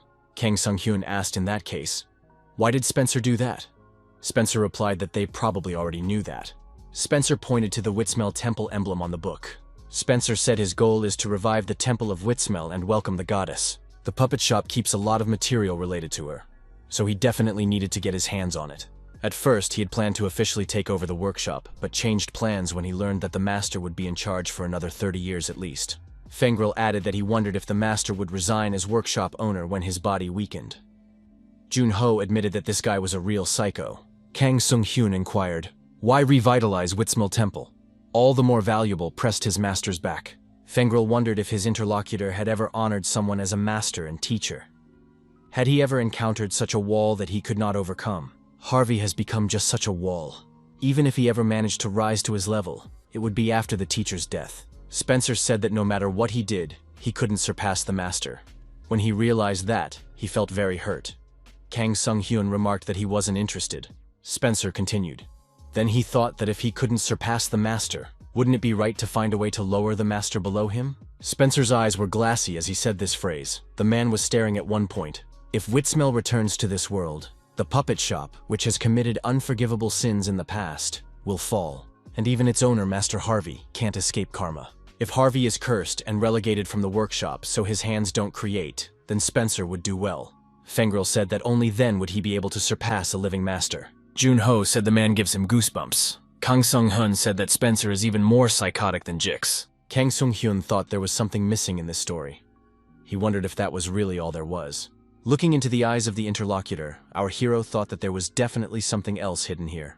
Fengrel remarked that he thought this healer was quick-witted, and added that it was just his personal wish. The real reason they want to plant the Witsmel church, however, is that it is for the sake of Trakoti. Spencer asked if Trikoti has become an extremely poor village. There are not even simple healers here, and it is not even worth talking about treatment facilities.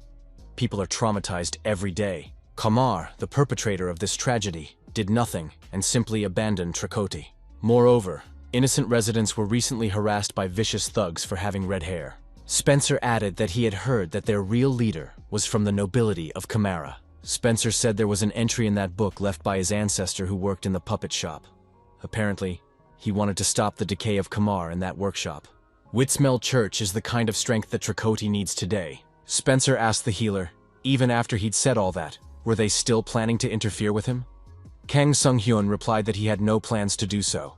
If Spencer is founding a religious order with good intentions, there is no reason to interfere. Kang Sung-hyun added that he would rather want to actively help. Jun-ho and Rebecca thought it was a lie. Spencer offered to cooperate with them in that case. Kang Sung-hyun asked what kind of cooperation were we talking about. Spencer said he hoped the healer could convince his teacher. If he wants to break Whitsmell, he really needs the teacher's help. Jun-ho inquired why they needed this Harvey guy. Spencer said he couldn't reveal all the details yet. Kang Sung-hyun said he would try to do that. The protagonist said he had another question.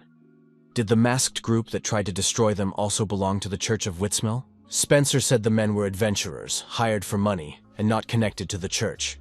He sent them to deal with the man who was trying to find out about Whitsmell. Spencer added that if he had known these men would exhibit such cruelty, he would not have entrusted them with the case. As they parted, Jun-ho remarked that the tea was delicious. Spencer grabbed Rebecca by the shoulders and threw the hood off her head. He said that even if they were going to leave, she should say hello before she left. Spencer added that her brother was asking her to do it. Jun-ho wondered if they were related. Spencer wondered, didn't they know? Revena is his younger sister. Kang Sung-hyun asked, why Revena? The girl said that was her real name. Spencer reported that his sister was still wasting time. Nothing had changed since she'd run away from home in search of adventure. Spencer added that he told his sister that the job wasn't right for her. Fengril wondered what his sister was doing while he was doing deeds in the name of Trikoti. Fengril says the only family he has left is Revena, so he's worried, because his only little sister is involved in something dangerous. Jun-ho noticed that Fengril could have spoken more softly to his sister. The young man replied that it was the same with the puppeteer. If there's no talent, you have to at least try. It's not like she's even trying to do anything. Spencer noticed that his sister would certainly tell him that she had tried her best. But if there was no result, how was that different from inaction? Fengril added that if the sister was going to live as an adventuress, she'd better leave. Kang Sung-hyun grabbed Spencer's arm and told him to calm down. He doesn't know about Revena, but Rebecca is a pretty important member of his group. The girl was very surprised when she saw Kang Sung-hyun sticking up for her. Fengril said that it seemed like his little sister had found a reliable colleague this time. After a long story, Rebecca concluded that this was why she didn't want to date her brother. Jun-ho inquired, how come the guy turned out to be her brother? Rebecca replied that what Fengril said wasn't entirely wrong, but it made it hurt even more. Perhaps it really would be best to just stop being adventurous. What does a guy stuck in a safe village know about adventurers? Kang Sung-hyun noticed that adventurers explore the world and complete missions while trying not to get killed in the process. In his opinion, Rebecca is the ultimate adventurer. Kang Sung-hyun added that the girl may not pay attention to what people say. Rebecca asked if the healer really planned not to get involved with the church. Kang Sung-hyun replied that he had no plans. Kang Sung-hyun stated that the guy was deceiving when he said that the masked group was not related to him.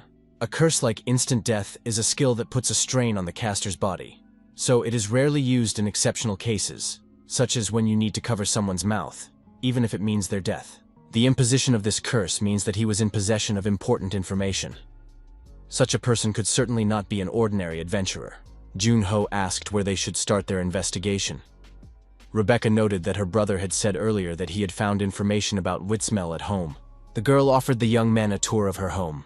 Our heroes approached the Spencer family mansion. A magic circle was visible on the gate. Kang Sung-hyun said that there is a strong protection spell on the house.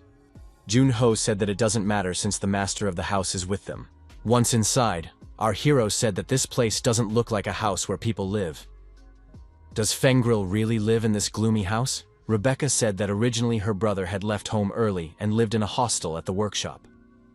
It was only after the death of her parents that he began to visit frequently on the issue of inheriting the title of head of the family. Kang Sung-hyun asked who takes care of the mansion. Rebecca replied that they originally had servants, but her brother fired them all. The girl added that after that the cleaning of the house began to be done by these guys. Our heroes saw the dolls who were engaged in house cleaning. Junho was frightened. What are those things? Is it really monsters? Is it really a dungeon? Rebecca said they were cleaning dummies, dolls her brother had made in his workshop. Kang Sung-hyun remarked that no matter how aristocratic they are, using dolls instead of people is a luxury, because the cost of maintenance is just huge. He speculated that after Spencer found the Vitsmel data, all of the mansion's employees were fired to prevent the information from being leaked. Witches don't talk about what they've seen and heard. Our hero thought, if Spencer is even now using the dolls, the materials to hide are still here. Rebecca opened the door and said this is where her brother's room was. Upon entering this room, Junho noticed that there was nothing special here. Kang Sung-hyun asked his friend if he remembered what they talked about in the basement of the puppet shop, what the higher-ups were talking about. Junho replied, inexpensive, incompetent, ignoring the common people. Kang Sung-hyun activated an observant gaze. A painting came into our hero's field of vision, and he saw a sealed switch. The protagonist thought that someone had recently removed the old seal from him. It is now possible to open the door leading to the basement. Our hero pressed a button. A secret passage in the floor opened up, and Junho plummeted down. Kang Sung-hyun asked his friend if he was right. Junho from below replied that his colleague was right. After going down into the dungeon, our heroes discovered a secret room. Rebecca said it was a mess. Kang Sung-hyun noticed that everything was piled up. Our hero saw many ancient inscriptions. There it was written that a great man who loved Trikoti was leaving a record of Vitsmel here. Kang Sung-hyun said it was an item left behind by an ancestor of the Spencer family. Vitsmel is the guardian deity worshipped in Trikoti, and the ancestor of the Tarkoti puppeteers. Kang Sung-hyun remarked, from the looks of it, it looks like it was found in a doll's workshop, making it seem like the original was secretly copied, and the copy was hidden in the workshop. Junho added that the wall is made of records, so it couldn't just be moved to Spencer's workshop. Rebecca said there is new information written here. The myth of Trikoti. The goddess loved the forest and its inhabitants and wanted to protect them. However, taking care of the forest alone was a difficult task even for a goddess. In desperation, the goddess divided her powers and created her own doppelganger children. The clones born this way founded a village in the center of the forest to worship the goddess later named Trikoti. In other words, Trikoti's forebears are Vitsmel's doppelgangers. Rebecca added that the current villagers are descendants of Vitsmel. Junho remarked that in such a case, the puppet studio was a gathering of immoral scoundrels. A beast appeared behind the young man. The beast, flashing its eyes, lunged at Junho and bit him on the neck. Kang Sung-hyun didn't hesitate and threw the animal far aside. The beast bounced to the side, flashing its eyes, growling and preparing for another attack. Rebecca said it was the Red Wolf Golem. The girl added that it was a special golem that only Elder Harvey could create. Although these golems have no soul, through magical power they are endowed with a will, can think and move independently like normal beings. Our hero activated the silver glory summoned from his inventory and repelled the attack of the attacking beast. The protagonist severed the beast's head. The headless golem slumped to the floor, yet it continued to move. Kang Sung-hyun wondered, is this beast really getting up again? Rebecca said that the golem would move until its core was destroyed. Kang Sung-hyun asked where the core was located. The girl replied that it depends on its creator.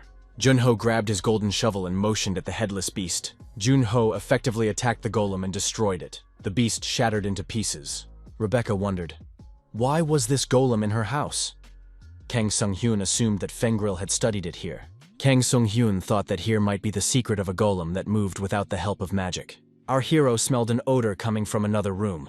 Orienting himself by smell, Kang Sung-hyun walked towards the door.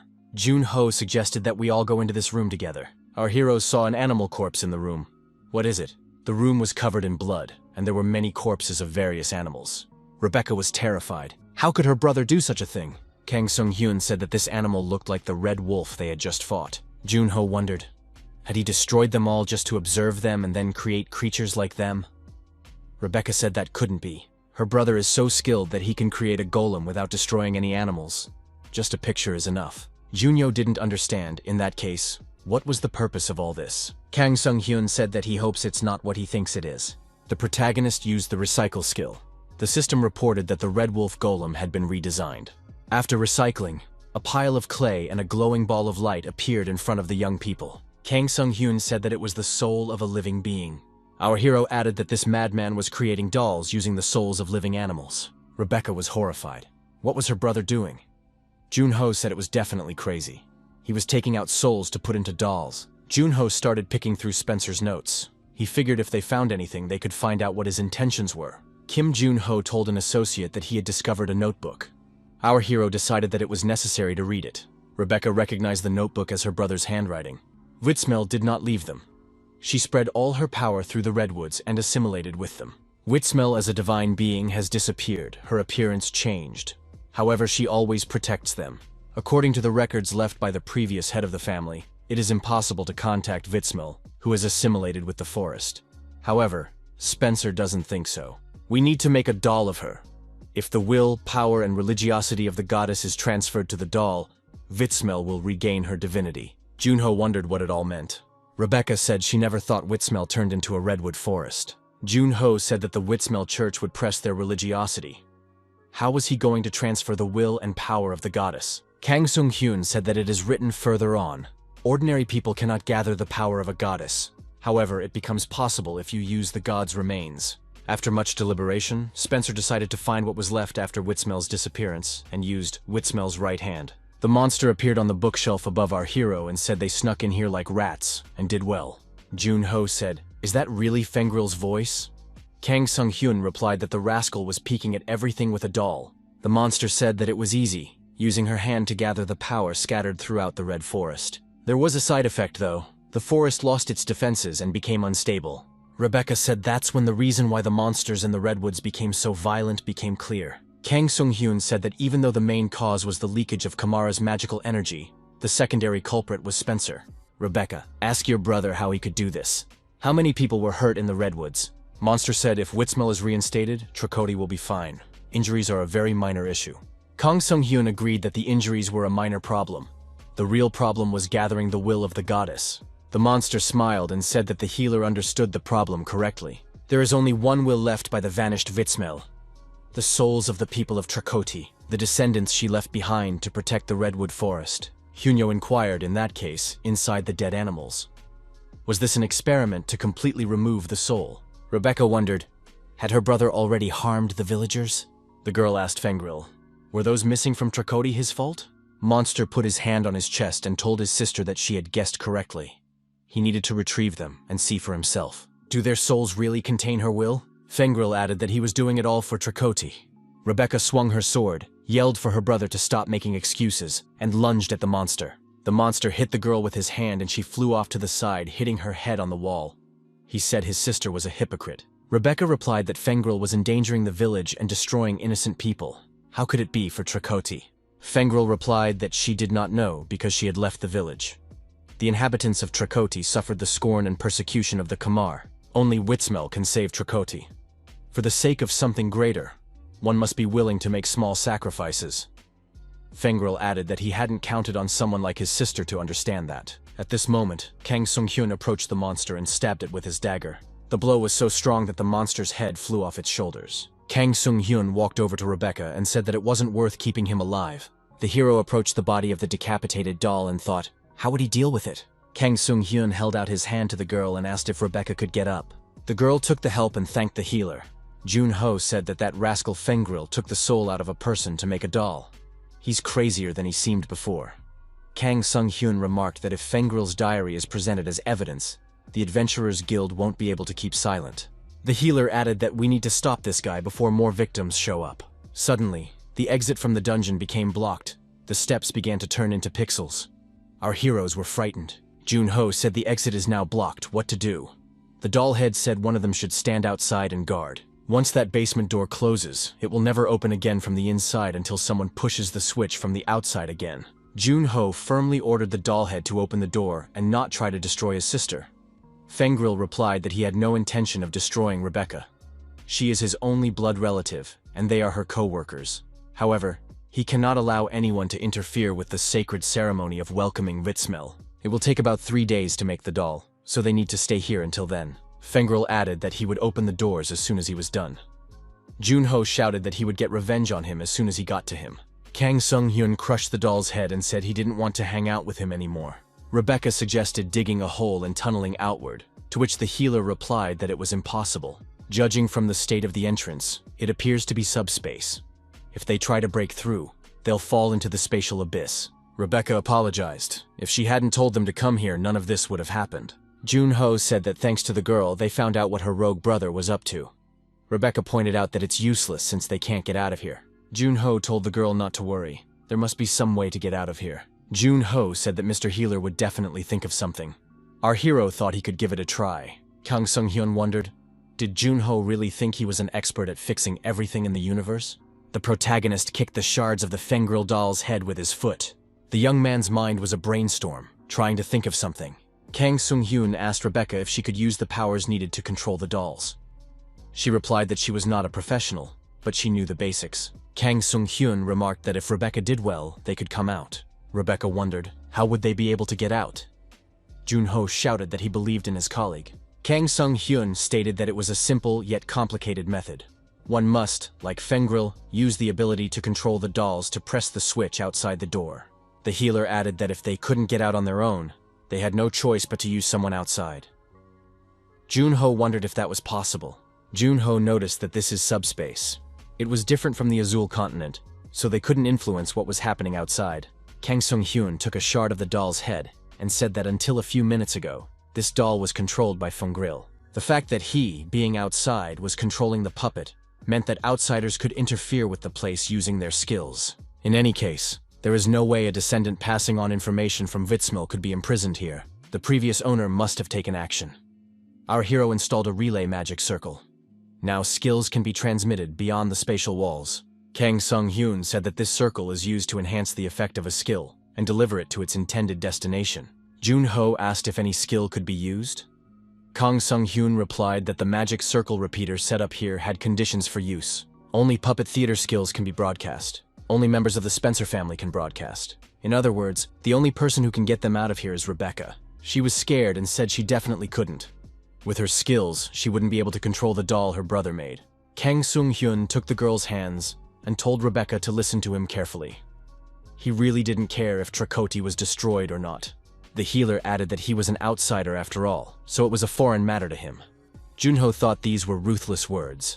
Kang Sung-hyun said he wanted to punish Fengril for being so ruthless. The healer added that as an outsider he wasn't going to give up. But would someone who was born and raised in Trakoti want to give up?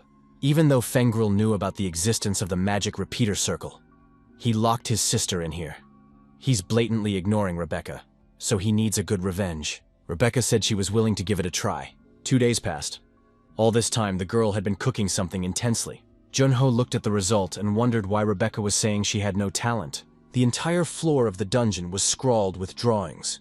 Rebecca had created many magic circles. The girl said she had to wait for a long time. Junho asked, what was that huge magic circle in the center? Rebecca explained that other people's dolls usually don't allow themselves to be controlled by anyone other than the owner. The challenge is to neutralize this. Junho admitted that he didn't understand anything at all about those explanations. Kang Sung-hyun explained that the girl would be breaking into the dolls that Fengril had made. Kang Sung-hyun asked the girl to take care of them until they were released. Rebecca replied that she didn't mind. The girl said she was ready to begin, and rested her hands on the magic circle on the wall. At this time in Harvey's puppet workshop, apprentice Jisk was lying on the floor covered in blood, and asked what Fengril's true intentions were. Fengril held the bloody dagger in his hand and only smiled in response. Rebecca thought she could see her brother's room. The maid dolls were cleaning the room. The girl turned her attention to the doll that was closest to the switch. Contact was made and the doll began to be controlled by the girl. Rebecca tensed and tried to force the puppet in the right direction with her mind. Junho asked if Rebecca was okay. The girl replied that she was fine. Kang Sung-hyun thought it was difficult to control the puppet of a highly skilled puppeteer. Junho noticed that the girl might faint now. Golem rats appeared under our hero's feet. Where did they come from? Kang Sung-hyun assumed that they were ego golems created by Fengril. Do they feel similar to each other if they are blood brother and sister? Kang Sung-hyun told the rats that if they wanted, they could come over and help. The rats immediately rushed to the girl and climbed onto her shoulders. Golems began to run around Rebecca's neck, feeding her energy. The magic circle on the wall began to appear more clearly. Junho said that the warped magic circle is being restored. Kang Sung-hyun suggested that the golems are also adept at puppetry. Rebecca told herself that she had to hold on. She had to hold on a little longer. The puppet, controlled by the girl, was approaching the switch. The switch went off, and the pixels began to disappear, and a staircase appeared. Junho said that the passage was open and congratulated Rebecca on her victory. The girl knelt down with exhaustion and said what she could. The rats did not leave Rebecca's side. Kang Sung-hyun said he believed in the girl and knew she could do it. Passing Trikoti Square, the young people ran to Harvey's doll's workshop. The girl kept repeating that nothing bad should happen. Junho stated that it was necessary to check Harvey's condition. Junho noticed that something strange had appeared in the atmosphere. The village was very quiet and not a soul could be seen. Kang Sung-hyun agreed. The atmosphere was definitely different from 2 days ago. Rebecca saw a man walking by and decided to ask him. Junho approached a passerby and said he wanted to know something. Did something happen in the village? The passerby turned around and said with crazy eyes that this man was coming. Kang Sung-hyun thought that it wasn't just this passerby in the village that was like this right now. People began to appear in the square. Some of them said that they had endless faith in their mother. Many have repeated that this is being done for Trikoti's sake. Using the skill of observational eye, our hero determined that these people were addicted. They were addicted to ethanol.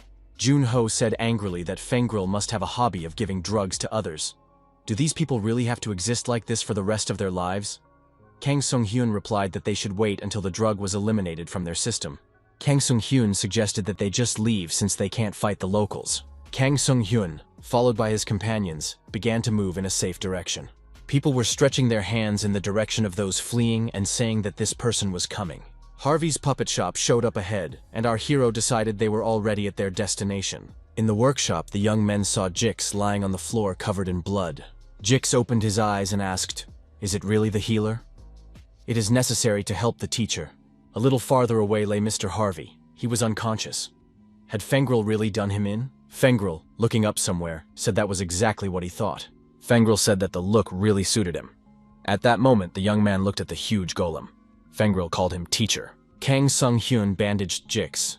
The healer said that there were ceramic fragments stuck in different parts of his body. It's a miracle he survived until they came. Kang Sung-hyun said that first aid had been given, but it would be difficult to move. Jix thanked him. Looking at Harvey's body, our hero asked Jix what happened here. The young man replied that 2 days ago, when they had stopped hearing from the healer, Fengril had come to their workshop. Fengril made an offer they couldn't refuse. He said that if they cooperated, they would get the cure. If it had been earlier, the teacher would have been so angry that he would have kicked him out. But the medicine was wearing off, and the healer was nowhere to be seen. The teacher was very nervous. In the end, Harvey acquiesced. Life comes first, so what's the problem with getting over pride? That's what he said. Kang Sung-hyun thought that Fengril was very consistent. Kang Sung-hyun asked what Fengril's demands were. It was about identifying the problem of his ego golem. A golem that doesn't use magic still needs to be finalized. Harvey helped make the golem and easily found the problem, which was as follows. Fengril was pleased with the movements the golem was performing. He called them perfect. He hadn't expected it to be fixed so quickly. Fengril said his teacher was the best and asked him to cooperate further. Harvey said that now that he had taken his medication, he wanted nothing to do with the rascal. Fengril said that his teacher must have forgotten, because the puppet shop had committed a great sin against Witsmel. Harvey replied that it was not his problem. Fengril noticed that the teacher who inherited the puppet shop was also a sinner. Fengril added, "So the master will have to pay for his sins working for Witsmel." Harvey repeated his demand. Fengril must get out of his workshop. Fengril approached the master and, striking with force, pierced Harvey's chest through and through. The young man grabbed the glowing orb that flew out of his chest. Harvey cried out in surprise and coughed. He could not utter a word. Fengril stepped away from the old man and said he would lead the teacher to salvation. He had the same glowing orb in his hand. Junho immediately understood everything from the story and said that Fengril had taken the teacher's soul. Jix said the teacher immediately fell to the floor and he lunged at the rogue. Kang Sung-hyun said that Fengril fooled them. He said that he would make a golem out of the teacher's soul. He also added that he would need the teacher's hand to make a doll. Jix noted that ordinary people would no longer be able to deal with this monstrous villain. Kang Sung-hyun reported that this guy was capable of extracting souls. If a deity came soon, he would be able to increase his power as his minion. It's essentially no different than a boss monster. Jix agreed, but now it was too late to seek outside help. Kang Sung-hyun said if Fengril hasn't created Witsmel yet, they have a chance. Jix remembered that there was an old abandoned Witsmel shrine on the lower level in the Spencer's workshop. Kang Sung-hyun activated his crossbow and said, "In that case, why don't they make some noise?" The subterranean floor in the Spencer workshop. The Witsmel doll is created by the hands of a giant golem. Fengril said she is really beautiful and wonderful. The young man observed this creation and said how good it was that he had entrusted it to a teacher. Fengril Spencer thought, just a little longer and she'll be ready. A lot of effort had been put in during this time. Inside the golem was a blazing furnace. The Witsmel doll was near this furnace. Fengril said, finally Witsmel will be resurrected. However, Kang Sung-hyun appeared in the workshop and said that this was not going to happen. He fired his crossbow in the direction of the doll. The arrow hit was accurate and the doll lost its head. Fengril continued to stand in front of the doll, refusing to believe that it had already been decapitated. Fengril came to his senses and shouted, "Who created this?" The young man was furious. Kang Sung-hyun said there is nothing more exhilarating than dashing someone's hopes when that someone is one step away from a goal. Kang Sung-hyun asked Fengril if he agreed with that statement. Kang Sung-hyun said hello to his opponent and said that it had been a long time since they had seen each other. It had been 2 whole days. Fengril was furious. How did this rascal get here? Rebecca told her brother that it was over. Therefore, it was better to stop right now. Fengril asked his sister, "Did Revena dare to manipulate his dolls?" The young man added that Revena would indeed remain on the other side until the very end. Fengril said that he should have disowned such a sister long ago. Rebecca was shocked by her brother's words. The girl asked how could her brother lock his little sister in the basement. He's a despicable scoundrel. Fengril asked, "Does she still not understand? This is a sacred ritual to save Trikoti. Ravina is not to interfere." Kang Sung-hyun asked his opponent what he might know. If the doll lost its head and lost its arms, wouldn't it be okay? Kang Sung-hyun fired another crossbow shot at the puppet. Fengril pumped so that the golem activated the defense. At that hour, the golem put his hand in front of the Witsmel doll. Fengril said his teacher was excellent, as expected. The villain said for the golem to now crush these rascals. The golem lifted off the ground and began to approach our heroes. Fengril added that they should be destroyed right now. The golem began to take action, waving its arms around. It tried to hit its targets. However, the young men dodged effectively while counterattacking the golem. Junho admitted that the golem was kind of scary. Rebecca apologized to Elder Harvey, but said that she would destroy the golem. The girl declared that she had no choice but to chop off the golem's hands, which she subsequently did. However, the golem immediately began to restore the missing hands with whole hands. This process of destroying and restoring hands could last indefinitely. Junho was terribly surprised. Was this golem really fixing its hands with the help of other whole hands?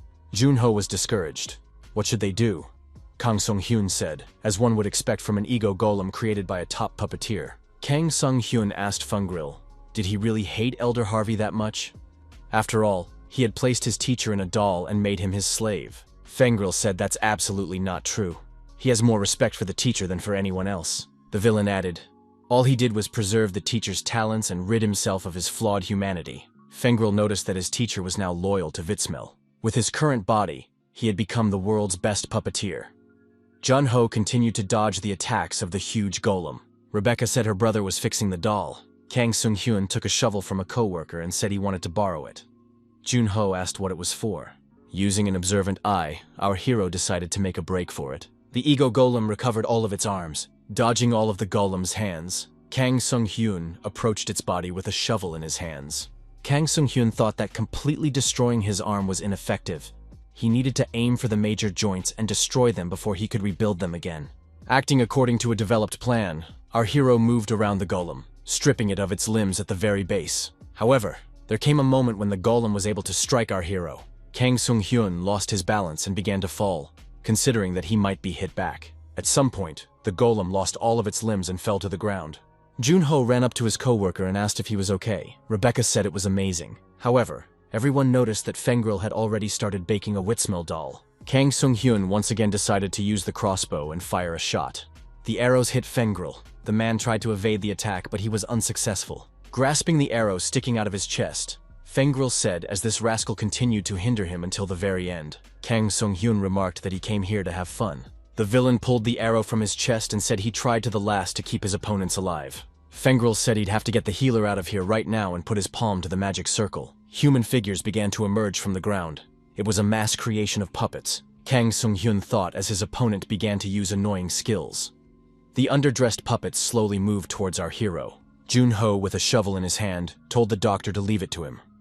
Kang Sung-hyun said that finally a colleague will take on the role of a tank. Junho shouted that the number of these dolls didn't matter to him, and waving his shovel began to destroy them. Jun-ho could incapacitate a puppet with a single blow and make it combat-ready. Rebecca thought that perhaps because of the injury, the quality of the dolls produced had deteriorated significantly. The girl put her hands on the magic circle. Rebecca decided that in that case, she could also control these dolls. Kang Sung-hyun thought that they didn't have much time left, so they should end this in one blow. Our hero held his silver dagger in his hand. As he approached his opponent, Kang Sung-hyun thought that this was the moment when Fengril let his guard down. Fengril raised his hand up and activated the earth shield around him. Kang Sung-hyun prepared to strike his opponent, but that shield appeared between them. Without stopping, the protagonist struck the shield. It was so strong that the shield cracked immediately. Kang Sung-hyun said, "It seems like Fengril, your luck has completely left you." The skill Earthbone was activated. The earth shield began to turn to bones. The protagonist stated that he had very unique skills and continued to strike the bones. Fengril screamed loudly and blood splattered in all directions. The villain was finished. Jun-ho said it was great. His friend ended the villain. Rebecca couldn't look at it and closed her eyes. Jun-ho was not confused. He said that it was now necessary to destroy the furnace very quickly, otherwise the doll would be finished. Looking at the body of his defeated opponent, our hero said that it was very strange. Fengril couldn't lose so easily. Fengril doll said he knew he would, and grabbed the furnace lever. The furnace opened, and the tape began to move toward the blazing fire. Fengril and Kang Sung-hyun's bodies were about to be in the furnace. Out of the furnace, out of the blazing fire, a Vitsmel doll appeared. Jun-ho shouted, "Did the door really open on its own?" Kang Sung-hyun said that there was no such thing. Our hero added that Fengril had done it, and indeed there was a Fengril doll standing near the stove. Rebecca was surprised, for her brother had just died. Kang Sung-hyun said that crazy guy had done something. He left only a small part of his soul in his body, enough to move. He ripped out the rest of his soul and put it in a doll. Jun-ho wondered, had Fengril really lost his mind? How could he rip out his own soul? Fengril laughed. Hadn't they realized yet? Fengril said he would do anything for Vitsmel. The villain added that even their lives would benefit her. Fengril said that Vitsmel was coming. A Vitsmel doll did indeed come out of the furnace. Fengril fell to his knees before the goddess and said that she had waited a long time, even if it had taken hundreds of years. The puppeteer added that they sincerely congratulated her on becoming the god of Trakoti once again. Rebecca said with surprise that it was the ancient guardian goddess Trakoti Vitsmel. Fengril turned to the goddess and said that these men were sinners who had interfered with the sacred ritual of her resurrection. Fengril said for the goddess to punish them. Jun-ho put the shovel forward and said that this goddess was coming. But isn't she just a doll if you take her and smash her to pieces? The goddess, using all her resources, decided to attack our heroes. The young people began to run away in different directions, but their bodies did not obey them. Kang Sung-hyun heard the goddess say that they were experiencing a sense of awe, and their mind power was decreasing. Junyo couldn't understand what was happening. Why was his body getting heavier? Our hero thought, awe is a special skill of divine beings that reduces the power of the mind.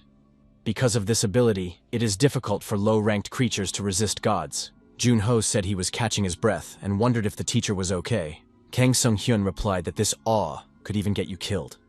Jun-ho remarked that his colleague looked normal. Vitsmel directed energy pulses at these people. Jun-ho noticed that something was shooting at them. Kang Sung-hyun picked up his colleagues under his arms and tried to run away from the area affected by Goddess Vitsmel's energy pulses. Jun-ho, once in a safe place, asked if it was a laser machine. Kang Sung-hyun replied that it was waves saturated with divine power. Jun-ho noticed that his co-worker was injured. His arm was hurt. Kang Sung-hyun said that it was no big deal and used the stop bleeding skill. It's just a superficial injury. The protagonist noticed that even weakened, the goddess was as powerful as before. Jun-ho wondered, had the goddess weakened? God has half the people of Trakoti under his command, and they are in a state of drug addiction. Compared to her golden days, she's a lot weaker. Kang Sung-hyun remarked that in any case, the gods would easily destroy any human. Fengril said, "That's incredibly stupid. If her opponent said right now that he wanted to become a loyal follower of Vitsmel, then maybe she would spare his life." Fengril added that he just needed a guard golem to protect Trakoti. Jun-ho was outraged. Fengril wants a golem to use as a slave. Does he really think this is mercy? Vitsmel prepared for another attack using energy waves. Kang Sung-hyun picked Rebecca up in his arms and said that they needed to run away from here quickly. There was another powerful explosion. The young men were on the brink of death. Jun-ho asked, "Is there really no way to win?" Kang Sung-hyun wondered if his colleague thought he could fight a typhoon or tsunami and win. "We have to run away." How can one fight such a catastrophe? Kang Sung-hyun added, "It's the same with divine beings. It's best to avoid things that can't be fought." Junho asked, "If they escape, who will save Trikoti?" Kang Sung-hyun said that it wasn't just Trikoti that would have to be saved. Fengril, which had come under the protection of Vitsmel, would devour the vicinity of Lake Pitsat, and after that, it would take over the western continent of Azul. Kang Sung-hyun said that running is not his style, and if you run, it won't be fun. Kang Sung-hyun thought that it was necessary to somehow intercept the initiative. He looked at the goddess and heard a strange sound coming from her. What was that voice? The voice said he wanted to help.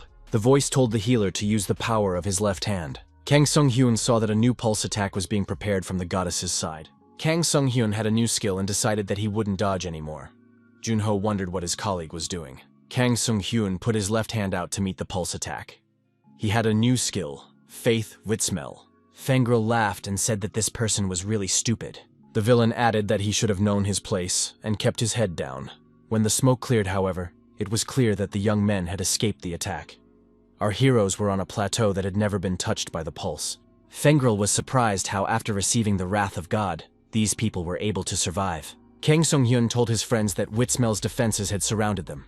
The damage has been greatly reduced. It is possible to ignore awe. It's God's power. That's how it should be. Kang Sung-hyun said he didn't know why he suddenly got this power, but now he can play around a bit. The goddess was approaching our heroes. Junho asked his colleague if everything was all right.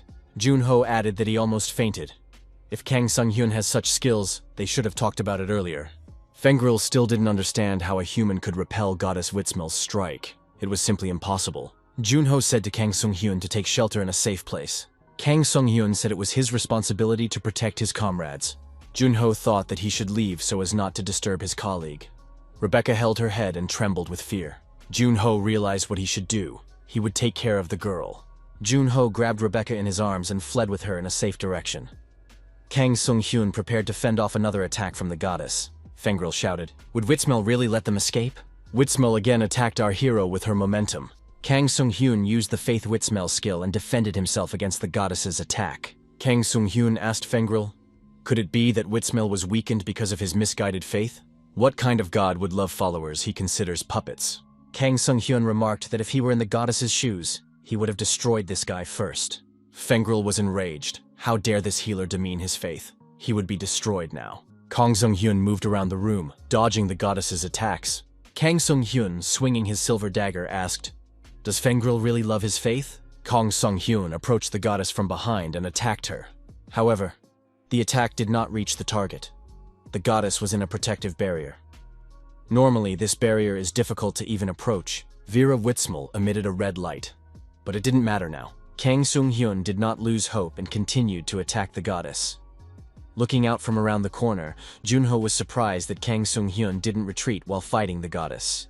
Kang Sung-hyun thought that Vitsmel must have vulnerability. After all, she was just a puppet in Fengril's hands. Could someone who had never fought properly control the power of a god? Even the strongest will not be able to show his abilities if the one in command fails. Kang Sung-hyun said that he couldn't show his abilities. Our hero thought if he struck, he could destroy this puppet. Kang Sung-hyun wondered, is it safe? For in the body of this creature are the souls of the people of Trikoti. Our hero heard that voice again. The goddess told the child from the other world to break the bond between her and this child. Vitsmel added that if he did that, she could awaken. Kang Sung-hyun thought he should break the connection. Kang Sung-hyun told his opponent that the goddess was giving him a message. Our hero said he needed to implement the disconnect. Fengril cried out in fright, "What is this guy going to do?" He must stop immediately. Kang Sung-hyun severed the threads by which the goddess was controlled, and the doll began to fall. Fengril fell to his knees and said that the connection with the goddess was breaking. The Vitsmel doll, eyes closed, continued to sink to the ground. Fengril said the connection between him and Vitsmel no longer exists. Vitsmel opened her eyes. Kang Sung-hyun thought that this was the true appearance, freed from the shackles. This is the real god of Trikoti, Vitsmel. Kang Sung-hyun knelt before the goddess. Fengril saw a completely different goddess in front of him. Vitsmel thanked Kang Sung-hyun. Thanks to him, she was able to awaken. Our hero said that he was not to be thanked. He added that he was doing his civic duty. Vitsmel said she was sorry. She should have been faster. Kang Sung-hyun said it was no big deal. The goddess directed her energy streams toward the young men hiding around the corner. The power of Vitsmel envelops their bodies. All wounds are healed. Spiritual energy is fully restored. Junho said it was unbelievable. All his wounds had healed. Witsmel, turning to Kang Sung-hyun, said that he has wounds too. The protagonist replied that you don't have to worry, he's fine. Kang Sung-hyun thought that this goddess was really unique. Usually gods are arrogant and demand people to worship them. However, Witsmel is very kind to them. Fengril wondered, why did Witsmel help that man? Kang Sung-hyun said that Fengril resurrected the goddess to use for his own purposes. She won't be happy about it. Kang Sung-hyun asked the goddess to tell her how Fengril tricked her. Junho remarked that Fengril is a soulless scoundrel who uses the god for his own purposes. Witsmel said she didn't need it, though she made a great mistake. The goddess added that this child was also from Trikoti and she could not judge him. Kang Sung-hyun wondered, is this really normal?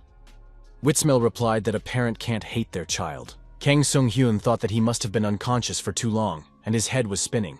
Fengril said, which meant he was right. Fengril told the goddess to listen to him.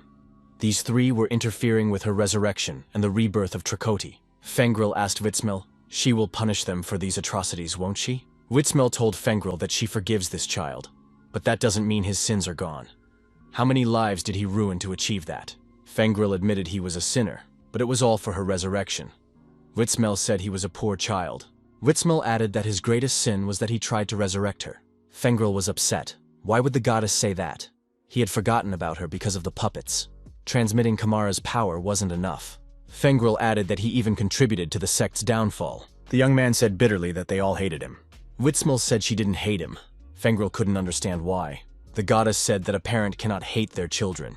Witsmel added that her existence was very agonizing as her beloved children lost their identity and became her puppets. Fengril said that if the goddess didn't hate, then she didn't want resurrection. Kang Sung-hyun remarked that Fengril had been a complete jerk all this time. But even a person like him could forgive. Kang Sung-hyun remarked that Fengril is only a villain using God's name to create chaos. Fengril did everything for Witsmel, but always blamed the puppets and Kamara. The protagonist said that the wretch had destroyed the heart of the goddess. Fengril fell to his knees in front of Witsmel and began to apologize. The guy said he was wrong. He thought it would make the goddess happy, but he wasn't in a position to understand. Kang Sung-hyun got tired of listening to these excuses and kicked his opponent in the jaw. Our hero said that even if he destroys this rogue, order will not be restored in Trikoti. However, at least it won't happen again. Kang Sung-hyun stabbed his opponent's chest with his silver dagger and said that he could stop it all. Fengril said with his last strength that Witsmel should not leave his side. Fengril's doll was destroyed. Kang Sung-hyun asked the goddess if he should have let Fengril live. Witsmel said this child has made too many mistakes. She will forgive, but others will not forget. Witsmel looked at the hole in the Fengril doll's chest and said she was prepared for it. But it still hurts because it's family. Witsmel looked at Rebecca and said that as bad as they were family. Witsmel hugged Rebecca and said this child has had a very hard time. The goddess added that she was glad the girl was okay. The young men watched in silence as the goddess soothed Rebecca. Kang Sung-hyun told the goddess that he had a few questions that were keeping him in suspense. Witsmel said that the child in front of her was the child who had first saved Trikoti, and she would answer all his questions. Kang Sung-hyun thought that all these trials had not been in vain. He needed to learn something about administrators and traveling between dimensions. Kang Sung-hyun suggested that the goddess talk in private. Witsmel said that to protect them from prying ears, she would create a special cloud. Kang Sung-hyun and the goddess were inside the protected barrier. Witsmel stated that no one could hear them here. Kang Sung-hyun thought that it was like a closed space. The power of the gods is really great. Kang Sung-hyun asked the goddess if she knew that he came from another dimension. Can Witsmel bring him back to his homeworld with his power? Witsmel said that it takes divine power to cross between dimensions, and right now it's quite weakened. Kang Sung-hyun asked another question. If he seeks help from another god, will he be able to return? Witsmel answered that it might be more difficult than he thought. To move to another dimension, you need to know its coordinates. Finding the coordinates of his world isn't that hard, but it takes a long time from a human perspective. Kang Sung-hyun asked how long we were talking about. Witsmel replied that at least a few hundred years would pass. Witsmel asked if Kang Sung-hyun had come to this world on a call. The one who called him must know the coordinates of his homeland. Kang Sung-hyun thought that was why no one who went to Earth had ever been able to return. So he would have to cooperate with that rogue administrator. Witsmel asked if there was anything else he was interested in. Kang Sung-hyun wondered how the goddess was able to interfere with the status screen, using it to transfer power to him. He had met many beings, but no one could do anything like this. The goddess wondered, is this really called a status screen? No wonder no one could interfere there. Witsmil said it was a system created by a being of colossal power. Kang Sung-hyun wondered how on earth Witsmil was able to do that. Goddess said she was registered in that status screen. Kang Sung-hyun thought that was why he was able to register his left hand in the status screen. Who is this administrator? He has sufficient power to become part of God's system.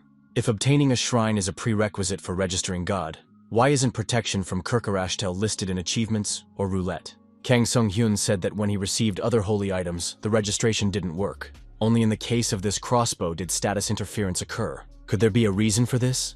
The goddess replied that this protection was just an ordinary shrine with the power of a god. Witsmil said her left hand contains her will. The crossbow is like that. Though silent, the divine will still slumbers within. Divine beings leave holy objects filled with their will before disappearing. Thus, it would be fair to say that it is the will of the forgotten god. Kang Sung-hyun thought that Witsmil was right. All the damaged signs had been repaired. He doesn't even understand why this is happening. However, the administrator accumulates the will of the gods in the items. The protagonist thanked the goddess. He had received a tremendous amount of information. Witsmil replied that she was glad she had been able to help. Kang Sung-hyun inquired about what had happened to Trikoti in the past. After all, Witsmil sacrificed herself to protect Trikoti. The goddess replied that her consciousness in that long-ago time was hazy. Perhaps it was due to the unstable resurrection. Witsmil added that she remembers exactly who fought her. It was a creature. His name was Natika Rua. Kang Sung-hyun thought that he had heard that name too. So he's not forgotten, unlike Witsmil. Come to think of it, Kirkarashtel was also a god who died and was reborn. This administrator too seems to have become a forgotten deity. Kang Sung-hyun thought, if many gods disappeared and were forgotten, did they really wage war with each other? After the conversation, the protective barrier disappeared. Junho asked what they had been talking about for so long. Kang Sung-hyun wondered why Junho was asking about other people's secrets. Junho said that if he stayed with Dr. Kang, he would die of curiosity. Kang Sung-hyun said that the colleague could leave. Kang Sung-hyun thought that he needed to find out the reasons why the deities disappeared and were forgotten. The reasons for the deities' attacks on each other must be learned. Our hero thought he could then understand why the administrator was accumulating the will of the gods. When he learns the true purpose, he will make it crawl to his feet. The protagonist decided that he would repay the administrator tenfold. The goddess said that they would meet soon. She would be waiting for Kang Sung-hyun. While in Trikoti Central Square, our hero said that things were still quiet outside the estate. Half of the residents are drugged, and the other half have had their souls ripped out by Fengril. Witsmil said many children have lost their lives because of her. Junho asked if Master Harvey couldn't be saved. His soul was still in the golem. Kang Sung-hyun replied that it would be very difficult. Even if they somehow get a soul, there's nowhere to put it. The body is long dead. Rebecca said she would probably never see them again, her comrades and Sister Mason. Witsmil calmed the girl down and told her not to cry. Goddess added that Rebecca had done her best. Witsmil said to let Rebecca keep it for her now. She is after all the patroness of Trikoti. Our heroes saw the outlines of people appear in the square around them. Kang Sung-hyun said that there is a resurrection of the dead. Junho wondered, does the colleague mean truly resurrecting the dead? Our hero said that this is one of the 3 greatest taboos for man, an accomplishment which no man has been able to fully accomplish. The protagonist added that only the gods are capable of such a miracle. Rebecca rejoiced. Everyone was coming back to life. The girl thanked Witsmil. However, Rebecca saw that the goddess began to fade away. Rebecca said that Witsmil's body was becoming transparent. Junho asked Dr. Kang what was going on. Kang Sung-hyun stated that the current Witsmil was created from the souls of the people of Trikoti. Because the dead have been resurrected, their souls return to their places. This suggests that having lost her will, the goddess Witsmil will soon disappear. Rebecca said that couldn't be, since they had just met before they had even had a chance to socialize. Witsmil said not to let her child grieve. She's just putting things back the way they were. Kang Sung-hyun asked the goddess how she could be so altruistic. Witsmil responded that it is natural for parents to love their children. Junho agreed. Parents live to see their children's joy. Kang Sung-hyun thought that he didn't understand it. How could one sacrifice himself for others without hesitation? Witsmil said that a child with a soul from another world would no longer be able to use the power she lent him when she disappeared. Skills that require the strength of the left hand will become useless. The Witsmil relic will also become an ordinary stone, and Kamara will be bustling again. Kang Sung-hyun thought that it would be a shame to lose such a brilliant skill. The bone of the earth can't be replaced by anything. Kang Sung-hyun thought, should we stop the resurrection of the dead? The goddess said that in order for Kang Sung-hyun to continue using the skills, They needed to be adapted to him. Soul Influence and Chorus Hand. The skills were modified. Witsmil said she doesn't have time to explain in detail, but the young man will need those skills. Junho said that Witsmil was the nicest goddess he had ever met. Witsmil said something in an incomprehensible language in response. Junho asked if it was a swear word. Kang Sung-hyun replied that he didn't think so. Witsmil said that now she really had to go. She would no longer be able to protect Trakoti. From now on, the young people will have to protect the forest and the village on their own. Kang Sung-hyun thought that the power of Witsmil that protected Trakoti would disappear. Now outsiders will be able to roam the forest, and monsters will be free to attack Trakoti. Witsmil said she believes in these people. They must muster the strength to overcome the difficulties, because they are her children. Rebecca tearfully said goodbye, and said they would make it through. Witsmil disappearing said she loves her children. Junho remarked, if the receptionist was even a little bit like this goddess, they would have returned to Earth a long time ago.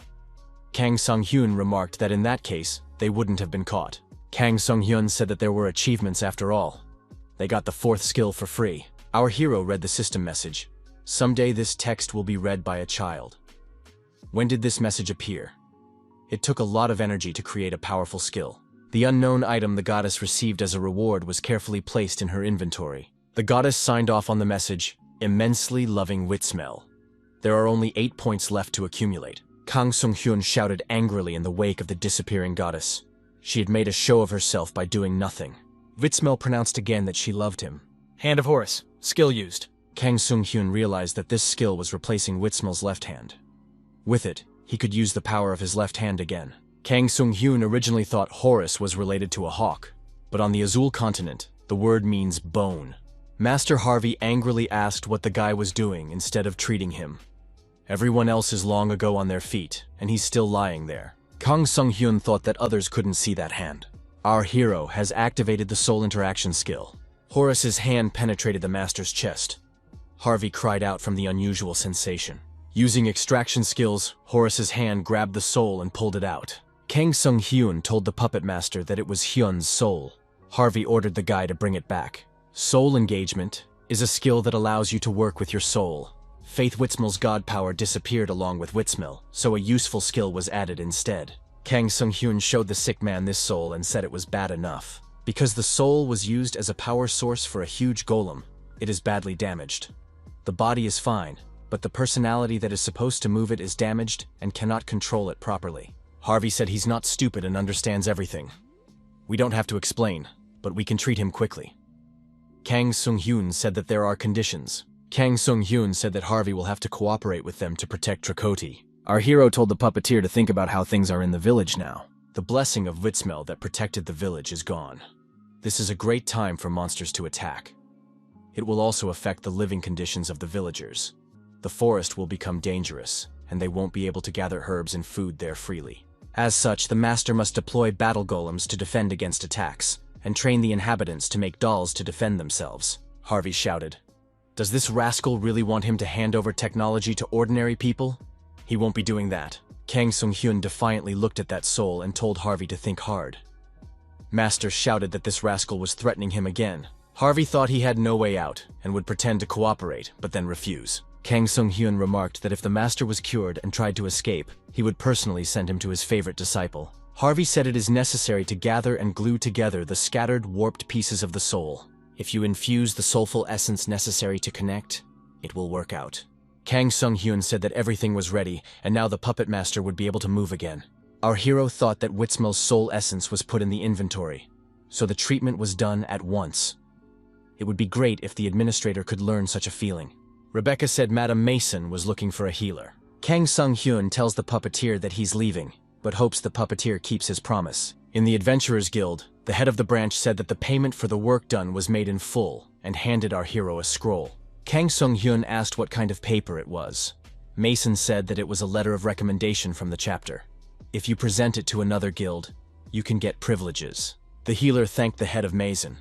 The woman said she was also grateful to the young man for saving the village. Mason added that the puppet workshop has agreed to cooperate in the rebuilding of the village. It's even hard to believe. Kang Sung-hyun asked the interviewer if she thought Master Harvey was easy to convince.